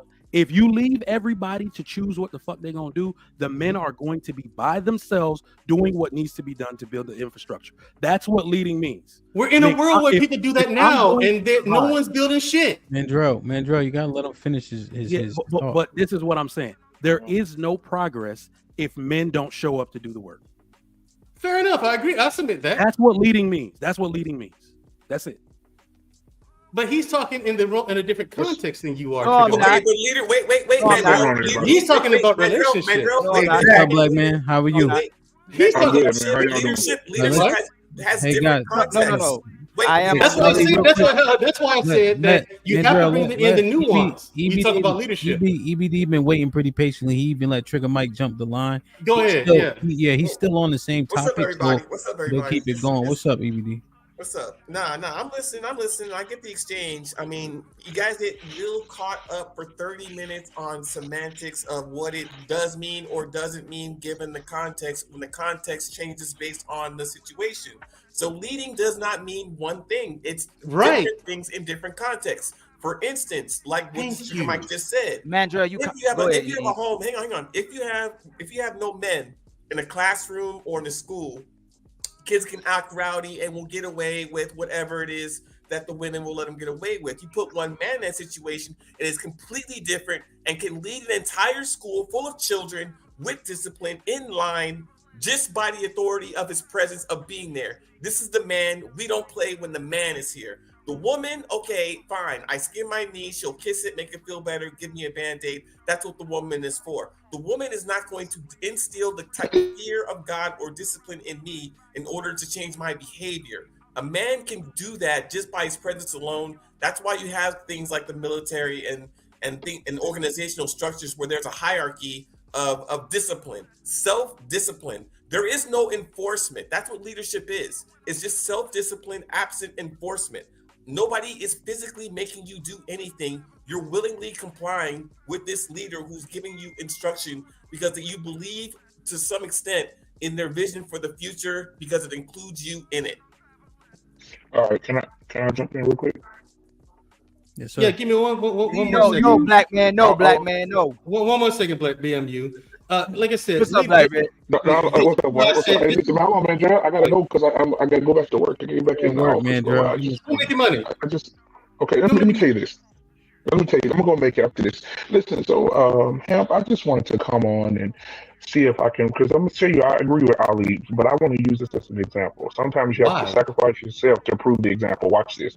So I want to come on Hemp every Tuesday, every Thursday when you have a show, and I want to promote my Patreon. I have a Patreon to teach men how to lose weight. Okay.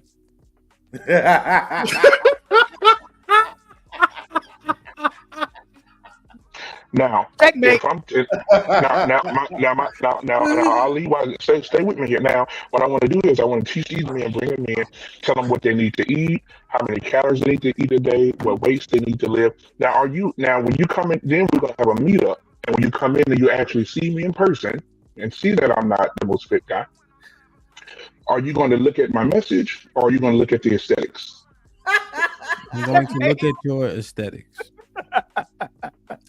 So now we see what Ali is talking about. No, we don't. Hey, Ben saw it. These are two different. These are two different contexts, dude. Wait, hold on. He makes a good point. This is the part I don't want y'all to miss. Now, who's showing up for that is the difference. So let's take it back to Love Dorsey's situation. That's why I'm leaning on a little way from Ali's point.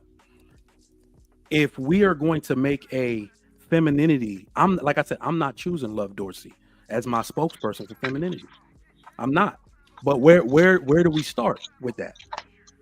We talked about this on this show, Hemp. People are always talking about, Divine Nine people. Y'all need to be more in the neighborhood and whatever. When I've been in the hood doing work for years. When I first started out doing community service, you know why those little niggas didn't listen to me? Because I ain't had no tattoos. I ain't had no what you call on my neck. I ain't never been to jail before. I'm a square to those niggas, man. They're not listening to me. But they're gonna show up for somebody that been through what they've been through. I ain't got no tattoos. No. They're gonna show up for somebody that been through what they've been through. I could teach them something, just not that. There is somebody that can get through to them with the ideology, because you would believe, even though you're not married yet, you would believe that you want black people to get married, especially men, to the women they have children with, right? Right? You believe that, Ali, right? Say that. I didn't hear you. You want most black women to marry the men they have children with and value them. Definitely. Then somebody got to marry Love Dorsey. It don't got to be you, but somebody got to marry Love Dorsey. She got to be submissive to some man, and most of the women that look like that got to abide by the same doctrine you want to abide by. So we got to be realistic that some women look just like her, act just like her, talk just like her, but we still want the same things for them as us. It's a hard reality. Like I said, I'm not choosing her as my woman, but somebody's going to. Mike, do you think she's in the minority or the majority of women have that look of black women? It's the way she talks. Maybe not. I don't know. But tattoos, those are cultural norms. She got tattoos.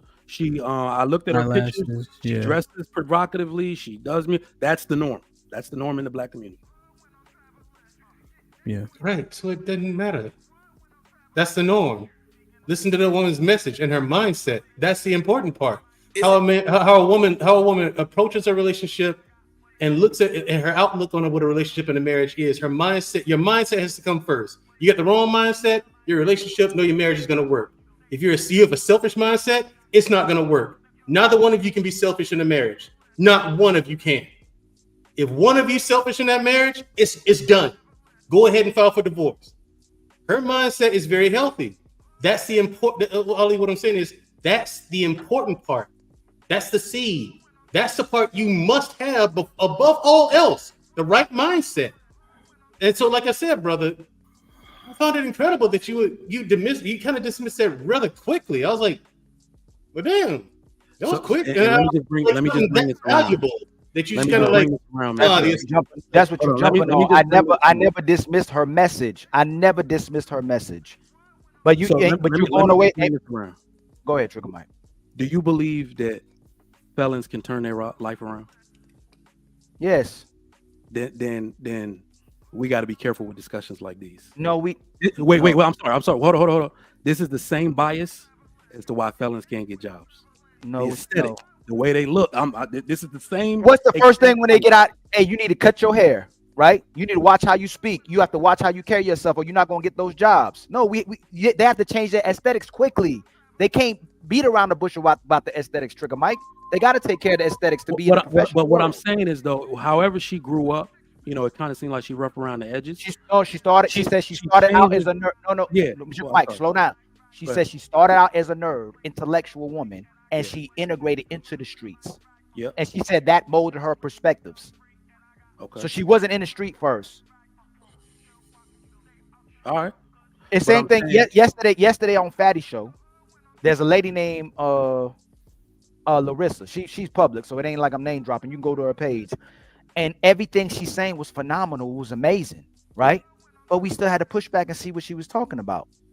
Everything she was preaching, most of the stuff she was preaching, she looked like the part. She had all the aesthetics, everything. But the what she did in her previous relationship was counter to what she did in her new relationship. But the difference was that we could acknowledge, and we still don't know, is that the information she came upon was after that marriage and not before that marriage. But it's still, at the end of the day, she left her husband for the thing that she doesn't preach. She's preached loyalty. She preached stay with your man, don't leave your man, be feminine. She preached all those things, but she viewed her man a certain way from her point of view and decided to leave him. So if somebody looks like her, talks like her, kind of presents that way, but wants to start projecting a more feminine countenance, should they just shut the fuck up and not do like YouTube? No, she just said while she was on Hamp's Live, fellas, stop picking masculine women, pick feminine women. That means she should have already been working on her verbiage, on how she communicates. So women have to start changing it. If we're men, Trigger Mike, you, me, podcast, him, if we not getting women, and let's say this is a utopia of great women, we're gonna quickly change into what women desire, how we want the respect for women, the wife. We have to adjust certain things, because if we're not acting like a husband or a leader, we have to adjust to the husband and leader and to the aesthetics of what that looks like. You know what? I'm gonna give her the benefit of the doubt. Here's why. She's so I've seen her speak objectively on so many subjects that I think she's actually saying choose feminine women, unlike me. Right. I believe that she would actually do that. She's that objective. She's basically saying, I got tattoos, I kind of talk rough. Well, she raps or she sings? I don't She know. raps. She raps, nigga. So I think she's actually saying, this is what I do. I'm way too into this life. I really can't make a turnaround, but this isn't conducive to getting the results you want as a feminine woman. Don't choose a woman like me. I think that she is being objective, and that's actually what she's saying. Oh, right. See, Ali, this is what I was saying earlier. That's Hold a on, powerful EBD. message. Hold on, EBD. Look, Ali, this is what I was saying earlier when I said it sounds to me like you want, and when I say you, I mean we want people to be perfect, right? You saying, oh, the lady came on the show, she got the new message, she this and that, but her last relationship. So, like, bro, they can't be perfect, right? And I'm saying this is what I was saying earlier when Rick would ask you the question, Ali. That's why I said you wanted us to answer your question, answer his. Would you rather have the chick with the right mindset and the wrong aesthetic, or the chick with the right aesthetic and the wrong mindset? And you don't get to give context. Pick one, right? I knew you. Yes or no? Absolutely, right? And you know what? And so that's because that moves us towards the more logical response is, well, we can give her more grace than we can the other chick. I'm gonna answer your question. I'm gonna answer your question first, because you giving me a choice. Ali, drop your. I would rather. Drop your location first. I would rather pick the woman with the great mindset than those aesthetics, right? But in reality, though, if her mindset has gotten like that, podcast, we got to keep it real. If her mindset gotten like that, the aesthetics is going to start matching it, and it's going to match it. You got to keep it real about that. Yeah, true indeed. But well, no, I'm not asking to be genuine and have good faith conversation. I'm not asking for her to be perfect either. So let's say she had some natural nails, right? And she is some natural hair, and she was cussing, right? I was like, I give her the benefit out. She changed her aesthetics a little bit of it. She making progress. Okay, you got a problem with what you got a problem with. I accept so she dressed provocative. Yeah. She says niggas and bitches. She says she don't care what the church thinks about what she's doing. This is a sinners page. Yes. She got crazy, them nails crazy, right? I got you. But she's telling men to pick feminine women, telling women to be feminine, and telling men to be masculine. Absolutely. I want to see. So I didn't see where's the growth part is the message. The only growth I've seen is the message. Right, but again, the problem that we said the dude there earlier, the op guy, I can't remember the whole thing, but the op guy was like, bro, he has enough evidence to suggest that she's not moving the way she moves on social media. Well, listen, Ali, this is what I'm saying. I'm not finna say everybody lying. So the dude said it. I'm gonna take him at his word. He said it from the same time. I'm gonna take him at his word that she may be moving differently in her actual relationship. So if what she is addressing is relationships between men and women, like this, Hamp. Let's say Hamp's wife, the way we want women to be in a relationship, that's how it is. When she around Hamp, she around the kids, she don't cuss. But when she with her family and they playing spades, you set the fucker. You know what I'm saying? Like, it's an environment where it's like, What? Yesterday, you had a conversation with a certain Israelite brother, right? Yes. When he brought up who he was married to, would that lose credibility to a lot of Israelites? Yes. That's all I'm saying. That's the main thing, man. What he was doing. No, he would lose. Listen, he would lose. No, it's being, we are men, we have to pick wives, right? And women. So when we're watching her, I agree with her and keep pushing your message. Keep pushing your message. But the aesthetics got to match. And I'm not condemning her. She seems like a beautiful woman. She attractive woman, and she may be respectful and kind. It's the aesthetics. That's it. It's the aesthetics. I'm not attacking her personally. I'm not saying she's a bad woman. She's not a good woman. I'm saying her aesthetics don't match her message. So people keep going, oh, she's not perfect. You attacking her. No, I'm not. Just a quick. Sorry, go ahead. Real quick. So, salute to Miss Parker. She put 10 towards the extension. She bought y'all 3 minutes. The rest of the extension is $50. We've been here for 4 hours. I usually do the extension at 3 hours. We have 730 people in the building. DJ Hamp 1 is the Cash App to extend this show for another hour. I think this content has been great. So let's pitch in if we can. I'm gonna read these super chats. And then Mike, you could pick the mic back up. Pause. If they don't do the extension, we'll get out of here, and I'll see y'all tonight. T.O. with the $2 says, here comes this albino gremlin. Who the fuck is that? I think it was Mandrell. Was it Mandrell? Oh, Mandrell. Pretty dope. He the only albino that was on the page. Kenny 3 stacks with the $10 says, what's good, Hamp and panel? Checking in 100. Salute my brother. He said, Ali cooking, by the way. Making the world go around with the $2 says, wigs are masculine. Black Man Unfiltered with the $5 says, 3 layers of makeup, long at lashes, long nails. Hell, you might as well have been with a trans. And V-Ben Israel looked like Jesus rose him from the grave. God damn. Red Pill Ranger with the $5 says, she's a female Derek Jackson. She's the exact person that she's talking crap about. I could smell a chameleon / grifter from a mile away. Holiday Rail was popping, been a member for 2 months. Her mannerism is masculine and her look is ghetto. Making the world go around with the $5 says, your benchmark for masculinity is white men wearing wigs. Red Pill Ranger with the $5 says, I listened to her words, and just like most women, she slickly shifted blame for female behavior on men. Y'all be getting razzle-dazzled by jibber jabber. Voice of Venus, popping Venus with the $10 says, the fact that aesthetic are the biggest concern speaks to how much these men lack substance, morals, and character.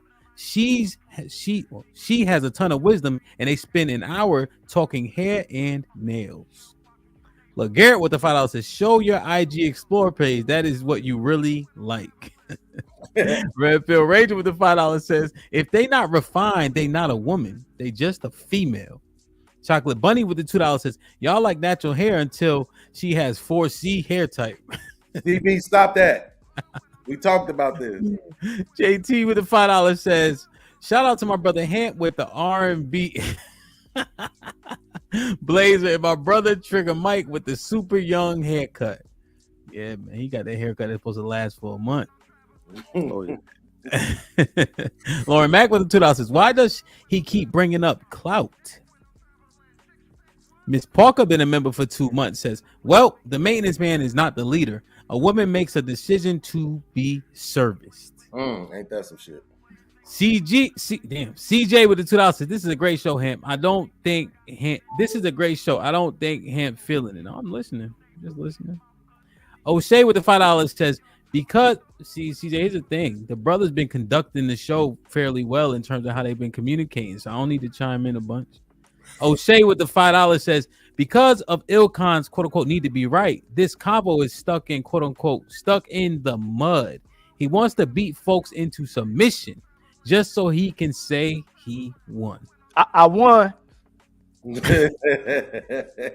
Like, share, subscribe, tell a friend, hit that like button right now if you can. That helps the channel the most. Mike, you were saying something? Yeah, I was just saying, I don't like when I'm listening to the whole conversation now, even thinking about it, we don't disagree with Ali. It's just semantics and nuance. Because let me say where I agree. And you're talking in a very idealistic way. And the place I've seen this the most is in corporate. I kind of just had to make a decision like this.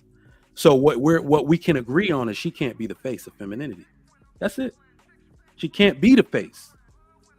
But interestingly enough, one of the ways you know what you're putting out is working is when people with a less, refined demeanor and countenance adopt the shit that you're saying. So it still has value. He can't be the face. Like, you see what I'm saying? They when we're talking about why such and such isn't the face of the NBA, or I already know. These are corporate institutions. It's like people talk about, hey, Ant-Man taking face of the NBA away from John Morant. Man, John Morant ain't never gonna be the face of the NBA, not anymore. You see what I'm saying? Ant-Man got the story. He kind of got the look. We know they can give. Michael Jordan was the blackest nigga on earth. They made him the face of the NBA. So she can't be the face with because of her lack of refinement. But there's still value in her adopting our ideology about femininity. Yes, the question remains. We don't have the evidence, but the question remains: is it effective? That's what I'm saying. If you look across the overall market, I remember we had this conversation before about all of the content creators. And I think at the end of the day, we was like, no, there's no great change that is happening for the better. It ain't more people getting married, more people being responsible, more people being healthy in their relationships, choosing better, vetting better. Like, none of that is happening. I've just seen 2 new podcasts today from ghetto ass ratchet women doing numbers, by the way. One of them was called Wholesome. Like, I'm talking about whole, not whole, wholesome. So what I'm trying to tell you is, it seems like the more pushback that women get on their behavior, the more rebellious they get, right? And if it's coming from women specifically, and I'm not knocking Love Dorsey, I can deal with it. I don't search it out. I don't go look for it because I prefer the Karen Seitz type message. I prefer the Rachel Wilson type message. I prefer the chicks that, believe it or not, that clothe up when they giving that kind of message, right? It's like in church. If you go to church, Street. Yeah.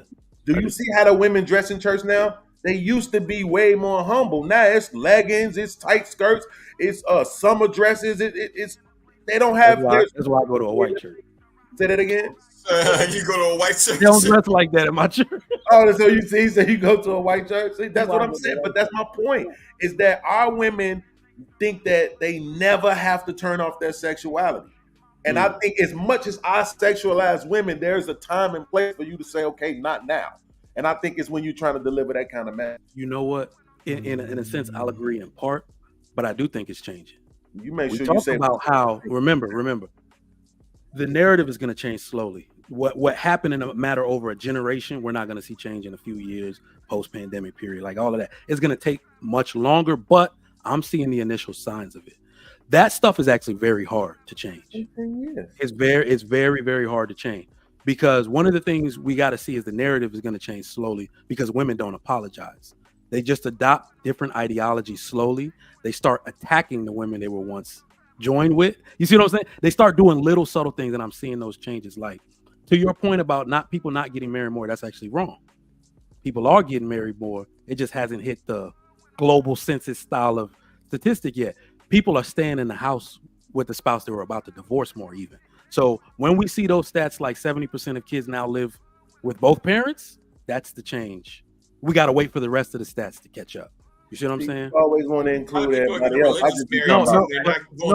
But I'm saying all of that, like even incremental ones. 7% of women now more are stay-at-home moms than 2020. 2 in 2022, 7% more left their job entirely and was like, let me just stay home with the kid. But So they're we're not more married, and I think the thing that you're skipping That's what from I'm that is saying, that they own incremental. businesses. They not These are- married. They own That's how businesses. I'm saying. Incremental changes, I think, are happening on a scale like. Tommy, put your That look like give me that the look like peace sign. I was like, he was still, but I was like, that's yeah, because you know how to he dress Tommy hood. was popping. Tommy dress hood sometimes. Yo, that's nah, exactly 'cause what I- they would do too. He hood Yeah, sometimes. right. You know when they be doing the P bomb, it's like they don't move. Then you like, oh, And look, they'll put a fake voice in the background. They'll put his voice in the background. My bad. Hey, Tommy, I was shook for a second because it was kind you of was- Grady. It was kind of like Grady too. Like, you know what I mean? I'm like, oh shit, they use Damn sun is in the Yeah, window. you was like you came in When you like took him down, I was like, oh, that's not it. That's not it. Oh, yeah, right. You so okay. So I was making sure I You wasn't. pull that trigger. You pull that trigger quick as hell. Huh? Yo, I'm telling like, you, go ahead. man. frozen. You was just stuck. Like Hey, you ain't free yet. I still might put some up on that. Wow. Damn, man. Tommy, I don't know if you know what we was talk. My bad, Beans. Oh, I did. I was in the comment section. I was like, y'all gotta let me up on this one. Oh yeah, and then also I interviewed Love. I don't know if you've been here that long. That was like 4 hours ago. But I interviewed Love Dorsey. You know her? No. You may have seen he her. said, though. look how he said it. If he saw a clip, you may have seen her before. She has like a little bit of a raspy voice. She has a very urban look. She's a black woman. Look her up real quick. You may have heard her before. And her name is what? Love Dorsey. Lovedorsey. I know Ken Dorsey. Not Ken Dorsey. Not Ken Dorsey. This chick with this chick with this thing, this crochet thing. What the fuck? Oh, I'm sorry. I mean, You may have seen her, maybe not. she got one thing of weave all the way down. She's sitting in a seat, and the weave go down to look like the floor. You on her Instagram? Without makeup, she looked like somebody just stole on her. That's fucked up. So I mean, it is. She can't help it. I don't understand.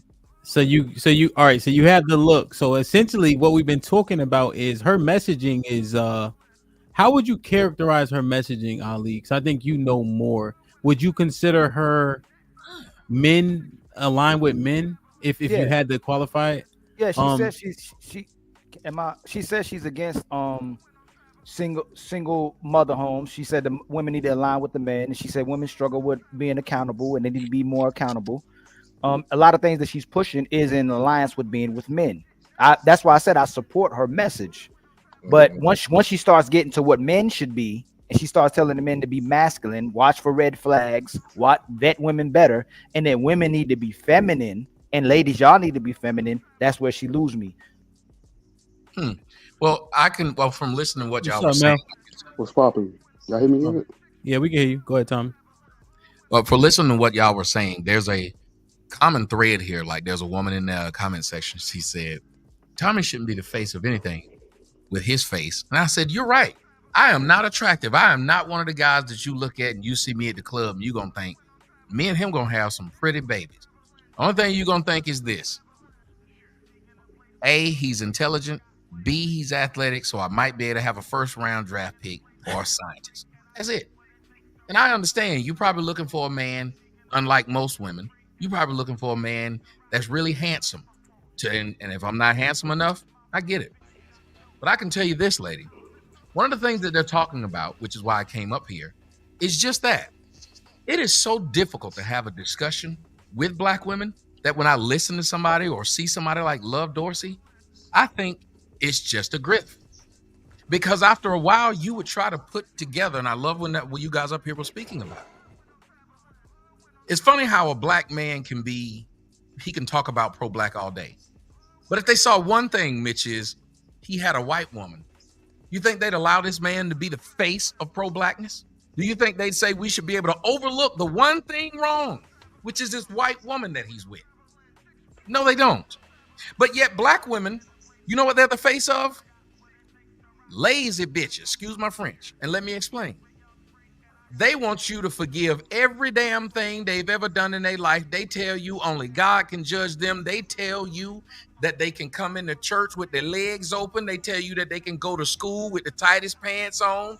Literally, when's the last time they told you, you know what, I realize what I'm doing and I should probably calm it down? They don't. They tell you you have to accept what they brought to the table. Women with 8 kids by 9 different men, they tell you there's nothing wrong with that. Men who ain't paid child support for one child, they tell you he a deadbeat. Women, it shouldn't matter how many abortions they got. When you see them with long fingernails and weave, you shouldn't care about that. It should be about everything else. Then they'll say that the reason they get weave is to attract men. But if men say they don't like it, they say, what kind of man talking about hair anyway? Must be gay, sensitive. So you do hair for me, but if I have a comment on the hair and don't like it, then I must be gay. You cannot negotiate with terrorists. And when you listen to somebody like a Love Dorsey or something I do know, somebody like the Six, the Goddess, and the other girl, they look the ratchet part, they act the ratchet part, but they saying the right things. Well, you know why they saying the right things? The same reason why most people are online saying the right things or the wrong things or the provocative things, because there's money involved. I'll dock my boat here. The man said earlier, he said, how many times have we been talking about this stuff and what's changed? And I saw a ratchet chick today and her name was Ho something. And I was listening to him. I said, he's right. What the fuck has changed since all these people been doing all this talking? You know what's actually changed? Niggas got jobs now. Niggas who used to couldn't rub two nickels together got people hitting the cash app and they done sit up there and act like they somebody now when they were nobody before the internet. Bitches who wasn't doing shit but selling pussy on what Backpage or stripping somewhere. Now they done got a mic in front of them and they some host of something, and nothing has changed. Because if it did, the marriage numbers would go up. If it did, the tattooed hoes would stop. If it did, the simp ass niggas would stop. If it did, any of this stuff would change. You want to know what the best place to tell that nothing's changed? Watch people of opposing views talk to each other. Do we talk to each other with any kind of love, respect, reverence? Even the idea of trying to listen to an opposing view, we don't do that. Motherfucker, we were doing that before the internet. Before the internet, we didn't get along. Before the internet, we had a bunch of babies' mamas. Now you got niggas who be on the internet talking about some don't be with these babies' mamas, fucking the bitch in the audience and making her a baby mama. Now you got women who's sitting up there talking about some don't fuck these dusty ass niggas, getting pregnant by one of them. Don't tell me shit, because I know you won't listen to shit I tell you. I'm done. Like, share, subscribe, tell a friend to tell a friend. Hit that like button right now if you can. That helps the channel the most. Let that marinate. I'm gonna read these super chats. Homeboy with the $5 says, Ali, do you listen to Tupac? Do you disagree with the aesthetic and the message? I ain't a killer, but don't push me. So solid. So solid with the $5 says, yo, Hamp, what's the acronym for Cali Bev's Council of Online Niggas? I don't know. I heard her say that one time, but she didn't give me an acronym. Black Man Unfiltered with the $5 says, DJ Hamp, any takers on the Patreon yet? Nah, no, nobody emailed me yet. Black Man.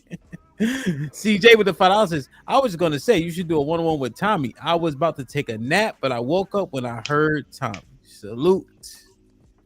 JT with the $5 says, OGJ Speed and Trigger Mike got the same barber. Yo, man. That can't be true. That can't be true, because I don't think Mike gonna let me cut his hair. That's some bullshit. Pretty far away from me too. So, Melly Mel, what's popping? You can comment on what Tommy said, what you've heard, or the interview itself. How I look at it is, if somebody says something that's true, you shouldn't have to care. You shouldn't care about the aesthetic. If the message is true, it's true. Just like Uncle Rick said, you don't have to be right, just be correct. Okay. So the messenger doesn't matter to the message? No, as long as if you get the message, if you get the concept, and it pertains to you, go with it. What do you It think doesn't have about? to. It doesn't have to. It doesn't have to be who what it looks like. Like if, just like y'all say, if a bum could say if saying something that's right or correct, he know more than you. Just because he's a bum don't mean just because he ain't a person. But should you be a semblance of a reflection of the message? So, for instance, some of the ladies that Tommy named, right? They'll say the things, but their look and their actions don't match it. So, if a bum was giving financial advice, then you would wonder, how'd you become bum status? Does that make sense at all? Are you saying he could still have the right information, he just didn't know how to apply it? That could be that could be the premise. Which one? The bum. Which one though? Which premise? Like if it could be like a bad move, a bad money move, fell on his luck, and just never recovered. The fact that he didn't recover, is that a cause for pause? You said for the cause? No, is that a cause? Like I understand, like yeah, you could take a gamble, right? Risk and reward often go hand in hand per economics. But he made a bad move, lost it. The fact that he hasn't been able to gain it back, what do you say? I would say I ask some more details about it to get more about it. Yeah, because I'm just thinking about it based on what you're saying. The application of information is how you can show improved results, right? So if he can't apply the information, or if somebody isn't applying it, but they can regurgitate it, what does it mean actually? How valuable is it? It could be valuable. Well, I don't want to say depend because it really don't depend on the person. It depends on results. Well, but that would be the actions. Right. So then at that point, the messenger's actions, the messenger is what they do, who they are, how they present themselves. So in that point, the messenger would matter then. Because if it's based on results, what do you think? When you say it like that, yeah. Like for instance, you said it first, Melly. You smarter than me. I didn't say it. I know. I ain't trying to backpedal. Okay, so what you think now that we've talked through it? Because I'm learning and listening as we talking through it. Right. So what you think now? It gotta be the actions now. So does the messenger matter at that point? I don't want to say it, but it's okay to say it. I mean, it depends on the person. But it really do depend on the person because your choices are a reflection of your actions. I might have said that wrong. Which is the yeah, I said that wrong. We picked it up though. Right. Nah, don't help him. Don't do that. Help get him. No. Hey, that's what we talk about. That's what we talk about. No, Melly in the chat. He in the chat every day. You know what he meant. Every single hour I be streaming. So So, well, Mel. So with all that, what you before you walk, man. Go ahead. With all that, what you said though, it sounds more so that the messenger matters. Because the actions of said person matter so much. That's how they prove their results. Right. I might was flip flopping a little bit. Can I ask a question real quick? It's all right, it happens. You want to ask a question to you want to ask a question to Melly without the context? You're just gonna ask the question, or you want to actually? Okay, go ahead. So do you believe that?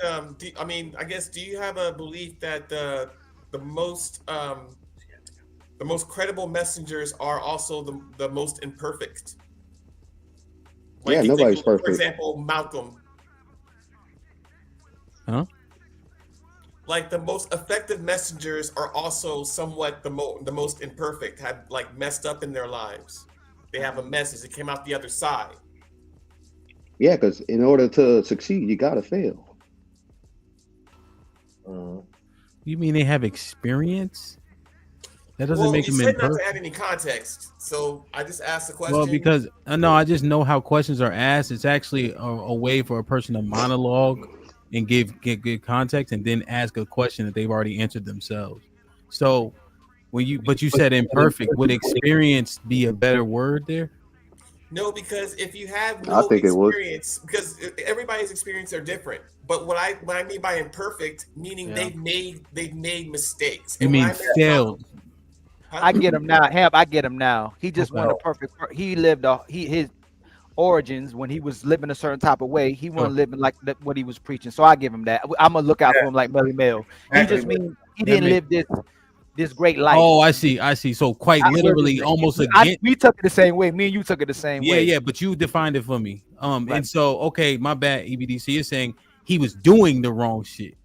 Okay. Doing the things that he's now. But there's a big difference. He was he refined himself. He learned from him. He wasn't a bum. He wasn't work. that. He wasn't in the streets talking about being Malcolm X. That's the difference. It's still That's why being I in the kinda lost streets. Yeah. Okay. Yeah, that's the difference. Yep. Okay. But I would say, as far as messaging goes, being the messenger, I would say, I mean, do you guys believe that the most effective messenger Is happens to also be one It- who's probably more imperfect in their life? who refined themselves after they were imperfect definitely can be that person can, because they've been there, done that, and they came. Yes, I can see that. I don't know if I agree with that. I understand what you're saying. I would say that they absolutely can be. I don't think it's 100% either way. But I got an auntie, and this is anecdotal, that pretty much all her life been on the straight and narrow, bro. And she rocking out nobody can come to me with a message faster than she can that I'm gonna listen to. Nobody. Well, so That's did your Mother experience. Teresa, and then we found out she used to like do stuff. But she didn't. That's the point. Right? Like when everybody else was on their bullshit, she wasn't. She married one dude. She stayed with that dude until he died, because that's what the Bible said. She don't cuss. She don't drink. She don't smoke. She never have. She wasn't doing none of that. I agree with. If you really think about it, the way I view my parents, man, and the fact they was cool like that. You would concur with me with podcast Yeah. just said, right? Yeah. Like you would. God is more credible than the devil. If the devil went away and came back and was saintful, you know what I'm saying? He became the saint. Facts. Good. But I still, highest the pound. How you doing, Hamp? I'm What's gonna up? say, Let's go, Jason. Let's go get OG in, and then we'll go back to Tommy. He been raising his hand. Is What's that up, OG? good? Yeah, everything is fine. Peace, love, and always trying to strive for the truth. I think Melly Mel is on to something. I was just thinking about when he was talking. I think he didn't stand in his square because you gave him another picture. But if you had changed that picture, I think he could have came through with it. Go to the doctor and you got cirrhosis of the liver, you're a drinker. The doctor could be a drinker himself. So if he tells the message and he's the doctor, you go take that message. Now it's up to you what you go do with it. If he tell you got a year to live and you keep drinking, and he might be a drinker himself. He might be a boozer himself. So I kind of go with Melly Mel on that one. The thing that's missing from that picture though is if the doctor is standing on the corner as a alcoholic, I forget what do they call them when they be outside the liquor store all day long? Wino. Yeah, wino. If the doctor is a wino, you're probably not gonna receive the message. Now, if you at the hospital, you in the facility, he ain't drunk, he don't smell like liquor, he got on the white robe, you don't know that he's a drinker, a heavy drinker, right? But so you'll easily palate the message. But if he's a wino on the corner who just so happened to be a doctor, I still don't think You just change the picture again, but I could take that same doctor and let him go and pull out his drawer and take a sip while he's telling you that bullshit, and you would believe it because that's why you're setting up in the office. I'm just saying you still would believe it, even though he was drinking. Yeah, but the reason why we have to change the picture is because we're comparing it to the person who Hamp interviewed earlier, because that's what we're saying. We're saying the picture isn't necessarily fitting the message. So that's what I'm saying. You would have to make the example that you use, the picture would have to not fit the message. You see what I'm saying? I get all of that, but I just seen so many examples of this played out, even from Rosa Parks. There was a woman before her. And this has something to do with our mindset. Some people went against why they picked her versus the woman they had before. But so what I'm trying to say is, when you look at things, you can always draw any picture you want to.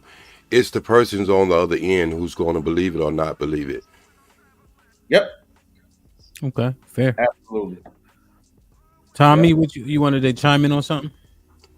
Well, yeah, but one of the people kind of answered it. It's just like what he was saying. We give excuses about things, but let's just say the doctor, you went to him because you know the doctor did the study to know this. Qualified. Like, that's a simple solution. He literally went to study this, so you trust him, hence that's why you're paying him. Somebody online is just saying something. You have to realize, what did they go to do? Is this a psychologist? Is this a psychiatrist? Or is this just somebody telling you something because they know that there's some money in it? Imagine if people knew there was some money in being a doctor, so they just walked around the street in a lab coat saying, I'm Dr. So-and-so. Somebody did it already. Got some of them too. That's what I'm saying. And what happens? Some of them do a great job till they find out they didn't have the right goddamn certificates on the wall. Most and it was fake. But Tommy, do you think, Tommy, I'm asking you this question genuinely. Do you think most people are stupid? Very much so.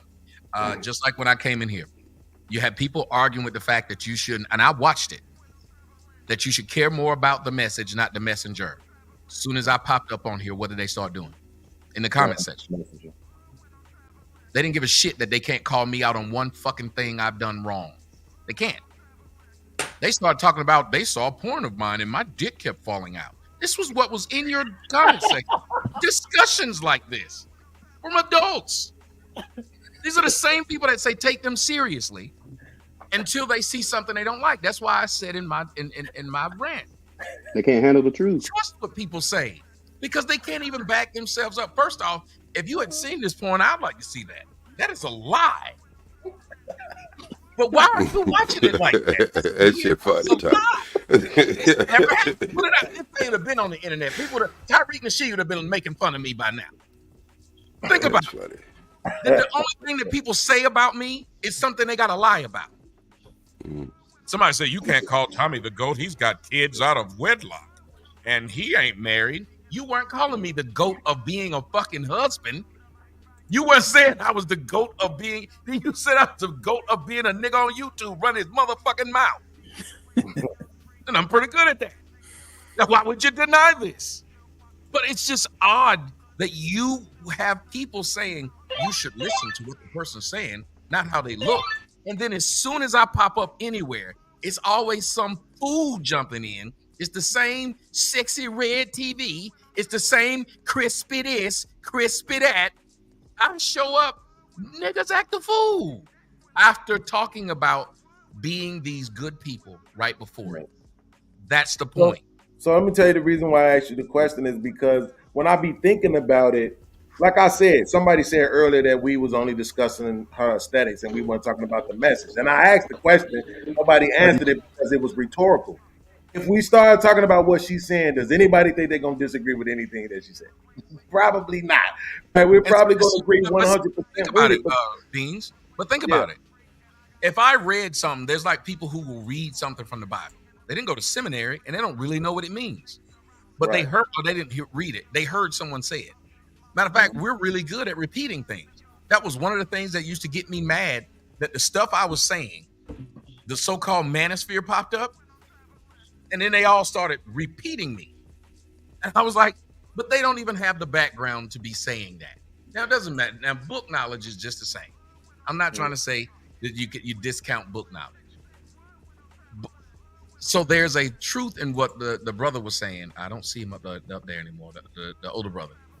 That if it's true, then you use it. And he's right. If this girl is saying something that makes complete sense and you look a mess, does that make it not true? No, it doesn't. But what happens is, you know it's true, therefore you say, well, it doesn't matter what she look like. But here's the problem. Yeah, but here's the problem. There's a lot of people who, when you're talking, they don't know if something's true or not. That's why I asked the question. There you go. So that's the only people it's going to sway. Like, think about it. When the poor man, the guy the wino who lives in the street, says something about stocks, If you're on Wall Street, you know what he just said was right, even though you know he's an alcoholic. You know it's right, though, so that meant you already knew it up front. Yeah. It wasn't for you. You know who got messed up? And the Bible talks about that. When you lead people astray, that's when he gonna hold you accountable for that soul you led astray. And many people are leading souls astray by doing what?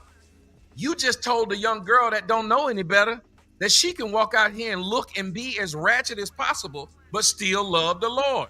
Do you understand that that's why things have got degraded the way they have? Because the young girls who are being raised by these old hoes are hearing the old hoe tell them, no matter what you do, this is right. So they're seeing what you do and hearing what you do. And we all know that we'd rather mimic what we see more than what we hear. There it is. And there it is, Ham. Yeah, that's there you go fair. right there. See? Yeah, The it's whole- easy to it's much Go ahead. easier to That's see where I'm what gonna you mimic what you see. One point, and that's valid. One point that she did say, which I thought that we would mine out a bit, is when she was talking about the drizzle thing, right? You know how we're saying it's satire. We need to help women understand what it is that how we see their behavior. Right. She said the majority of men are raised by women.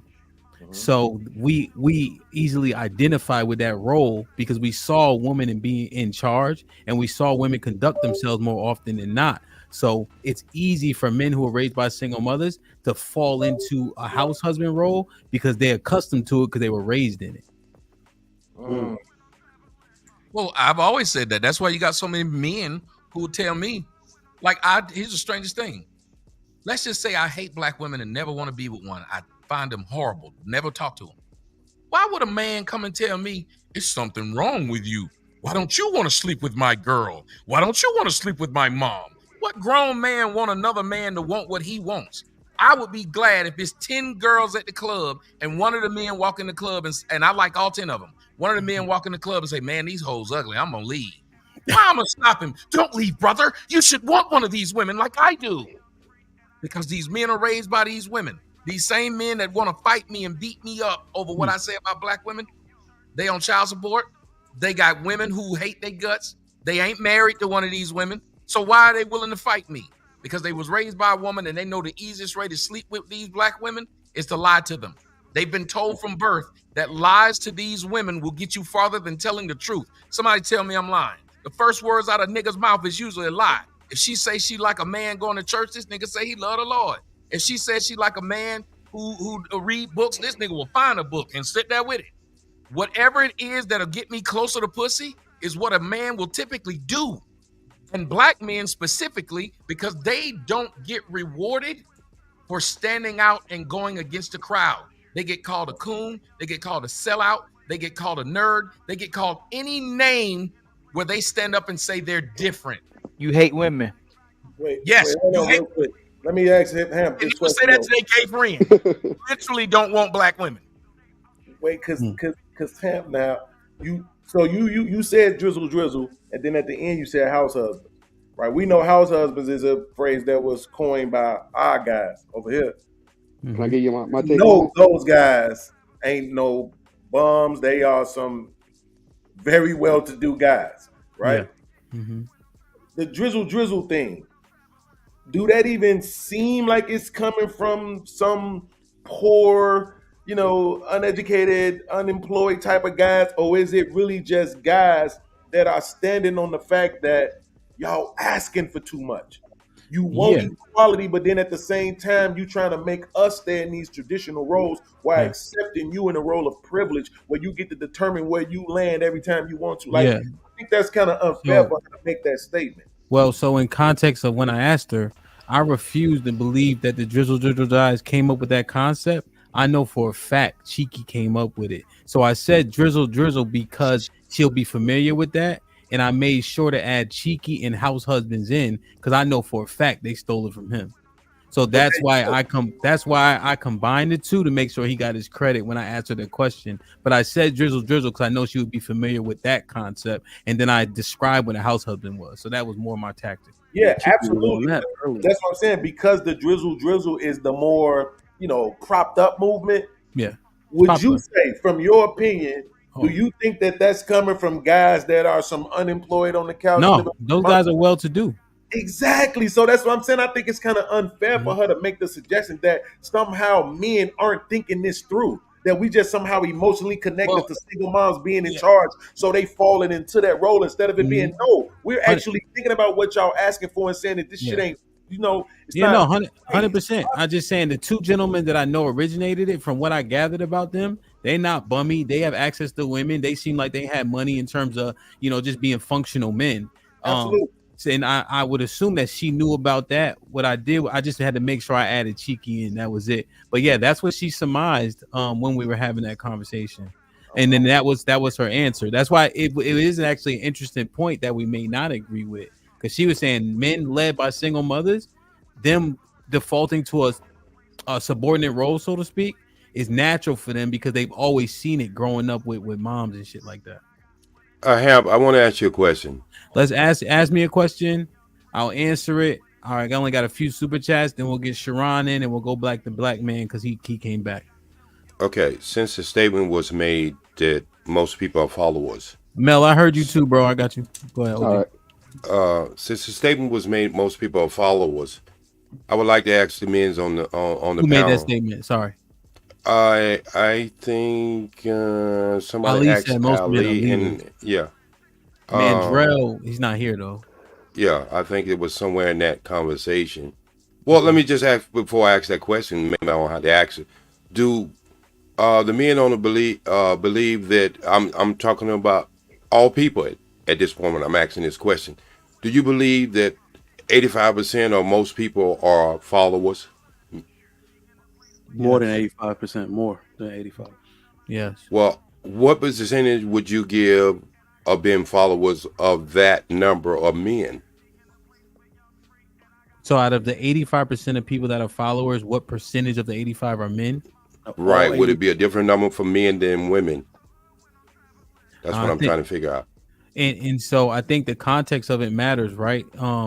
Men follow well. Yeah. Right? i.e. military, things of that nature. Men follow well. And that's why when we have constructs, when it's all men, generally speaking, we can conduct them pretty well because men will fall in line. Okay. If I go to a gun range with Trigger Mike, I'm a leader in most things I do. But if I go to gun range with Mike, I'm gonna follow his lead in that instance. So does that make me a follower or? Yeah, that's what I'm trying to figure. I'm trying to figure out. Okay.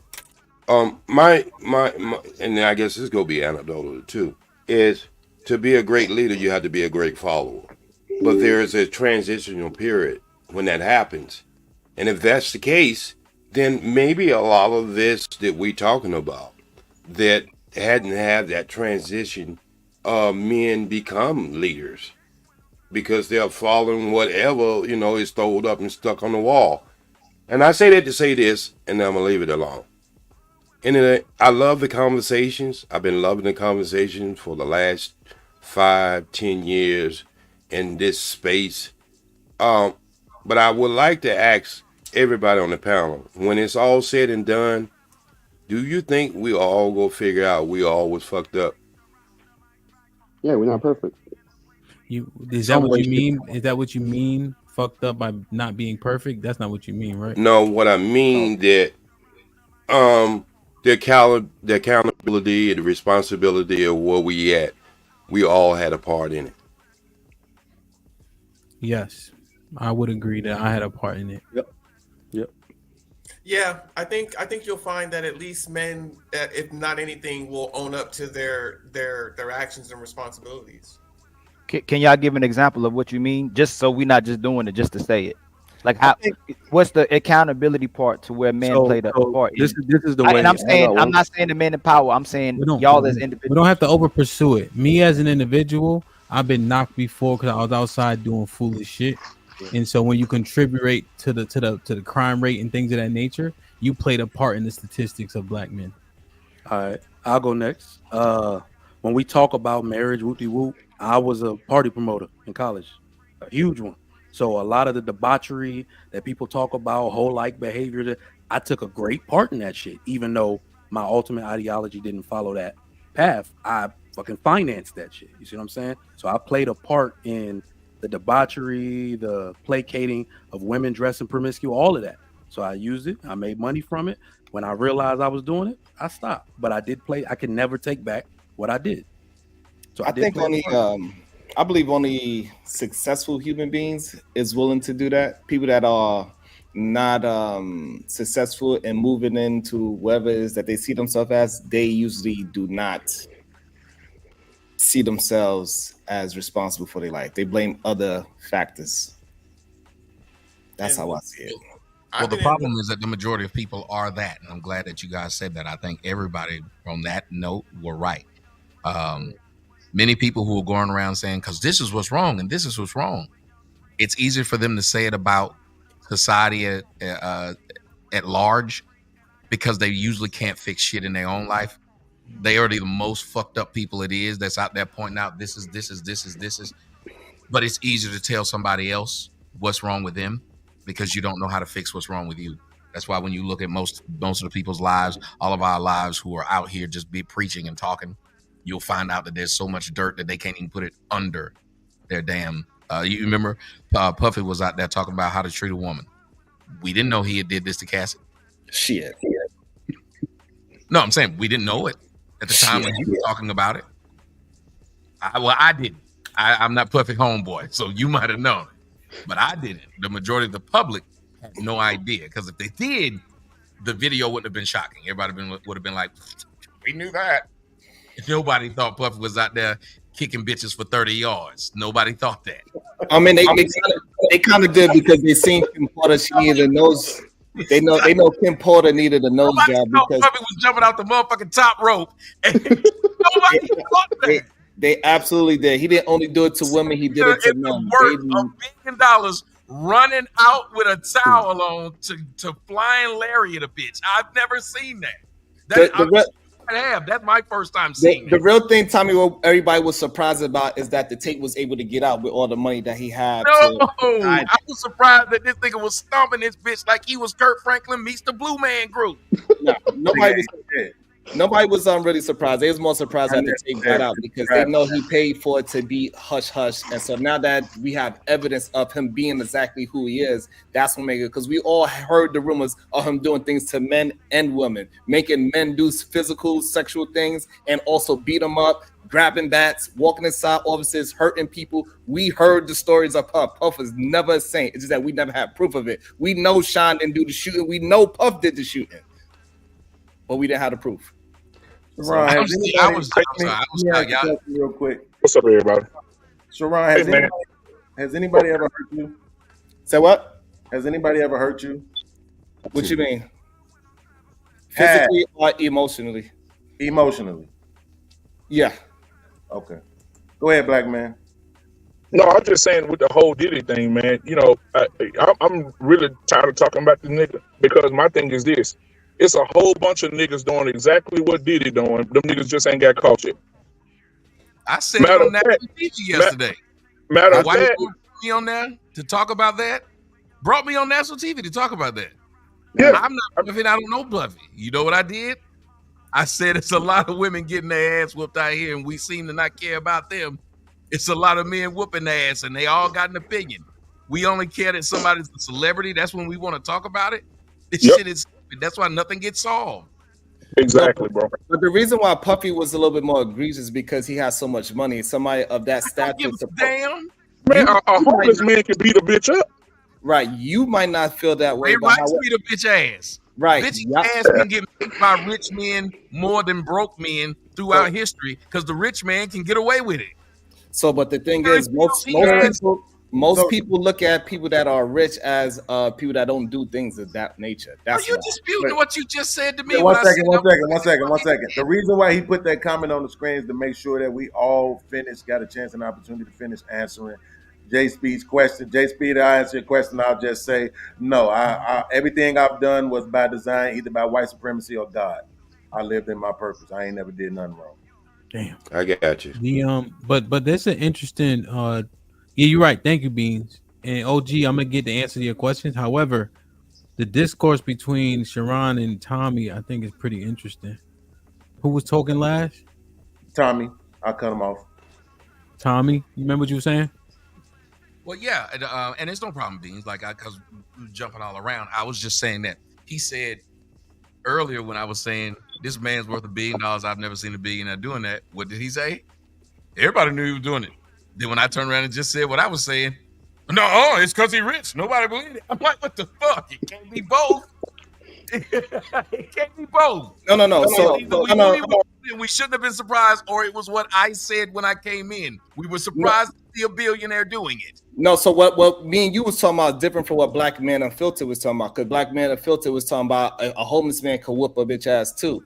But the difference is that so the reason why everybody's honing in on the Puffy situation is because he's wealthy and because he has so many options of women. Because we didn't expect a man with that type of money to do it. You literally just said it. Yeah, but that's different from actually talking specifically about Puff. Those are two different conversations. One is a homeless man whooping on a bitch ass. Everybody like, oh, well, he's homeless. He has problems. They would look at him as he has mental issues. They would give that man a whole bunch of excuses. But a rich man, especially somebody that's $1 billion worth, they say he has no reason to be whooping on his ass. And when we go to Puffy, everybody knows Puffy. And then when we put it on, and then when we put it on Puffy himself, him as a character, we know that man himself as a character is a very violent man. So that's what makes it different. Sharon. The biggest never thought that Puffy was a violent man because they damn sure wouldn't have had his ass on the Uber Eats commercial. Y'all realize? Do y'all realize when we had these? Know my girl a hoe don't mean you know it. Who's the biggest supporter? Who's the biggest supporter of toxic men? We all know the answer. Women. Cassie know that. Even toxic men. What Cassie knew that. Stop saying words like that. Cassie knew she was doing that to Kim Porter and still wanted to be with him. Do y'all not realize that women support stepdaddies? Women support taking a man from his children, but she don't support her actual men. They will support those men as long as it benefits them, but they don't mind. They don't support. First off, hold on. Before Tommy, I want to one second. Well, Sharon got to respond. They let Tommy get a clean response. Black Man and then Ali, you can add your commentary. I like where Ali was going though. Yeah, me too. Me too. I just want to make sure he get the response back, Tommy. You get a clean one, and then we'll get Black Man and Ali in. That's all. So the problem with the idea that Cassie knew everything, she didn't know it from day one. She was brought into it slowly. So that's the thing that people always fail to realize is that when somebody get into an abusive relationship, they wasn't known that the person was abusive to her at hand. We all know that. We know it's a slow. You were speaking out of both sides of your face. You just said that we all knew Puffy was this. Now you saying she didn't. Tommy, remember you were talking about those brothers that lied to women. There were a lot of women to get sex to make money. It is what it is when it comes to OG's Everybody knew but her. Everybody knew but Cassie. Right. Everybody knew but Cassie. Right, because she was all right. So in Georgia, okay, Georgia, I knew, but she. Hey, Tommy, hold on. I want to see you get out of this. How did everybody know but Cassie? Because she was young, so she wasn't around the same circles as grown folks. We are talking about grown men that know who Puffy is. No, you said I want to add her as she's a 19-year-old girl that is running around the same barbershop that we were in. You gotta start debating with people that's on a certain intellectual level. How did everybody know but Cassie? So that means older folks knew, young folks knew, God knew, Jesus knew, prostitutes knew, strippers knew, everybody knew. How did everybody know except for Cassie? Because she wasn't part of the circle. Hey, Sharon, how many times you got to get hit on for you to get it? Well, hold on, y'all, hold on, please. So how did you know? And you're not part of the circle. How you figure that? What? How did you about to do this? Yo, you about to do this? So you were part of Puff Daddy to replace Sharon with a single black mother. He's a single black mother right now. What I'm talking about. When I'm talking about the circle, I'm talking about the music. Not being a part of Puffy's Bad Boys team. He left Ryan Leslie for Puff Daddy, sir. Wow. Right. So how he went from Sharon to Sharon real quick. Hold on, she was part of the music industry. She left Ryan Leslie for Puff Daddy. So how did she know? How did she know? Okay. Again, you are trying to compare two different things. This is what I'm trying to say. Oh my. How's that two different things? It's still the music industry, Sharon. The music, yeah. For example, because it got people that is they will Right, be. she was a singer first, bro. Tommy, let him dig himself. Hold on, Tommy. Don't because he gonna say you interrupted. I'm sorry. Jesus Christ. So again, when people are trying to date, so it's just two different things. Those are two different circles when people are trying to date somebody and when somebody is in the industry. So she being in the industry trying to get on, the people that Puffy is under, they are not going to go and ruin their relationship by talking to Cassie and say, hey, this man is going to do such and such. I want answers. I cannot believe this shit. She was in the circle. She was already with Ryan Leslie. She was already in the music industry. Damn. Already in those circles. So how did she not know? Again, so for some reason, I don't understand why you're not understanding. Again, I play young and dumb. Take the win, Ali, and let it go. Stop overpursuing. I just wanted him to say it one more time. That's all. I don't know. Y'all niggas is retarded. I promise you. Y'all niggas is Let them beat this man down earlier when the first time he made a mistake. Stop. I didn't make no mistake. The problem is that y'all tend moderator. Can you tend to put men and women in the same boat and act like men. So about to do it. Hold on. Please do the finish. I've been up here for 5. My bad. I've been up here for 5 hours. Tom, I had to eat something, man. Sharon, I guess the correlation would be seemingly she would be in the circles because she was with Ryan Leslie first. And since he's in the industry, she's in this industry, and Puff is in the industry, why would she not get wind of his behavior? The reason why she didn't get wind is because they're using her as she's an artist. Ryan Leslie was a producer and a goddamn businessman. She is not a part of that. Wait. Hold on. No. That people don't have different conversations. Yeah, let Hamp do it because maybe he won't call Hamp a stupid motherfucker right now. So go ahead. Wait, come on, everybody mute so you can get the thought. Go ahead, Ron. Anyway, so like I was saying, so she was a worker. Ryan Leslie was not a worker. So the people that's in certain levels, they have different conversations than when they talking to an artist. So why did all the people like the Locks and Mace have fucked up record deals? And even though everybody knew that Puff had fucked up deals, but they still want to. Hold on. Because you just had an interview. BMU. Wait. Let Hamp. Wait, it doesn't. Guys, you gotta understand that the need to over pursue doesn't actually help us progress. Go ahead, Sharon. So the thing is this: so people they still get caught up in bad deals and bad relationships. Again, she was a worker; she's not having the same conversation as Ryan Leslie, especially back then. The men do not talk the same as they talk with men as they talk with fucking women, especially back then. Okay, so your speculation she was simply out the loop, even though she was in those circles. Correct. Okay. And how do we have so much information? That's the one thing that how do we hold on. Well, how are we be able to make these assumptions about Puffy since the Shine shooting, to your point? How do we have all the information, but she's somehow oblivious to everything? That seems far-fetched given that she's much closer than we are. Right, so just like with Superhead, everybody in that was in and around in the barbershops and music industry, they know exactly who Superhead was, and most people did not know what she looked like, how tall she was, and none of that shit. But most people was rapping about it and talking about Superhead way before anybody knew who the fuck she was, or even what people was talking about when the person said the word Superhead. Okay, but correlate that back to Maya's question. Now, so therefore, we got this human being that all the men would say Superhead. None of the women would know who she is. None of the regular square people that just listen to music know who that is. So therefore, the same thing happened to Cassie. She had no idea because the toss was going above her head. She had no idea what people were talking about. In this analogy, is Superhead Puff Daddy? No, Superhead is the ass whooping.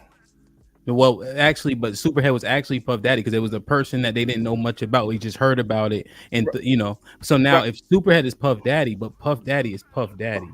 Right, so that's what I'm saying. Superhead is the action that Puff was doing. So everybody heard the name Superhead, but nobody knew what she looked like, whatever. They didn't know who she is. She could walk around the street. Nobody know who Superhead is. Same thing with Puff Daddy whooping Kim Porter ass. Everybody kind of knew, but nobody really spoke about it like that, except for in barbershops around other men. Nobody was talking to low-tier artists, especially female artists, because they was trying to take advantage of those female artists, and so they could get their asses whooped as well. Same thing with Dr. Dre whooping that, that chick ass that was signed to them as well. So last thing, and then I'll let Tommy jump in and Black Man Unfiltered first, and then Tommy. Tommy, you can put your hand down. Hand. And he want to concentrate on how do I know. One more question. I got He one didn't answer your question, Ham. But here's the thing. We listening, right?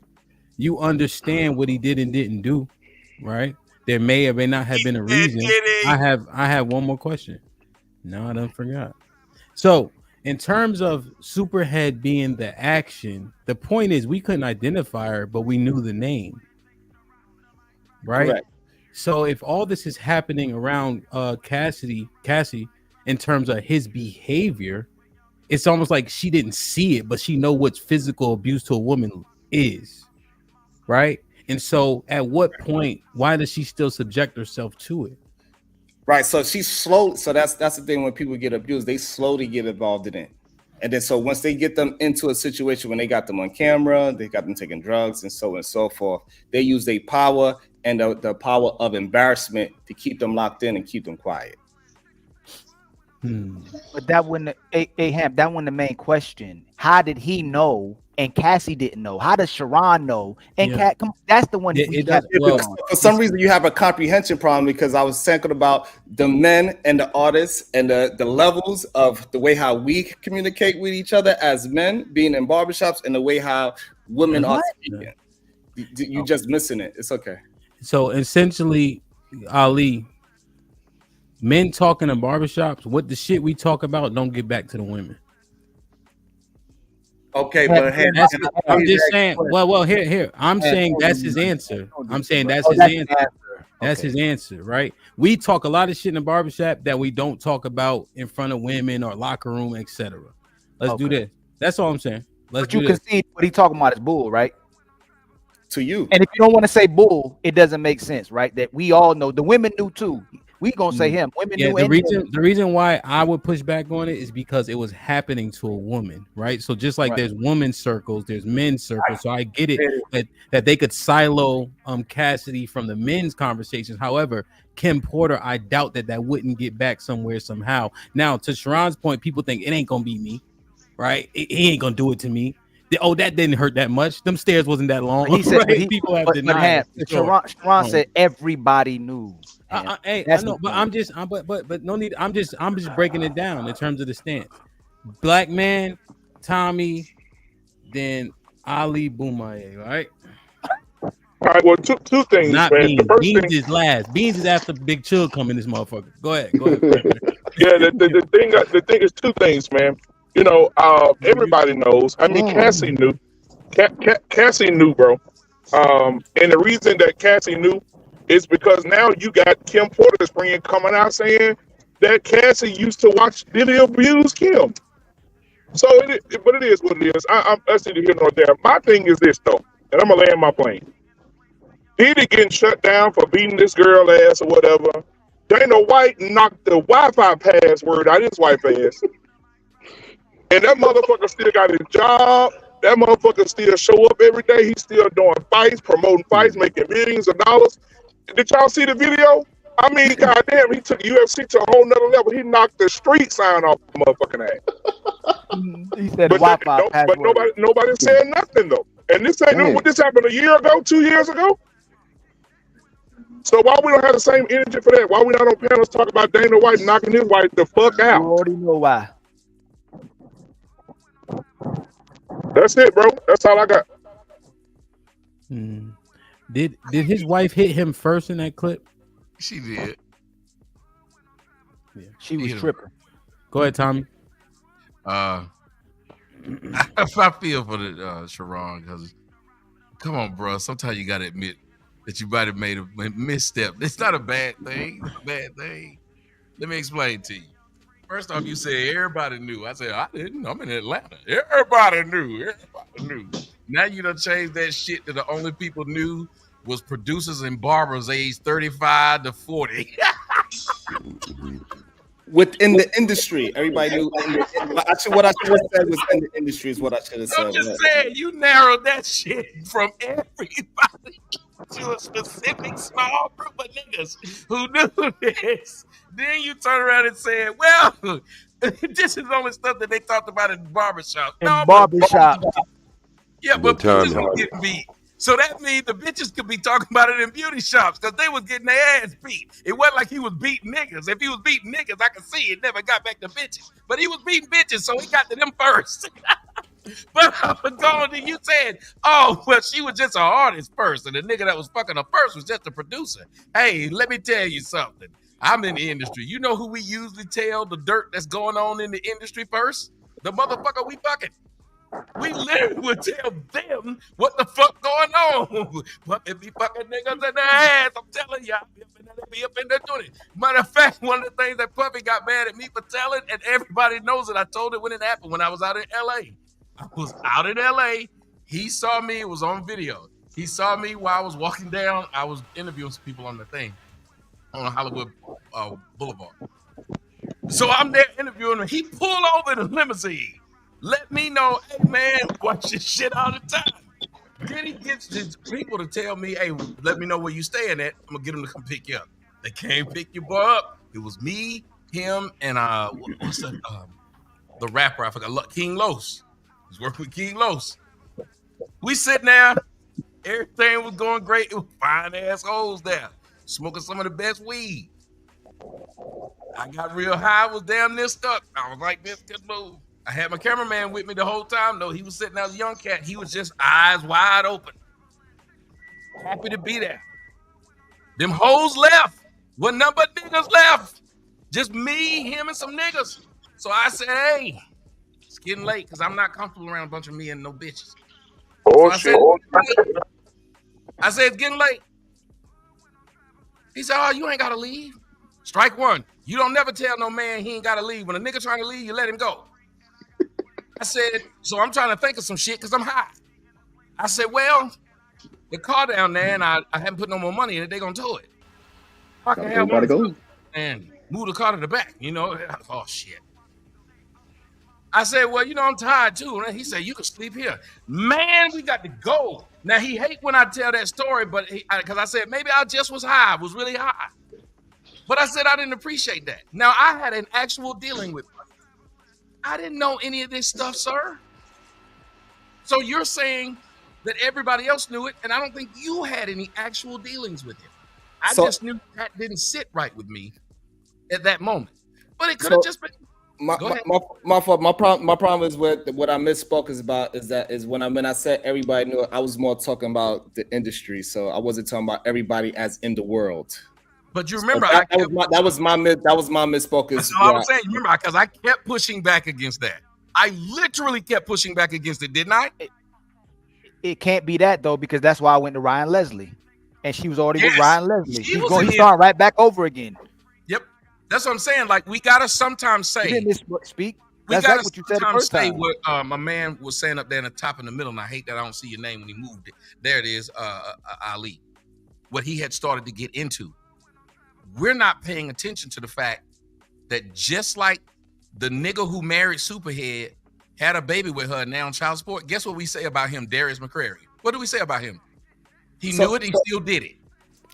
How many of y'all got a bitch that done left a nigga, did a nigga wrong, y'all see her doing porn online, you still try it. So when you ask the question, who would have still do it if they knew it was happening? People do it every day. That's why the Lock signed the deal, even though they saw somebody else that got fucked over. L.A. Reid was still getting people to sign deals with him, even though they fucked up TLC. Bitches who got fucking herpes is still getting niggas to fuck them. Let's stop playing, sir, that people don't do what they know wrong. Niggas still driving cars with their knees right after they saw a 10-car pileup of somebody doing the same damn thing. Niggas still fucking without condoms when they done seen niggas get AIDS and die. Stop with that.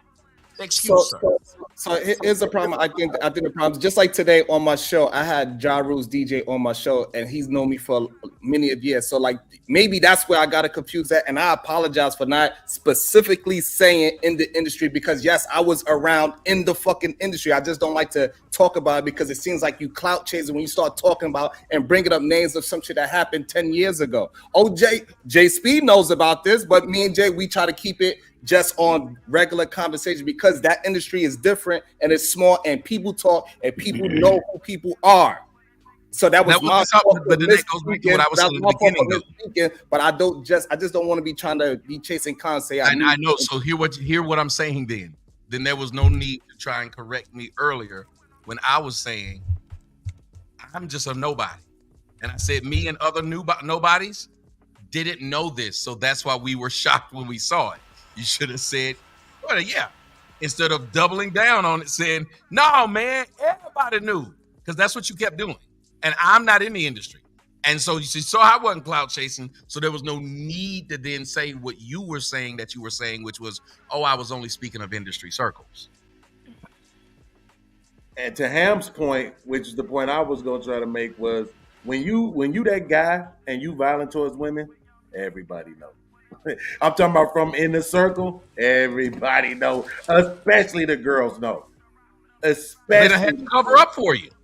Yeah, they've had to.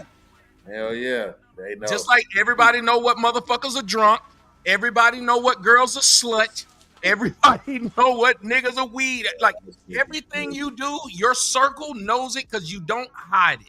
Everybody knew that white man that ended up dying, and he's one of the great actors. He played Truman Capote. He in the Girl on Fire and all that series. Philip Seymour Hoffman. Oh yeah. Why did this nigga was on that shit like that? Oh, yeah. Nobody in the industry was surprised when he died. I said, damn, it was a known thing.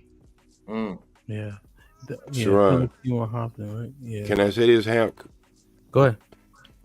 Sharon, since we're in this square, let's just make fun of the most funny thing you said in that whole thing. When you made a comparison, nobody knows superhead height. When you're on your knees sucking dick, I don't think height is even into play. So, I think that's the most funny thing you said when you made the comparison. Nobody knows her height or anything. But anyway, I'm gonna get in the clouds, and I hope the rest of the panel can answer. Go back to the question because this is a good discussion.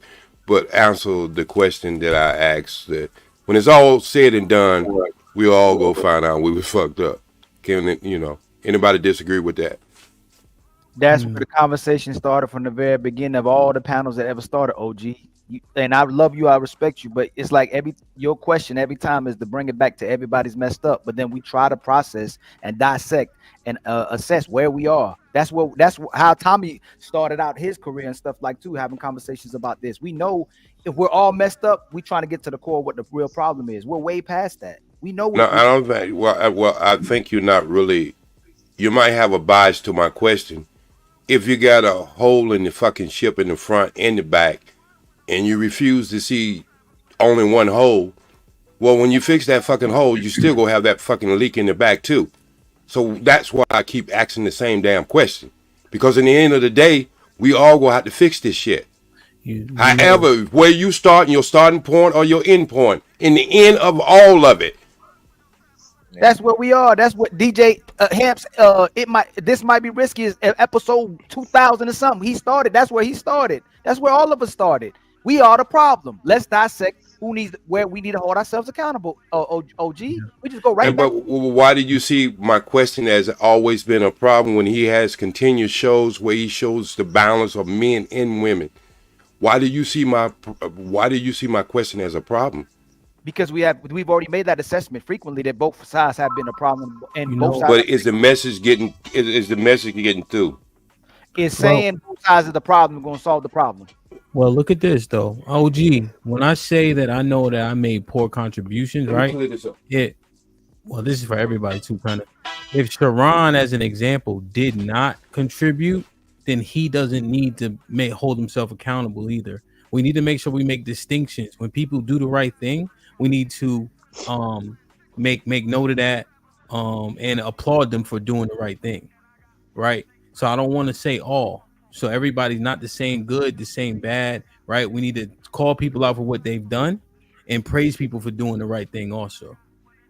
I missed the first part of that because of this antiquated fucking phone I got in my hand right about now. But anyway, I think that's where I really got a different level of. What are you replying to? I got a different respect of time. You just say you didn't hear me. What you responded to? No. I'm okay. I heard the last part of it, but I didn't hear the first part of it, so I'm responding to the last part of it. This is where I'm just responding to the last part. I didn't hear the first part, but I heard the last. You know, I love you. Go ahead. Well, I don't need that kind of love. But give me the hate, and let's just have a real fight. You know what I mean? Fuck the love shit. So anyway, I have a highly respect for Tommy to hear him say today. He did bring balance to his conversation when he was speaking today, and this is what I'm talking about. We can go on this with the left to the left, go to the left, and sooner or later we're gonna figure out the fucking right feet is hurting too. Well, we know that already. I don't think everybody do know that, Hamp. Yeah, hell no. Like, Ali quite literally just said it. He's like, hey, we identified all the issues. That's why we're having conversations in so many different ways, i.e. all the content creators you see here. Well, sometimes it's hard to follow Ali because he drives like a drunk goddamn driver. So I don't know how you can just say people can pick up on what he says because he goes here and then he goes there. And then if you say anything combative about a man doing bad shit, then he'd always thinking you taking up for women. That's the fact, OG. That's a fact. Yes, see, he said it himself. So how did we always know that, Ham?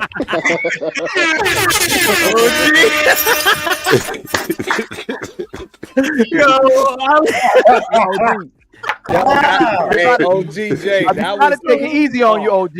I try to take it easy on you. You done got to checkmate it. Ali, the problem with you not, Ali, the problem with you not knowing chess. You always say checkmate, but you never say check first. You always jump to checkmate. In the game of check and chess, you gotta say the first part to get to the second part. You, OG, you keep finding a way to. I'm not as old as you think I am, right? Trying to find a way to. You know I love you. You know I love you too. I love you too, but a lot of men keep trying to find a way to pander towards women because that's how they connect to today's women. When I asked you, you said women ain't following God because men ain't following God. But then you said women would rather have a man that let them do whatever they want to do than be with a righteous man and a man who follows God. So you check yourself in the same sense. No.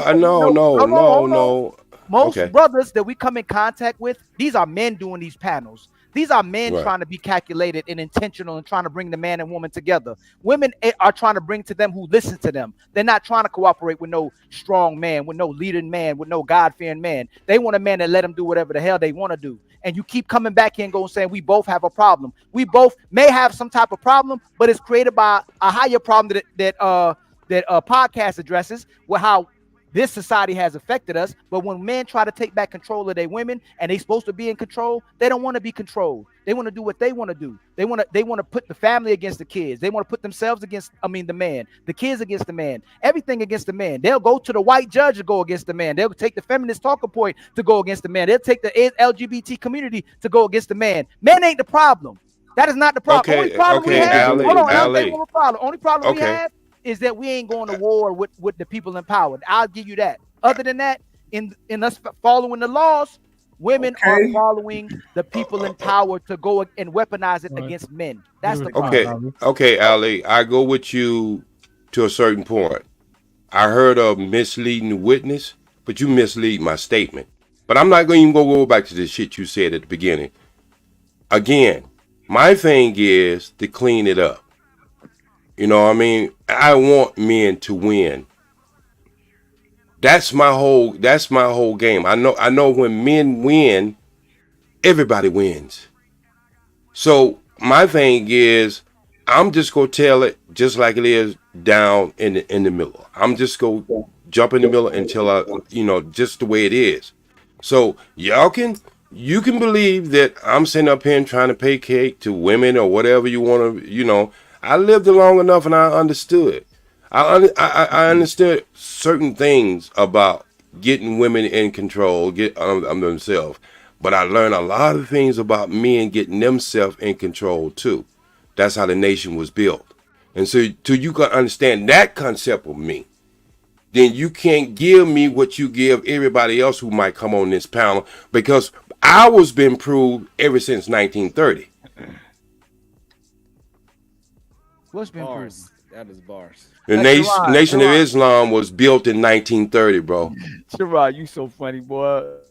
It's true. It's a boss. Gerard, you was getting beat up, and now you going on with somebody you think gave you a chance. Go ahead, go make some type of point. Make a point off of what he said. So what is he talking about, Gerard? No, the thing is so, that what is the bars? What was the bars? So just so we know, we heard him correctly too. What did he say that was bars, Sharon? All right, Sharon, you got the floor.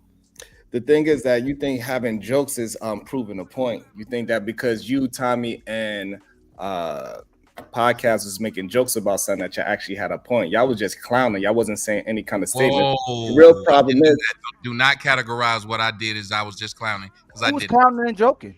I did not. All three of y'all. All three of y'all. You joking right now? Lie. Nobody was joking, bro. Okay, I apologize for saying your name because clearly y'all don't have no. Yeah, but don't run away from what I asked you. I apologize for saying your name. I apologize for saying your name. Apologize. You like that needs for you to jump in. I apologize. That's my fault. I should know better. So anyway, so what I'm saying is that the problem is a lot of men, they don't have the control for themselves. They know they don't want this goddamn this lifestyle of a man and woman. They really want both women. They do not really want to be leader of a household the way how they want to be. They want to be them plus multiple women, and they are not promoting that. They are promoting men and women. However, their lifestyle is not about men and women. They want multiple women. Like you. You need to go promote it. Like you. Hold on. Let them finish talking. It's fine. Let them finish talking, and then you can attack it. Go ahead. He can't attack it because he double talks, right? He's speaking about you got a wife and you got another woman on the side. And Ali. It doesn't help the convo, but let him finish. Then you could jump in once he's done. Go ahead. Well, at least we know that he could follow a little bit. That's good. So therefore, again, so you are a man. Most of these men that are out here complaining about this goddamn woman and man dynamic, they themselves do not want a monogamous dynamic is the issue. Y'all here preaching and talking about it. However, what y'all want is that you be the man and have multiple women, and that is a problem that y'all are having. So either one or the other. Choose a battle. Sharon, by his actions, promotes the same thing. He got a wife. He tells men to be monogamous, but he has women on the side, and he has an open relationship with his wife where his wife can't step out, but he can step out. So he wants the same thing that other men want, but he's promoting men to do the opposite of what he's doing. Am I wrong, Sharon? Yes. So you don't have women on the side anymore? No, I do not. Oh, so you cut that off. I never had a woman on the side. That is your interpretation of whatever. Okay, so you didn't deal with you didn't have an open relationship with your wife? No, I do not have an open relationship. No, I said, did you have an open relationship? I do not have it. No, I said, did you have an open relationship? You hear the man, bro. and clearly y'all don't hear me. No, did you have an open relationship? Past tense. There ain't no fucking past tense. I'm still did you have an open relationship? Not do. Again, so me personally, since you want to ask me personally, I personally could do what I want to do. I didn't ask you if you could do what you want to do. You asked me about a part of my relationship. Moderator, I'm gonna let you go in moderator mode. Can you ask him to answer that question? Ask me about my personal life. Well, I'm not talking to you about my personal life. You've been speaking about it for a whole year. Just now, when I was having a conversation, I did not bring my personal life into the conversation. No, you've been speaking about it for a year on panels, Sharon. People know about it. You've been talking about it on panels. Sharon, the conversation before you got here was largely about does the messenger or the message matter? Ali's of the ilk that the messenger matters. So if you shared that tidbit of information whenever you did, can you clarify it, and then maybe your answer will then make more sense at that juncture.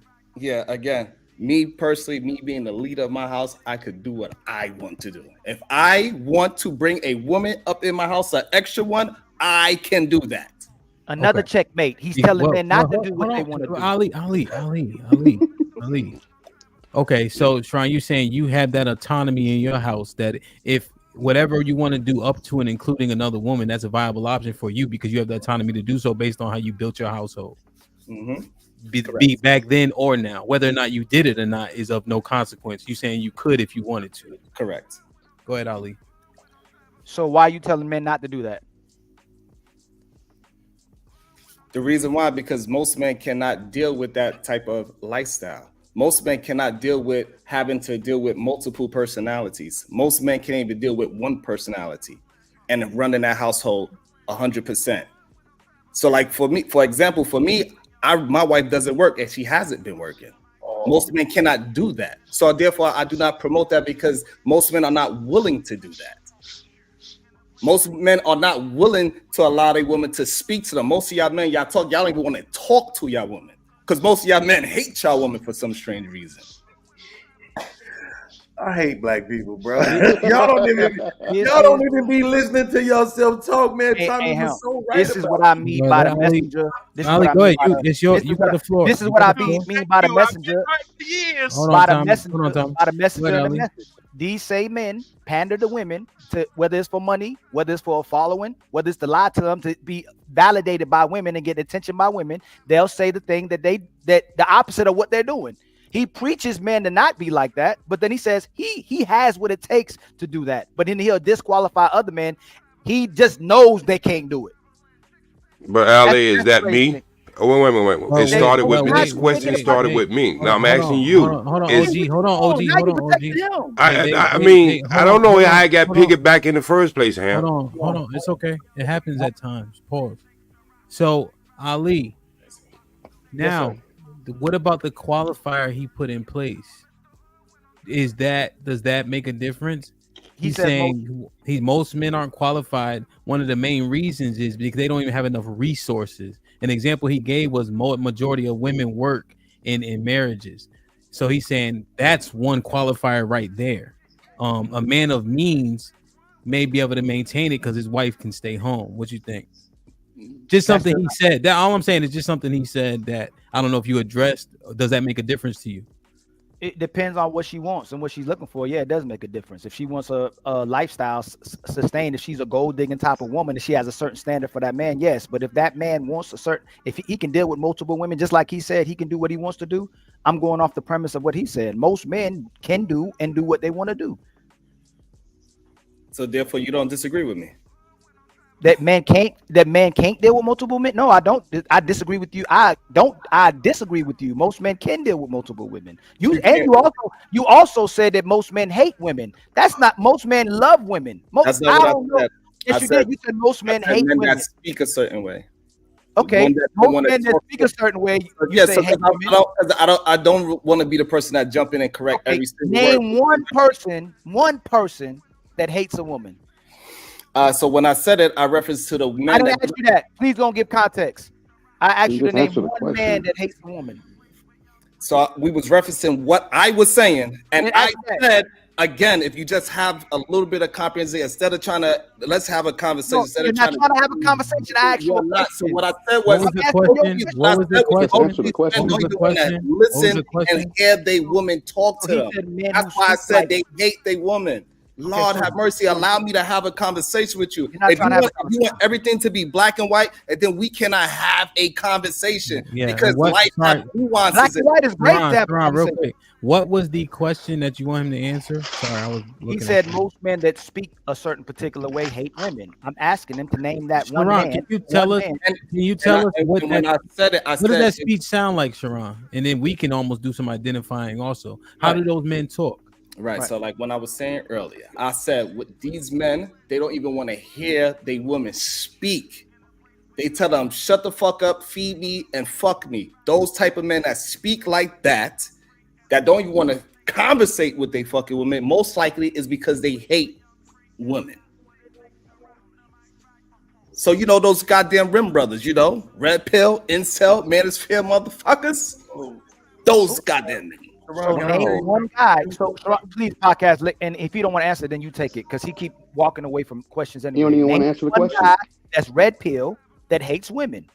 Jesus Christ! I just gave you the reference of the way how they speak. The give me ones one. that you just don't want to accept it. For some reason, you have a comprehension problem. I said men that speak a certain way, men that speak a certain way, men that speak a certain way.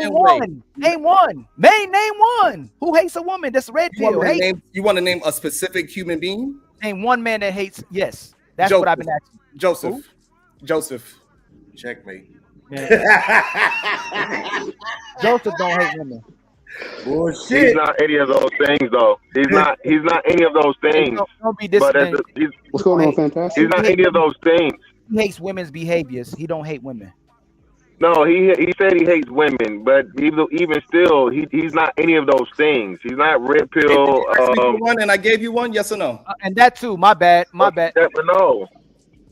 I said red pill. So that's not a red pill. No. Sorry, but unfortunately, that's not how it works. He identifies him as such, and he gave a name. He's not red pill. He listens to what he says, and you asked for an example. He gave an example. Now we can't just disqualify an example because of how we think Joseph is. That's the identification of him. He gave. Hey, honestly, truth. You think Joseph hates women? Honestly, you think he hates women? Yep. Right. He knocked out his grandma. Based on what he said, yes. Based on what he said out his mouth, yes. What did he say, Ali? Yeah, don't down that hill, Ali. How much he wanted to wait. But now we got progress. Sharon gave an answer. He gave an answer. Yeah. He used Joseph as a red pill, but fantastic. And I used him. I was defending him going aside from the question. So what you want to call him an incel? Because I gave three things. I said red pill, incel, man. No, hold on. Red pill to me is identifying what. Let me finish. I gave three things. I gave three identifiers. Hold on, Sharon. Hold on. Men in the red pill space identify what makes a man and woman valuable, and those red pill space want men and women together. It's not men who just hate women. They ain't no. But no, you know what? The crazy thing is, if Joseph calms down and talks, and if you didn't know him, he makes points. He brings data, statistics, everything. It's just that he got a whole lot of shit surrounding the substance that he tries to bring. Because Peace and love, and always strive for the truth. OG, I'm in the middle of saying something. OG, come on, man. Right. So I think that's just what it is, Ali. You know, that's just what it is. Okay. He's an outlaw. Please. Outlaw. No, okay. Ain't been saying shit for a long time. All right. Okay, that's because everybody. You know what's different between me? It's okay, just like say it's fantastic making the point. Been cooked. That's the point ain't done. I'm gonna let him go. You podcast everybody. It's like we derail from points we making and just to make our points, but that's okay. Joseph is the one person in space that speaks like that. Okay, Ali. No. What happened was real Ali podcast. You up, Ali? What happened was this is how it worked though.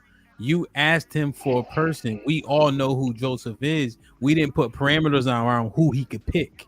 We just said what person it was. So he answered the question based on the parameters. He's not the official red pill. We're not talking about but the man. That's subjective at that point, right? Come on, no, not come on, Hamp. That's subjective. It is come on, Hamp. That is, you know, that was. Ali, don't worry about it. Ali, I got you. Yeah, and then when somebody else, what I'm saying is, it's not come on, Hamp. It's that you asked him for a name, he gave you one. You saying he's red pill, him saying he is, which instantly makes it subjective. That's all. But if I was someone else, you would say, Sharon, you knew what I don't even know what that means. I don't even know what you just did it a while ago. Let it go. Let it go. I'm letting it go. Yeah, let it go. Let it go. Let it go. That's tiring. Point blank. Hold it, goddamn. You've been going back and forth with him. He asked the question. You asked him a question. He answered it. That's all I'm saying. Go ahead, podcast. Sharon, are most men dealing with multiple women? Thank you. I don't think so. No. Okay. Thank you. Do you really think most men hate women? You serious? Yeah. The problem is that y'all have a comprehension problem. I gave the You the one that can't answer a men question. that I was talking about. Yes, But and that's the thing. Wait. So that's the thing. Just because Ali, Sharon gave a descriptor. Ali took that descriptor and made it red pill. Sharon never used the word red pill, so he didn't have to consign himself to giving a red pill answer because his descriptor he didn't never use the term red pill. Ali He did say red pill. Sharon, he didn't.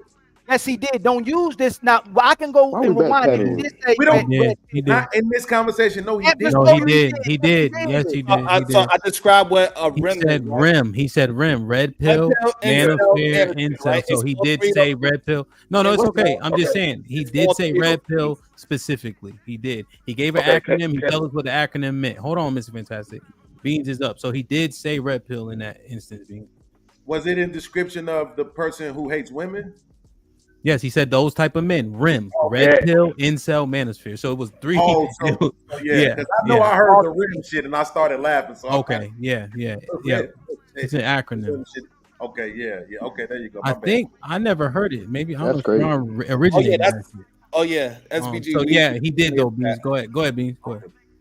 Nah, listen, I'm Fantastic can jump right in right now if you want him to, because I just was trying to see if Sharon actually believed that most men don't deal with multiple women, because that's the thing I was trying to parse out of the conversation was, well, if you're saying that they can't do it, but then at the same time you're saying that this is what they really want, we would assume that that's what most men are doing. And we're talking about at least the ones that can get women, right? So out of the men who actually have relationships with women, would you say that the majority of those men are dealing with multiple women or being monogamous? Right? Because you can't have it both ways. Either they are doing it, which means they're capable of it, or they're not doing it, and then that leans towards your argument that they shouldn't do it in the first place. That's all I was saying. Go ahead. Good, bro. I understand you. It's fantastic. Hey, what's up, man? I'm back. So listen, man. First off, it's funny again. All you red pill, you rim leeches that wouldn't fucking exist without the fucking niggas you hate. All you do is motherfucking, you know what I mean, run up behind what some other niggas say and need to be relevant, okay?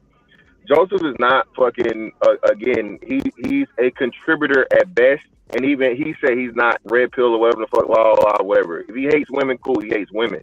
But to use one man to substantiate a whole ideology it's asinine, bro. It's crazy.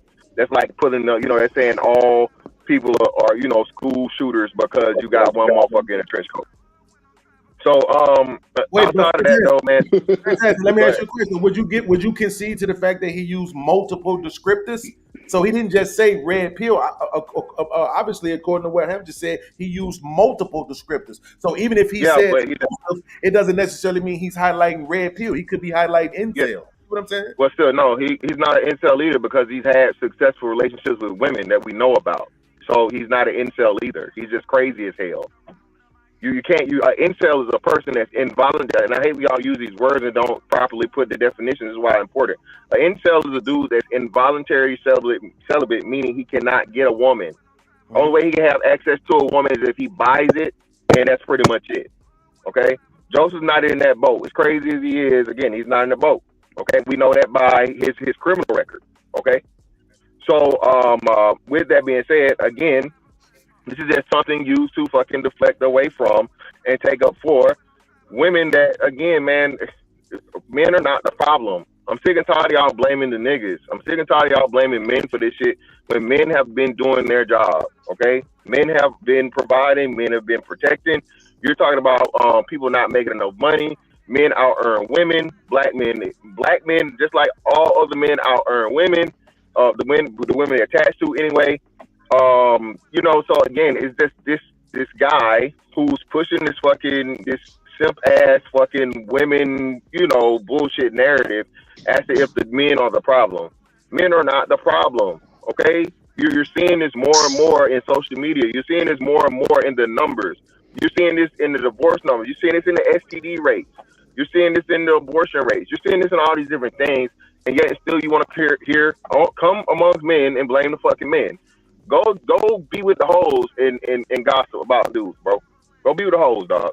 Go do what the hoes do and motherfucking talk shit about men and get all your fucking, you know, the cheers and the whatever, so on and so forth. Cause bro, you're not built for this shit, dog. We really start having these conversations, bro. You're not built for it, and you're not gonna have anything of substance to say. It's just all speculation and your opinion about men that you don't even fucking measure up against. I hate this shit. You niggas try to put yourself in a superior situation like you that nigga. No, you're not. You're just a nigga that's talking. That's all it is, bro. And like I said, you every time you do this, you do the same shit. You don't make any points. You just troll, and I mean, we end up in a place of where now you're trying to, you know what I'm saying, pick one motherfucker out of a million to make a horrible point. And it's just, you know what I mean? It's disingenuous, man. It fucks the conversation up. So I didn't do none of the things that you just mentioned. I didn't put myself in the conversation. That's number one. That's number one. I didn't put my whole lifestyle into the conversation. Somebody else from outside of me asked me about my personal life. So I didn't put myself and try to act like I'm so holy and thou above everybody else. I never personally did that. So you have that goddamn idea of me. So let's get that straight. That's number one. I most certainly don't. Stop it, fam. Let's not even do that. No, you don't, bro. You don't match up in any way, shape, form, or fashion, my nigga. Trust me, believe me. Don't do that. I didn't say a word. I don't give a fuck, but we gonna get this straight right here. You not fucking with me as a man, so we definitely not gonna put this narrative out here, hoe ass nigga. That's what we not gonna do. Okay? I don't think anything of you other than an Oscar the Grouch looking ass nigga that is getting the gym. And again, dog, you not that nigga. That's what I think of you. So now go forward. Fine, like your opinion doesn't mean anything. Your insults doesn't mean anything. It only shows that you cannot actually have a conversation because you have to go to insults. I was just having a conversation about the topic. And then Ali, he wanted to bring my personal life into the conversation, even though I was talking about the topic. And then now you want to throw insults instead of talk about the topic. What you just said had nothing to do with the topic. Or you just throwing random facts out there that I could possibly agree with. That you just throwing random facts out there, and maybe that I could possibly even agree. But you wasn't sticking to no topic of how these men, if they start moving better, they'll probably choose better, and they would get some women to be a part of their program. It is simple as that. Okay, so this, and then we're gonna move it along, right? So again, what are the men not doing? What are black men specifically? These are all black men up here. This is a black sector. We have black conversations about black people. So tell me clearly, what are black men not doing as to where black women are the only women saying the men attached to them are insufficient in mass? All right, so you asked me the same thing 3 times. You asked me 2 different questions. Fine. So the thing that men are doing that is wrong, that they keep comparing themselves to women in the first place. This is the whole reason why they have this whole drizzle bullshit. Men need not to compare themselves to women. Men need to be comparing themselves to men. So if they want to be top dog men, whatever race you are, you need to be comparing yourself to other men so you could be the best man you could fucking be. Instead of saying, I make $3,000 more than any black woman that I see, which equates to about $140 extra a week. Is asinine. On that? Yeah, but you're being disingenuous on it again. And now what you're doing is you're saying that black men are initiating these conversations with black women when it's simply a reply to them trying to belittle the accomplishment of black men. Okay, that's what it truly is, and you know that, but you're purposely acting like it's something different. Okay. Now, again, you still didn't answer the question, because if money's a part of it and black men are out earning black women, you can't use that. Can I comment on there that? Are more black, just real quick, fam. Just real quick, fam. Because I want to make sure you misquoting, and I'm letting you talk, and you're not talking to what I'm actually saying. I did answer your question. I said black men need to stop comparing themselves to black women. Just because you make $3,000 more a year than a black woman, you should not compare yourself to a black woman. Stop doing that. That is not manlike. That's acting like brother. That's acting. Brother, I just cleared up. I just cleared up your purposeful gaslighting. Yes, I did. I'm gonna say it again so you can understand. A black man defending what he makes is not him making the comparison. It is him simply stating the facts of the matter that he earns what he earns, and if it happens to be 3,000, 5,000, whatever thousand more than black women, it is what it is. You can't keep doing this shit to where niggas haven't said shit for years, and when finally you start talking or chirping back, now you just need to shut the fuck up and not state no facts. Okay? Stating the fact of the matter that black men earn it's not a comparison. It's a fact. That's all it is. You take it as a comparison because you have a narrative. But yeah, man, somebody else trying to go. Go ahead. Hey, all right. I wish people could say can I that talk? $130 is actually saying I made so much more money than somebody else. This is insane. Nobody goes to the next person and say, "Hey, I made an extra $100 more than you." And you're like, "Man." Oh, so you go. Oh, so you hold on. Do real quick. Last question. So you Put him in the go fucking bedroom. Get him out of here. Come on. Wait a minute. Whoa, man, money here. Get the fuck out of here. Get him the fuck out of here. Put him in the bedroom.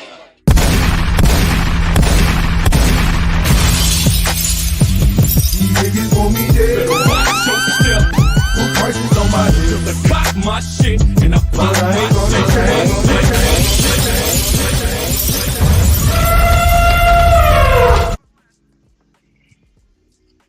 Yeah. So real quick, you go turn.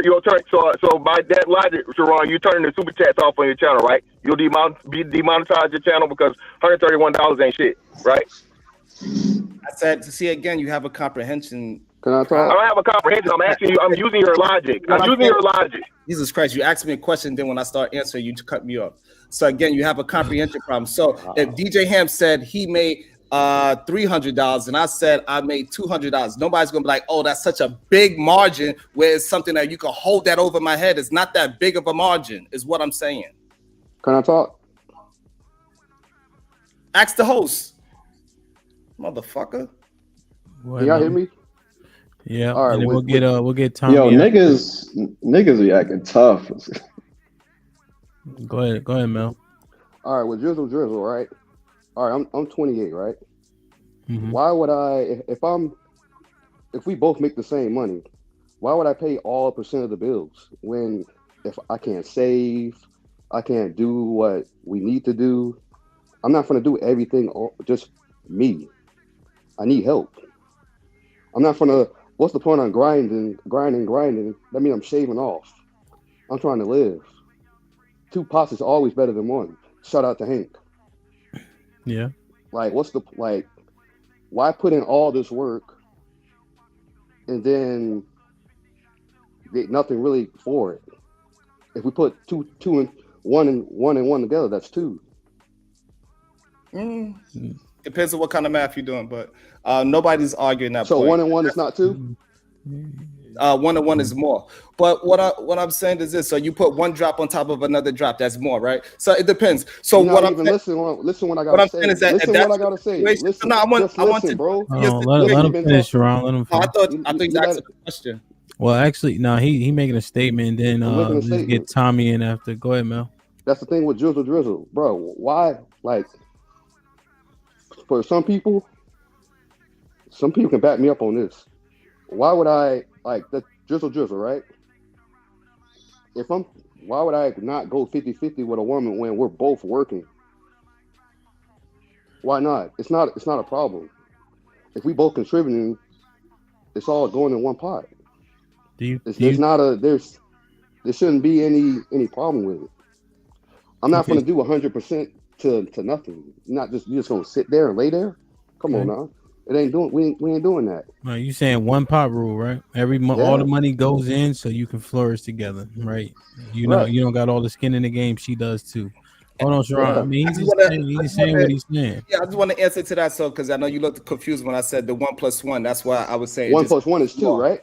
No, it's not, because your money, her money equals to 1 pot, even though it's 1 + 1, right? It makes more. That's what it really makes. What you are trying to communicate. 1 + 1 is only in mathematics as you're trying to add something. But when we talk 1 about + 1 is not 2 though. All right, you don't answer the question or not? He's Yes or saying no? if you pour in all you have and she pours in all she has, it could be exponentially make a big difference. So your 1 and her 1 could be a whole lot, as opposed to 1 fish plus 1 fish. It's just saying all your money, all her resources, all your resources create a big pot. Right. Tommy, what's popping? Listen to a lot of what the brother was saying, and what scares me is that Sharon didn't like to be misquoted just a second ago. Sharon, goddamn it. Sharon didn't like to be misquoted just a second ago, but he didn't understand how I spoke up earlier when I was literally misquoted. I was saying that what I was doing was mine. I was like, I'm making jokes towards you. I literally sit up there and said that, so I didn't appreciate it. But then the sarcasm comes. I wasn't sarcastic towards him. I don't know him. I had no I didn't. You can go play it back. I didn't have any reason. You were literally wrong. I wasn't joking either. It was easy for me to do because you set it up. It was strange that you weren't admitting it. So I got confused that you were saying things that was against what you had just said. Now I say this. When I was listening to what Mr. Fantastic said, I think you don't get this part of it. The men were not comparing themselves to the women. The women were talking shit about the men, and the men were taking up for themselves. It is the equivalent of what happens when a woman says something to you now, you respond back to her, you a sassy man. No man talks to a woman like that. But then by that logic, no woman should talk to a man like that. They never say that. Just like they say, a man shouldn't put his hands on a woman. How about nobody should put their hands on anyone? If you start having conversations with people who keep jumping in your conversation when you're not fucking with them. Right now on my TikTok, I put up a clip of me and Tommy Lahren talking. We were on television. We had a discussion. 30 seconds. Flooded in the comment section right now. I was surprised so many people. It was just like 30 seconds. Everybody and their mama had something to say, and every one of the people was black women telling me I was a sellout, hate myself. 30 seconds. Got a little penis. Responded back to one of them. Look at the sassy man. You came to my comment section, had something to say. I respond back to you. Now you try to tell me I shouldn't be commenting towards a woman, but it's okay for you to comment towards me. And what Mr. Fantastic is saying is, if this person is coming up to you talking about some, I make more than you, if I can prove you don't, how am I comparing myself to you when I'm just answering your question and showing you how you're wrong? When you can say certain things, we've allowed black women to be able to stop conversation. Stop people from doing anything by name calling them, belittling what they do in response to what they're saying, just like these people in the comment section. They didn't give a crap. You're a name because they don't like what you say. You're a problematic, not because you said something wrong. So I get him. You can't go around and constantly try to belittle the response and not understand the response is coming from an accusation. That's all the red pill, and I'm not even red pill. I'm just the first nigga to do it. I'm listening to what these men, just like incel. Now I'll land it here. I hate that word incel because you know what it does? Puts this amazing value on vagina. That's all it does. Calling someone an incel, y'all never call this nigga he don't have a business. He don't have a car, a house. He hasn't done anything constructive. He don't have an education. Why y'all don't have a word for a nigga without a degree? Y'all got words for men who don't get pussy. Pussy who is very easy to get because most of these hoes sell it. So even if you're involuntarily celibate, how about I don't want to catch a STD from you hoes? What if that's what he's doing? How about I don't want to put my penis in someone that I can't have a conversation with? What about that? But instead, men overvalue women and call them words like an incel. Well, let me ask you something. If you said everything runs through men and it's our fault, then why we don't have a word for them about them not getting dick? Why we can't insult them because they're not with one of us? They'll insult you and tell you you can't get no woman while not having no man. But yet you don't get to tell her that. You watch people. Hey, Tommy. It's too many dicks. We should do too many dicks. Right. They have a word for that. Always. You can't insult them. And I'll leave it with this last thing. You said that before. Talking about these men Another thing they talk about is these men in the NBA. Oh, these guys got white wives, white girlfriends. Yet you've never heard them call a black woman with a white man a sellout. She hate her daddy. None of that. They accept it.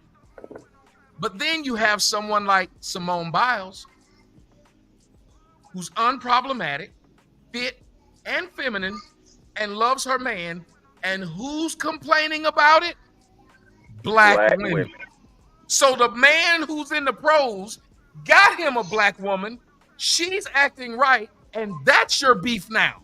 Your beef is she ain't belittling him. She ain't talking down to him. She ain't getting him told with her neck turned. Because you should be happy a black man is with a black woman and is loving her.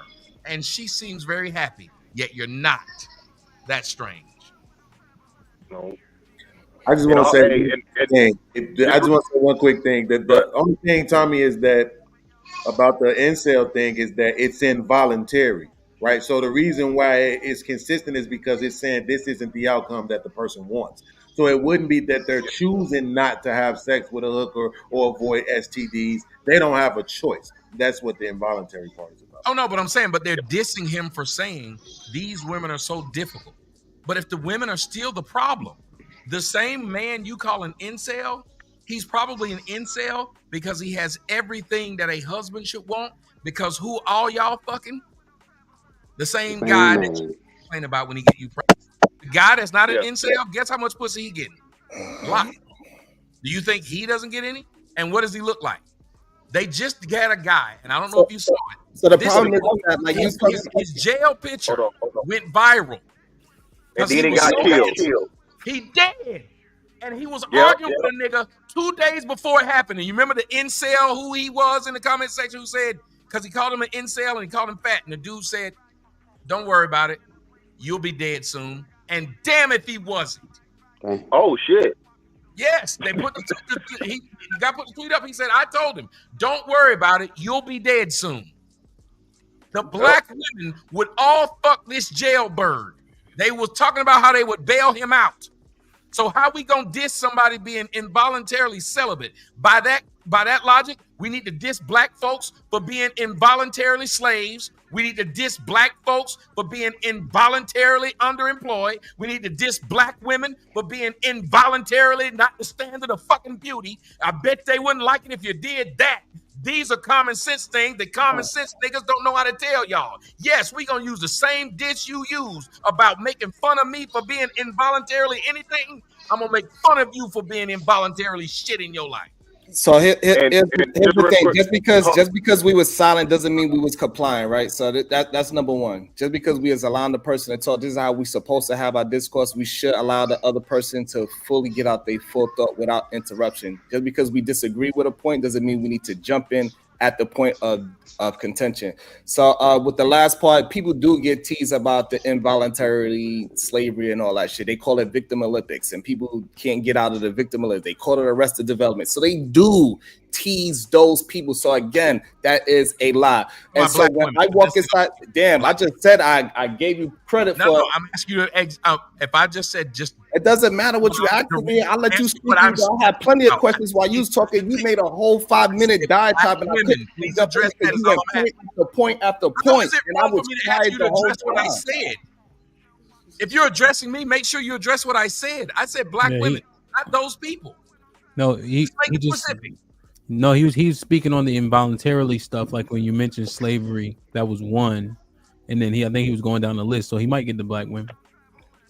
No, what Tommy is saying is that he's saying black women don't address those people that way. That's what he's saying. Yeah. He's not saying that those disses don't exist.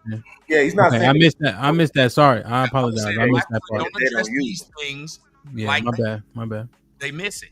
That's all I'm saying. Sharon, you see what he was saying? Why is it they're able to get away with then talking to you and calling you these words? No, you got it. You got it. You understand? I think okay. I missed it. I apologize. Still on Sharon, right? Yeah. Sharon's still going, right? Yeah. Go ahead, Sharon. Sharon, you still going? Yeah. So he muted. He's not. He's not muted. I'm just trying to have etiquette and have patience. Now. And y'all, we're asking you now. Just go. Go ahead. This shit is crazy. This shit is insane. We act like we are not content creators and we know how it sounds when we try to Content overturn. creators have the hardest time. Go ahead. It'd be crazy.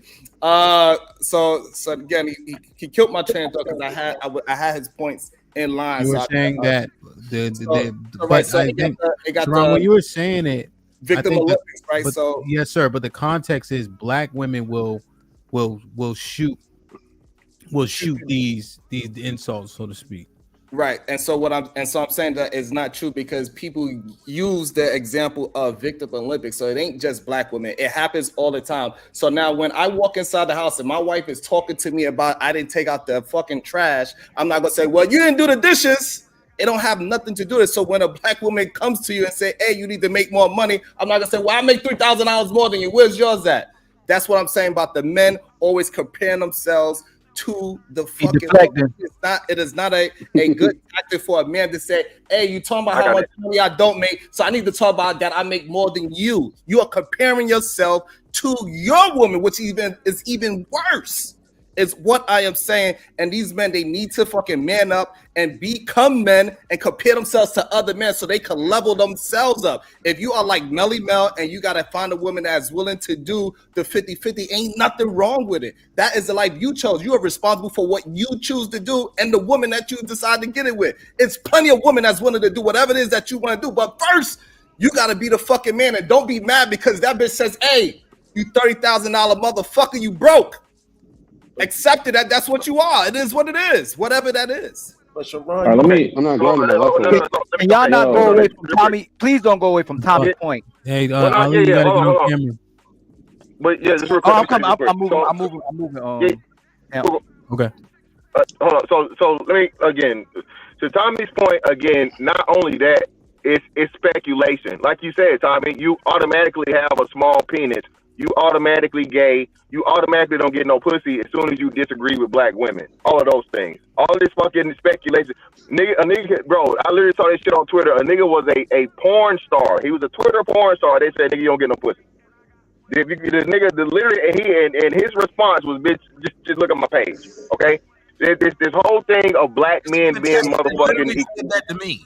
Their argument of, "We saw you fucking and you don't get no pussy." In the same sentence. so that part. Now again, we back to the money part. Again, Sharon, why do you keep trying to die on this money hill? If a man is with a woman, hopefully he's not, that he has to have the fucking "I make more money than you" conversation. That you're still manning our point because this bitch right here is ungrateful. She's wasting a motherfucker's time, and she's living with a man and she feels like inadequate where she has to try, even though he's doing better than her, and she's actually benefiting in life from him because the money he's making is going towards them living together and her fucking livelihood. What fucking person in their right mind would try to belittle the person that's helping you provide a living? You're proving our point, man, like 1,000 times over, and this is exactly what we're talking about. The mindset of women not even understanding that whether a man makes the same amount of money as you or more money than you. All right. Another point. You want to reiterate? Go ahead. Jesus fucking Christ. Okay, yeah, you do, brother. We're not even getting to that. Okay, as much filibustering you do, but anyway. So regardless of the fact, man, listen. Stop talking about the fucking money. Leave it alone. Okay, stop bringing the money. You have lost the money argument. A woman that's not making more money than a black man, which again, it is not the case. She cannot tell that man he's not making enough money. More black men fucking make more than fucking household incomes for combined. If you're a single man, okay, making fucking more than the combined black household income, which is like $40,000. Do you know why black people are at the bottom of this list that's going viral right now? It's because most households are fucking separated.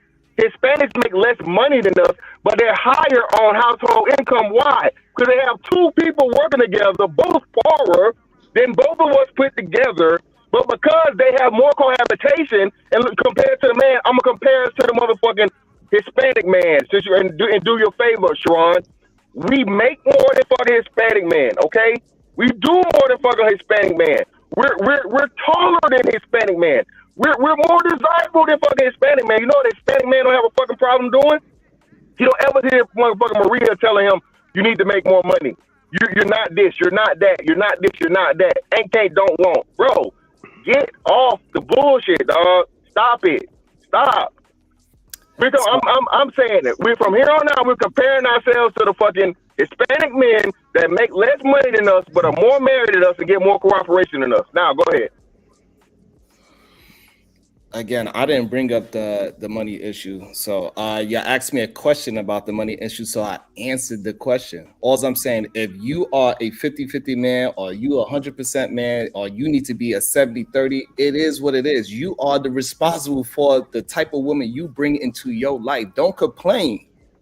It's all I am saying. So when that woman says you need to make more money, and you know you need to make more money, stop sitting your ass on the couch and doing whatever the fuck you doing when you could be outside making more fucking money for your family, for the woman that you claim that you fucking love. I don't understand your point of view with that. If you actually have any kind of care for this woman or your family, I don't understand what is the purpose of arguing to work less for your family or your woman. That's yours. Okay, Sharon, but this is my question though. Do you believe that women should be allowed to practice capitalism? Yes or no? Allowed to? The word allowed, yes. Yes. So this is my thing. This is why it's problematic to me, is because men in this country are being forced to live in an egalitarian society, right? While still being told that they have to hold their traditional roles. It makes no sense. You're going to allow women to compete with me, but then you're going to tell me not to compete with them when they're trying to compete with me, right? You're going to tell me not to even involve them in my conversation. When the majority of the jobs that men lost have went to women. Now you got men losing jobs to automation as well. There's no other way to have the conversation. I understand the point that you're making. I don't want you to repeat yourself. Yeah, we moving past it now. Yeah, you actually moving past it, so I'm with you. Of course, right? We actually moved past. The reason why the only reason why that conversation is necessary is because, well, it's not I need to make more money. It's we need to make more money. Obviously, we need more money because something ain't right for you. It's something you feel like we lacking or you lacking in this household. So we need to figure out a way to get more money. It's not just I. Live in a society where they telling me I have to accept women as my equal as it pertains to practicing capitalism. I have to compete with them in the workforce and in the business world. So you can't tell me that it still have to traditionally be all on me while at the same time telling me to lean in for women. And then that's the part I think is understandable. And so the problem with it is that most of the men that are saying what you're saying, they are leaving out the part that they still want the woman to be traditional about cooking and cleaning and doing all the housework. So that part, it just got to even out with the talking points on both sides. So this way, men and women that have that issue can have some kind of middle ground. But they want the woman to go out there and work, clean up, cook, clean, and fuck them. And then all the man do is go to work and come home and sit down type of shit. And it gets very confusing for a lot of people when we have these conversations. And I believe that's the real contention of these arguments, Beans. Definitely what's being hold on one second. It's definitely what's being spoken, Sharon. I'm not gonna lie, that's what's being spoken, but I do think that it's hyperbolic, right? Think about it. Yes. In real life. If you have to come home and you have to wash the dishes, if you're the one who's on the dish duty assignment, that's probably an everyday chore. I'm not gonna lie, right? So now you're looking at it as a woman, like I got to get up and I got to go to work and then I got to come home and I'm expected to wash the dishes, right? We look at men like take out the trash. That's probably once every 2 days, something like that, right? But here's the thing. The other stuff that you know you want the man to do, dealing with the yard, dealing with the if you like my mama, you got rabbits and all kind of goofy ass lizards and shit you got to deal with, right? You want dealing with the gutters. Like I said, the mowing, any of the plumbing, all this other shit that you might have to deal with, right? And then it's not as frequent. But let's be honest, washing the dishes is way easier than dealing with those kind of problems that men are expected to deal with. Not to mention when something breaks, because men are expected to deal with it, we're expected to use our finances to do it. So that's why, Sharon, I always make the argument, even in a household where it's 50-50, we are legitimately splitting the bills. the monthly bills down the middle, it's still not 50-50. Because as a man, I'm gonna spend way more money on you, and it's not even close. On dinner dates, on gifts, and all this other stuff. And when things need to be fixed, I'm gonna be the one to go in my pocket to take care of Can we do that? Can we? But that's only if. But if you do it like the way how Melly Mel is saying, and we have a one pot rule, then it is no way you could determine who is spending more money because we have one pot. Bank statements. We decided to go out to. We decided as a couple that we going on this vacation. Bank statements. Huh? Bank Y'all are statements. making. Y'all are all making very great points. I'm Melly Mel. You said you put it all into one pot, so I'm Bank used statements, deposits. Come Melly on, bro. Mel. You still can know you who put please more learn money how in there. Hold on. Can you please learn how to comprehend? If you are putting all in one pot, if it's all in one pot, all the bank statements is going to be one fucking bank statement because you put your ass in it. You still have deposits and fucking debt. What? One pot. It's not hard. If Use your head. if y'all tackle the main point, we can slowly get through this. How they are, the women are. problem is Hold that on, Sharon. Hold on. I was You just talking. Hold on, don't cut me off. Come on, guys. One at a time, guys. Come on. Use your Go head. back Bank to Tom. statements, Listen, deposits, Sharon, we gonna get to your point. Okay, we get it. One at a time. Y'all going back and forth right now. If you go back to Tommy's point, if you go back to Tommy's point about equating their value to us and how we equate our value to them, we can see who's the problem. If men use the same disqualifiers as women, women don't deserve to be with a man. So if a woman says y'all niggas are broke, fantastic, and all of us know stat-wise, men make more money than black women. They say you don't make. Let's stop real quick. You went right back to Stop. it. Just listen. No. Same man Let him was finish. just complaining. I want to say this. This is the same man. I've sit here and listened to it. Same man that was complaining about etiquette. Same one. He always does this. I was talking though. I agree. Hold on. I agree. At all. I don't know him. He's just a hypocrite. Hold on. Let's do this, man. Let's do this. Let's do this. Let's do this. Backwards. No, it's not let's do backwards. this. Let's Podcast, do you ain't this. heard enough Let's to know do- if it was backwards. Let's do this, It's not. man. Let's do this. Everybody go ahead and give their final thoughts. I gotta go pick up the kids, man. God damn. Like, share, subscribe, tell a friend, hit that like button right now if you can. That helps the channel the most. I'll do mine first and I'll be done with it. If you go on to Tommy's point and we start seeing and we go off the standards and expectations we set for each other, women are creating incels. They're not even incels because they set the standard higher for what they want based on what they're asking for. So if we go to every expectation and standards, men are still doing better. Women are disqualifying men because they're not doing what they want them to do. So that's why I started at 1. That could be a great next show. Let's start at finances. Black men out earn black women. So if black men go, hey, you don't make enough, black women are disqualified. We don't disqualify women with the money. So they're disqualifying us. And if we address how they disqualify men and create their own incels, we'll still see that women are creating the disconnect in relationships and why we don't have enough relationships. That's a whole nother show. Yeah, I think it was. I think I understood the exact point that you was trying to ask, Sharon, which was specifically if we're outlining a 50-50, what we're specifically saying is the bills are 5 G's a month. I'm putting in 25, you putting in 25. So if that's how it's working, that's the logical way. Not you dumping all your money and she dumping all her money, and nobody ain't doing that dumb shit. But I will say, super dope show. As always, Hemp, and I hate you because your hair still grows. Oh, man, struggle growing in the back right here. That's why I pissed it up.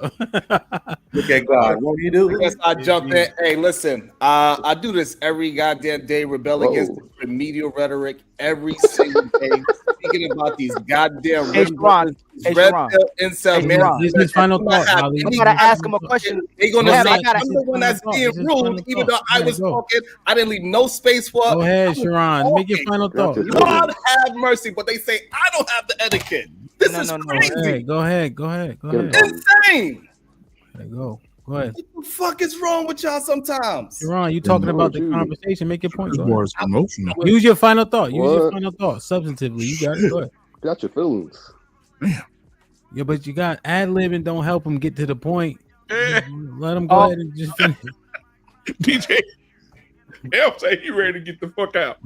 Hey, listen, they're not respecting that he said it though. The man said he ready to get the fuck out. Why not respect him? He's hosting the show. Exactly. Go ahead, Sharon. Hey, I'm trying. It's crazy, but it is what it is. So, hey, like I was saying before, I was rudely interrupted. My bad, Sharon. In real time, it happened again.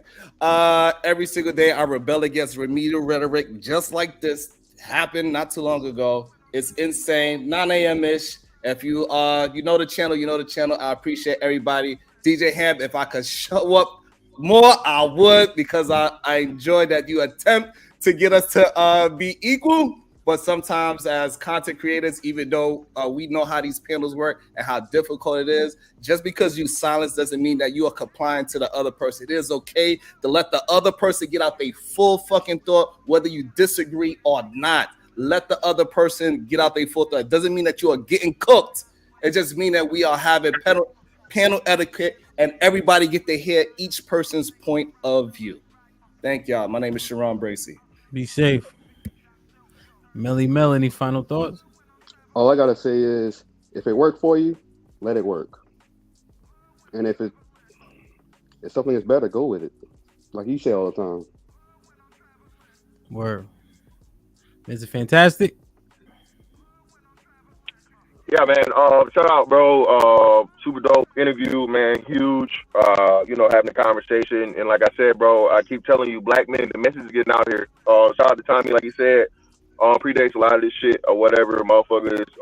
We got more voices now. So, and as much shit as people talk about, you just niggas complaining on the internet, you're this and you're that. You have motherfucking shows and stuff getting started from this, man. You have Club Shay Shay, these podcasts, right? But this shit started here. Now you have celebrities coming to where we are in the realm and then talking about some of the shit we talk about. So as much as they talk black man, bro, hey, we making moves, bro. And let's just keep going. Do I got permission to review the show? Yes. Always. So the permission is always stands. Whoever want to review whatever, just tag me. That's my only request. But yeah, y'all can review whatever. It's what's that shit called? Fair use, right? Oh, also, I never got my 101 because I'm the big cousin or whatever the tier of the membership. I'm the tier where I'm supposed to get my goddamn. I don't care. Yeah. I want my goddamn 101. I have my people call your people. All right, make sure they call me, goddammit. It's just my wife, but you got to start somewhere. Your wife will call my wife. We can set it up. Yep. I got you for sure. I'm surprised you didn't get the Calendly. Okay, I'll make sure. I apologize. Jonathan, any final thoughts? Yo, man, I ain't even get to say niggas is whatever, but it's cool. Blame it on Tommy. He used to it. Yeah, it's cool. I think real quick. I think most people. This is why I only like specific guys, because I know how they think and where their heart is. Like a Beans or you, Hamp. Most people always take extreme sides, like always down in the men, and then you got other always down in the women, and they can't see truth when it's right there in their face. Like, men will come up here and say it's men's fault, like a Sharon. But it's Sharon, goddammit, be careful. I know, my fault. I think Tommy said it. But no, you good. But literally, if you look out into the world, you see men wanting to do better. You see most men aren't even capable of having multiple women. We listen to these talking points, and then we come into these conversations and speak them and spew them out as if it's truth. Like, I can admit, I'm not a regular dude, but I still can see what's in front of my face. And I see multiple guys, and they come up here every day. They want to do better. Most dudes want to take care of their households if they could. But the reality is, we live in a system, in a spirit, in the mindset of people and women that everything is based off of their feelings. And if you don't do this, my feelings, everything is controlled with how they feel and blah, blah, blah. So if you live in a system like that, like I said, I don't have problems with women. So trust me, all these talking points that dudes have, I don't have them. But I still can recognize that there's a problem. And I'm not just going to say where I see men actually doing the work and you'll have most regular women with the same mindset as the Cardi B's and the whatever. They just don't look like the sexy reds. They don't look like the Cardi B's, but they still have that mindset. So that's all I gotta say. Word. Tommy, any final thoughts? Yeah, I just hate that people even do stuff like that. And the first thought that you have is because someone's complaining about it, they must, they must be afflicted by it. When we know there's a lot of people complaining about homelessness and they rich. There's a lot of people who talking about racism and they're white. If they see a problem, they speak about it. But second, most revolutions come from what? People who were afflicted by something. They were bothered. But so when somebody say, who hurt you? The same people who hurt you when they told you the European standard of beauty, you don't fix it. The same people who hurt you when they told you your 4C hair was ugly. The same people who hurt you. We say stupid stuff instead of just dealing directly with what someone's saying. And finally, we'll just end it this way. I think it is men's fault. The majority of arguments that we're having, I think it is men's fault. I think when you got somebody like that who's clapping when you say what he wants you to say, that means he's closed-minded because he doesn't want you to say. Let's go to finish it off. I think it's men's fault because men are the leaders. But here's your problem. You can usurp men's leadership when the next crop of leaders that you raise are being raised by women. So now they have women's thoughts, women's mindset, and now they have women's best, whatever's best for them in their mind. And when you do that, it would be the same way of taking black folks from a land where they were, where it was just blacks, move them to a place where there's whites, and then give them white sensibilities, white thoughts, and white goals. So if we believe that, all the pro-blacks always believe that this stuff happens, and they believe that whites messed us up by putting us in a land that weren't our natural one, we should also understand that raising men in single-parent households with just the mother influence changes those men from beginning to adulthood. They're not the same because they don't have the same influence. And I don't see why the hell you're talking. Sir, I have this thing called a psychology degree. You just a nigga that's up here talking. So please shut the fuck up. All that you doing, I wish you cut your camera off. Because when somebody's saying something that's fucking true, maybe you'd listen. And as a fucking father, I would think you'd understand that there's a difference between a boy who's been raised with nothing but women influence and a boy who's at least been raised by both. The fact that he's arguing it tells you everything you need to know about the type of guy he is. Word. Black man, I apologize. I had to go get the kids. If you ain't doing nothing tonight, I'll be with the ladies. You get first dibs, black man. I know you've been waiting. No, man, I'm mostly here supporting my brother, man. Great content, great interview today, bro. Thank you. And I just want to say, man, I guess men need to start behaving like private companies. And what I mean by that is here in Texas, we have something called, it's an at-will state, meaning a company can let you go no matter what you do, no matter what you say, they can let you go. And I think men should operate like that when it comes to women. If they're not following the policies of the company that you're running, be an at-will company and let them go. I don't understand this whole 50-50 pot thing or whatever.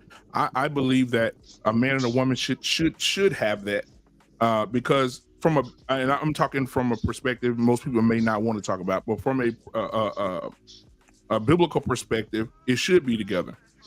It should be together. She shouldn't have no separate money over there, mine stashed over there. It should be together because if you didn't want to do that, you have a choice. You can make a choice. Hey, I don't want to be married because being married will require me to do these things and follow these things. And I don't want to follow them, so I'm not going to be married. But I do believe what you're saying, Tommy, that you become what you're around. That's biblical as well. You become the very thing that you put yourself in, the situation you put yourself in. And if you're around your mama 85% of your life, you're going to get some of her characteristics. You're going to to think like a woman. You're going to, because you have the influence is there. If you no matter what you say, influence, it plays a major part in everything that we do. We Look at speak society. the way we speak right now from influence. Right. We literally speak right now for the influence of people who spoke around us. That's why when you're in the South, you speak, you have a Southern voice. When you're in Louisiana, you speak a certain way. It's crazy to argue these things. Even the foods we eat influence what you're around. Tom, let him Arguing is sad. Tom, let them finish up. Y'all gonna have to get cash at me to pay this damn late fee. It's for them. It's for them at that damn daycare. You know, it's $1 a minute after 10 minutes. Hell yeah. So, but I'm just gonna land my plane, man. I just think that Tommy's right, man. You become what you're around, man. And you know, I will say this to Tommy as well. Just giving him his flowers. Because I've been watching Tommy for a long time. I pissed a lot of women off putting you on the big screen, bro. When I was younger, bro, listening to you talk about hair hats and all that shit, bro, years ago, bro. pissing females off, bro. And so I want to give you your flowers, man, that nobody can say you fake. Nobody can say you just started this shit, man. You've been doing this shit, and you've been talking about the same shit, and ain't shit changed. That's why people still talking about it today. I land my plane there. Damn, thank you, bro. That sometimes niggas need to hear shit like that. Thank you. Word.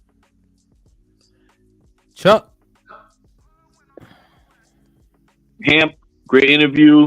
I guess you didn't really get a chance to really talk about a lot of the points. You know, shout out to all the brothers on the panel.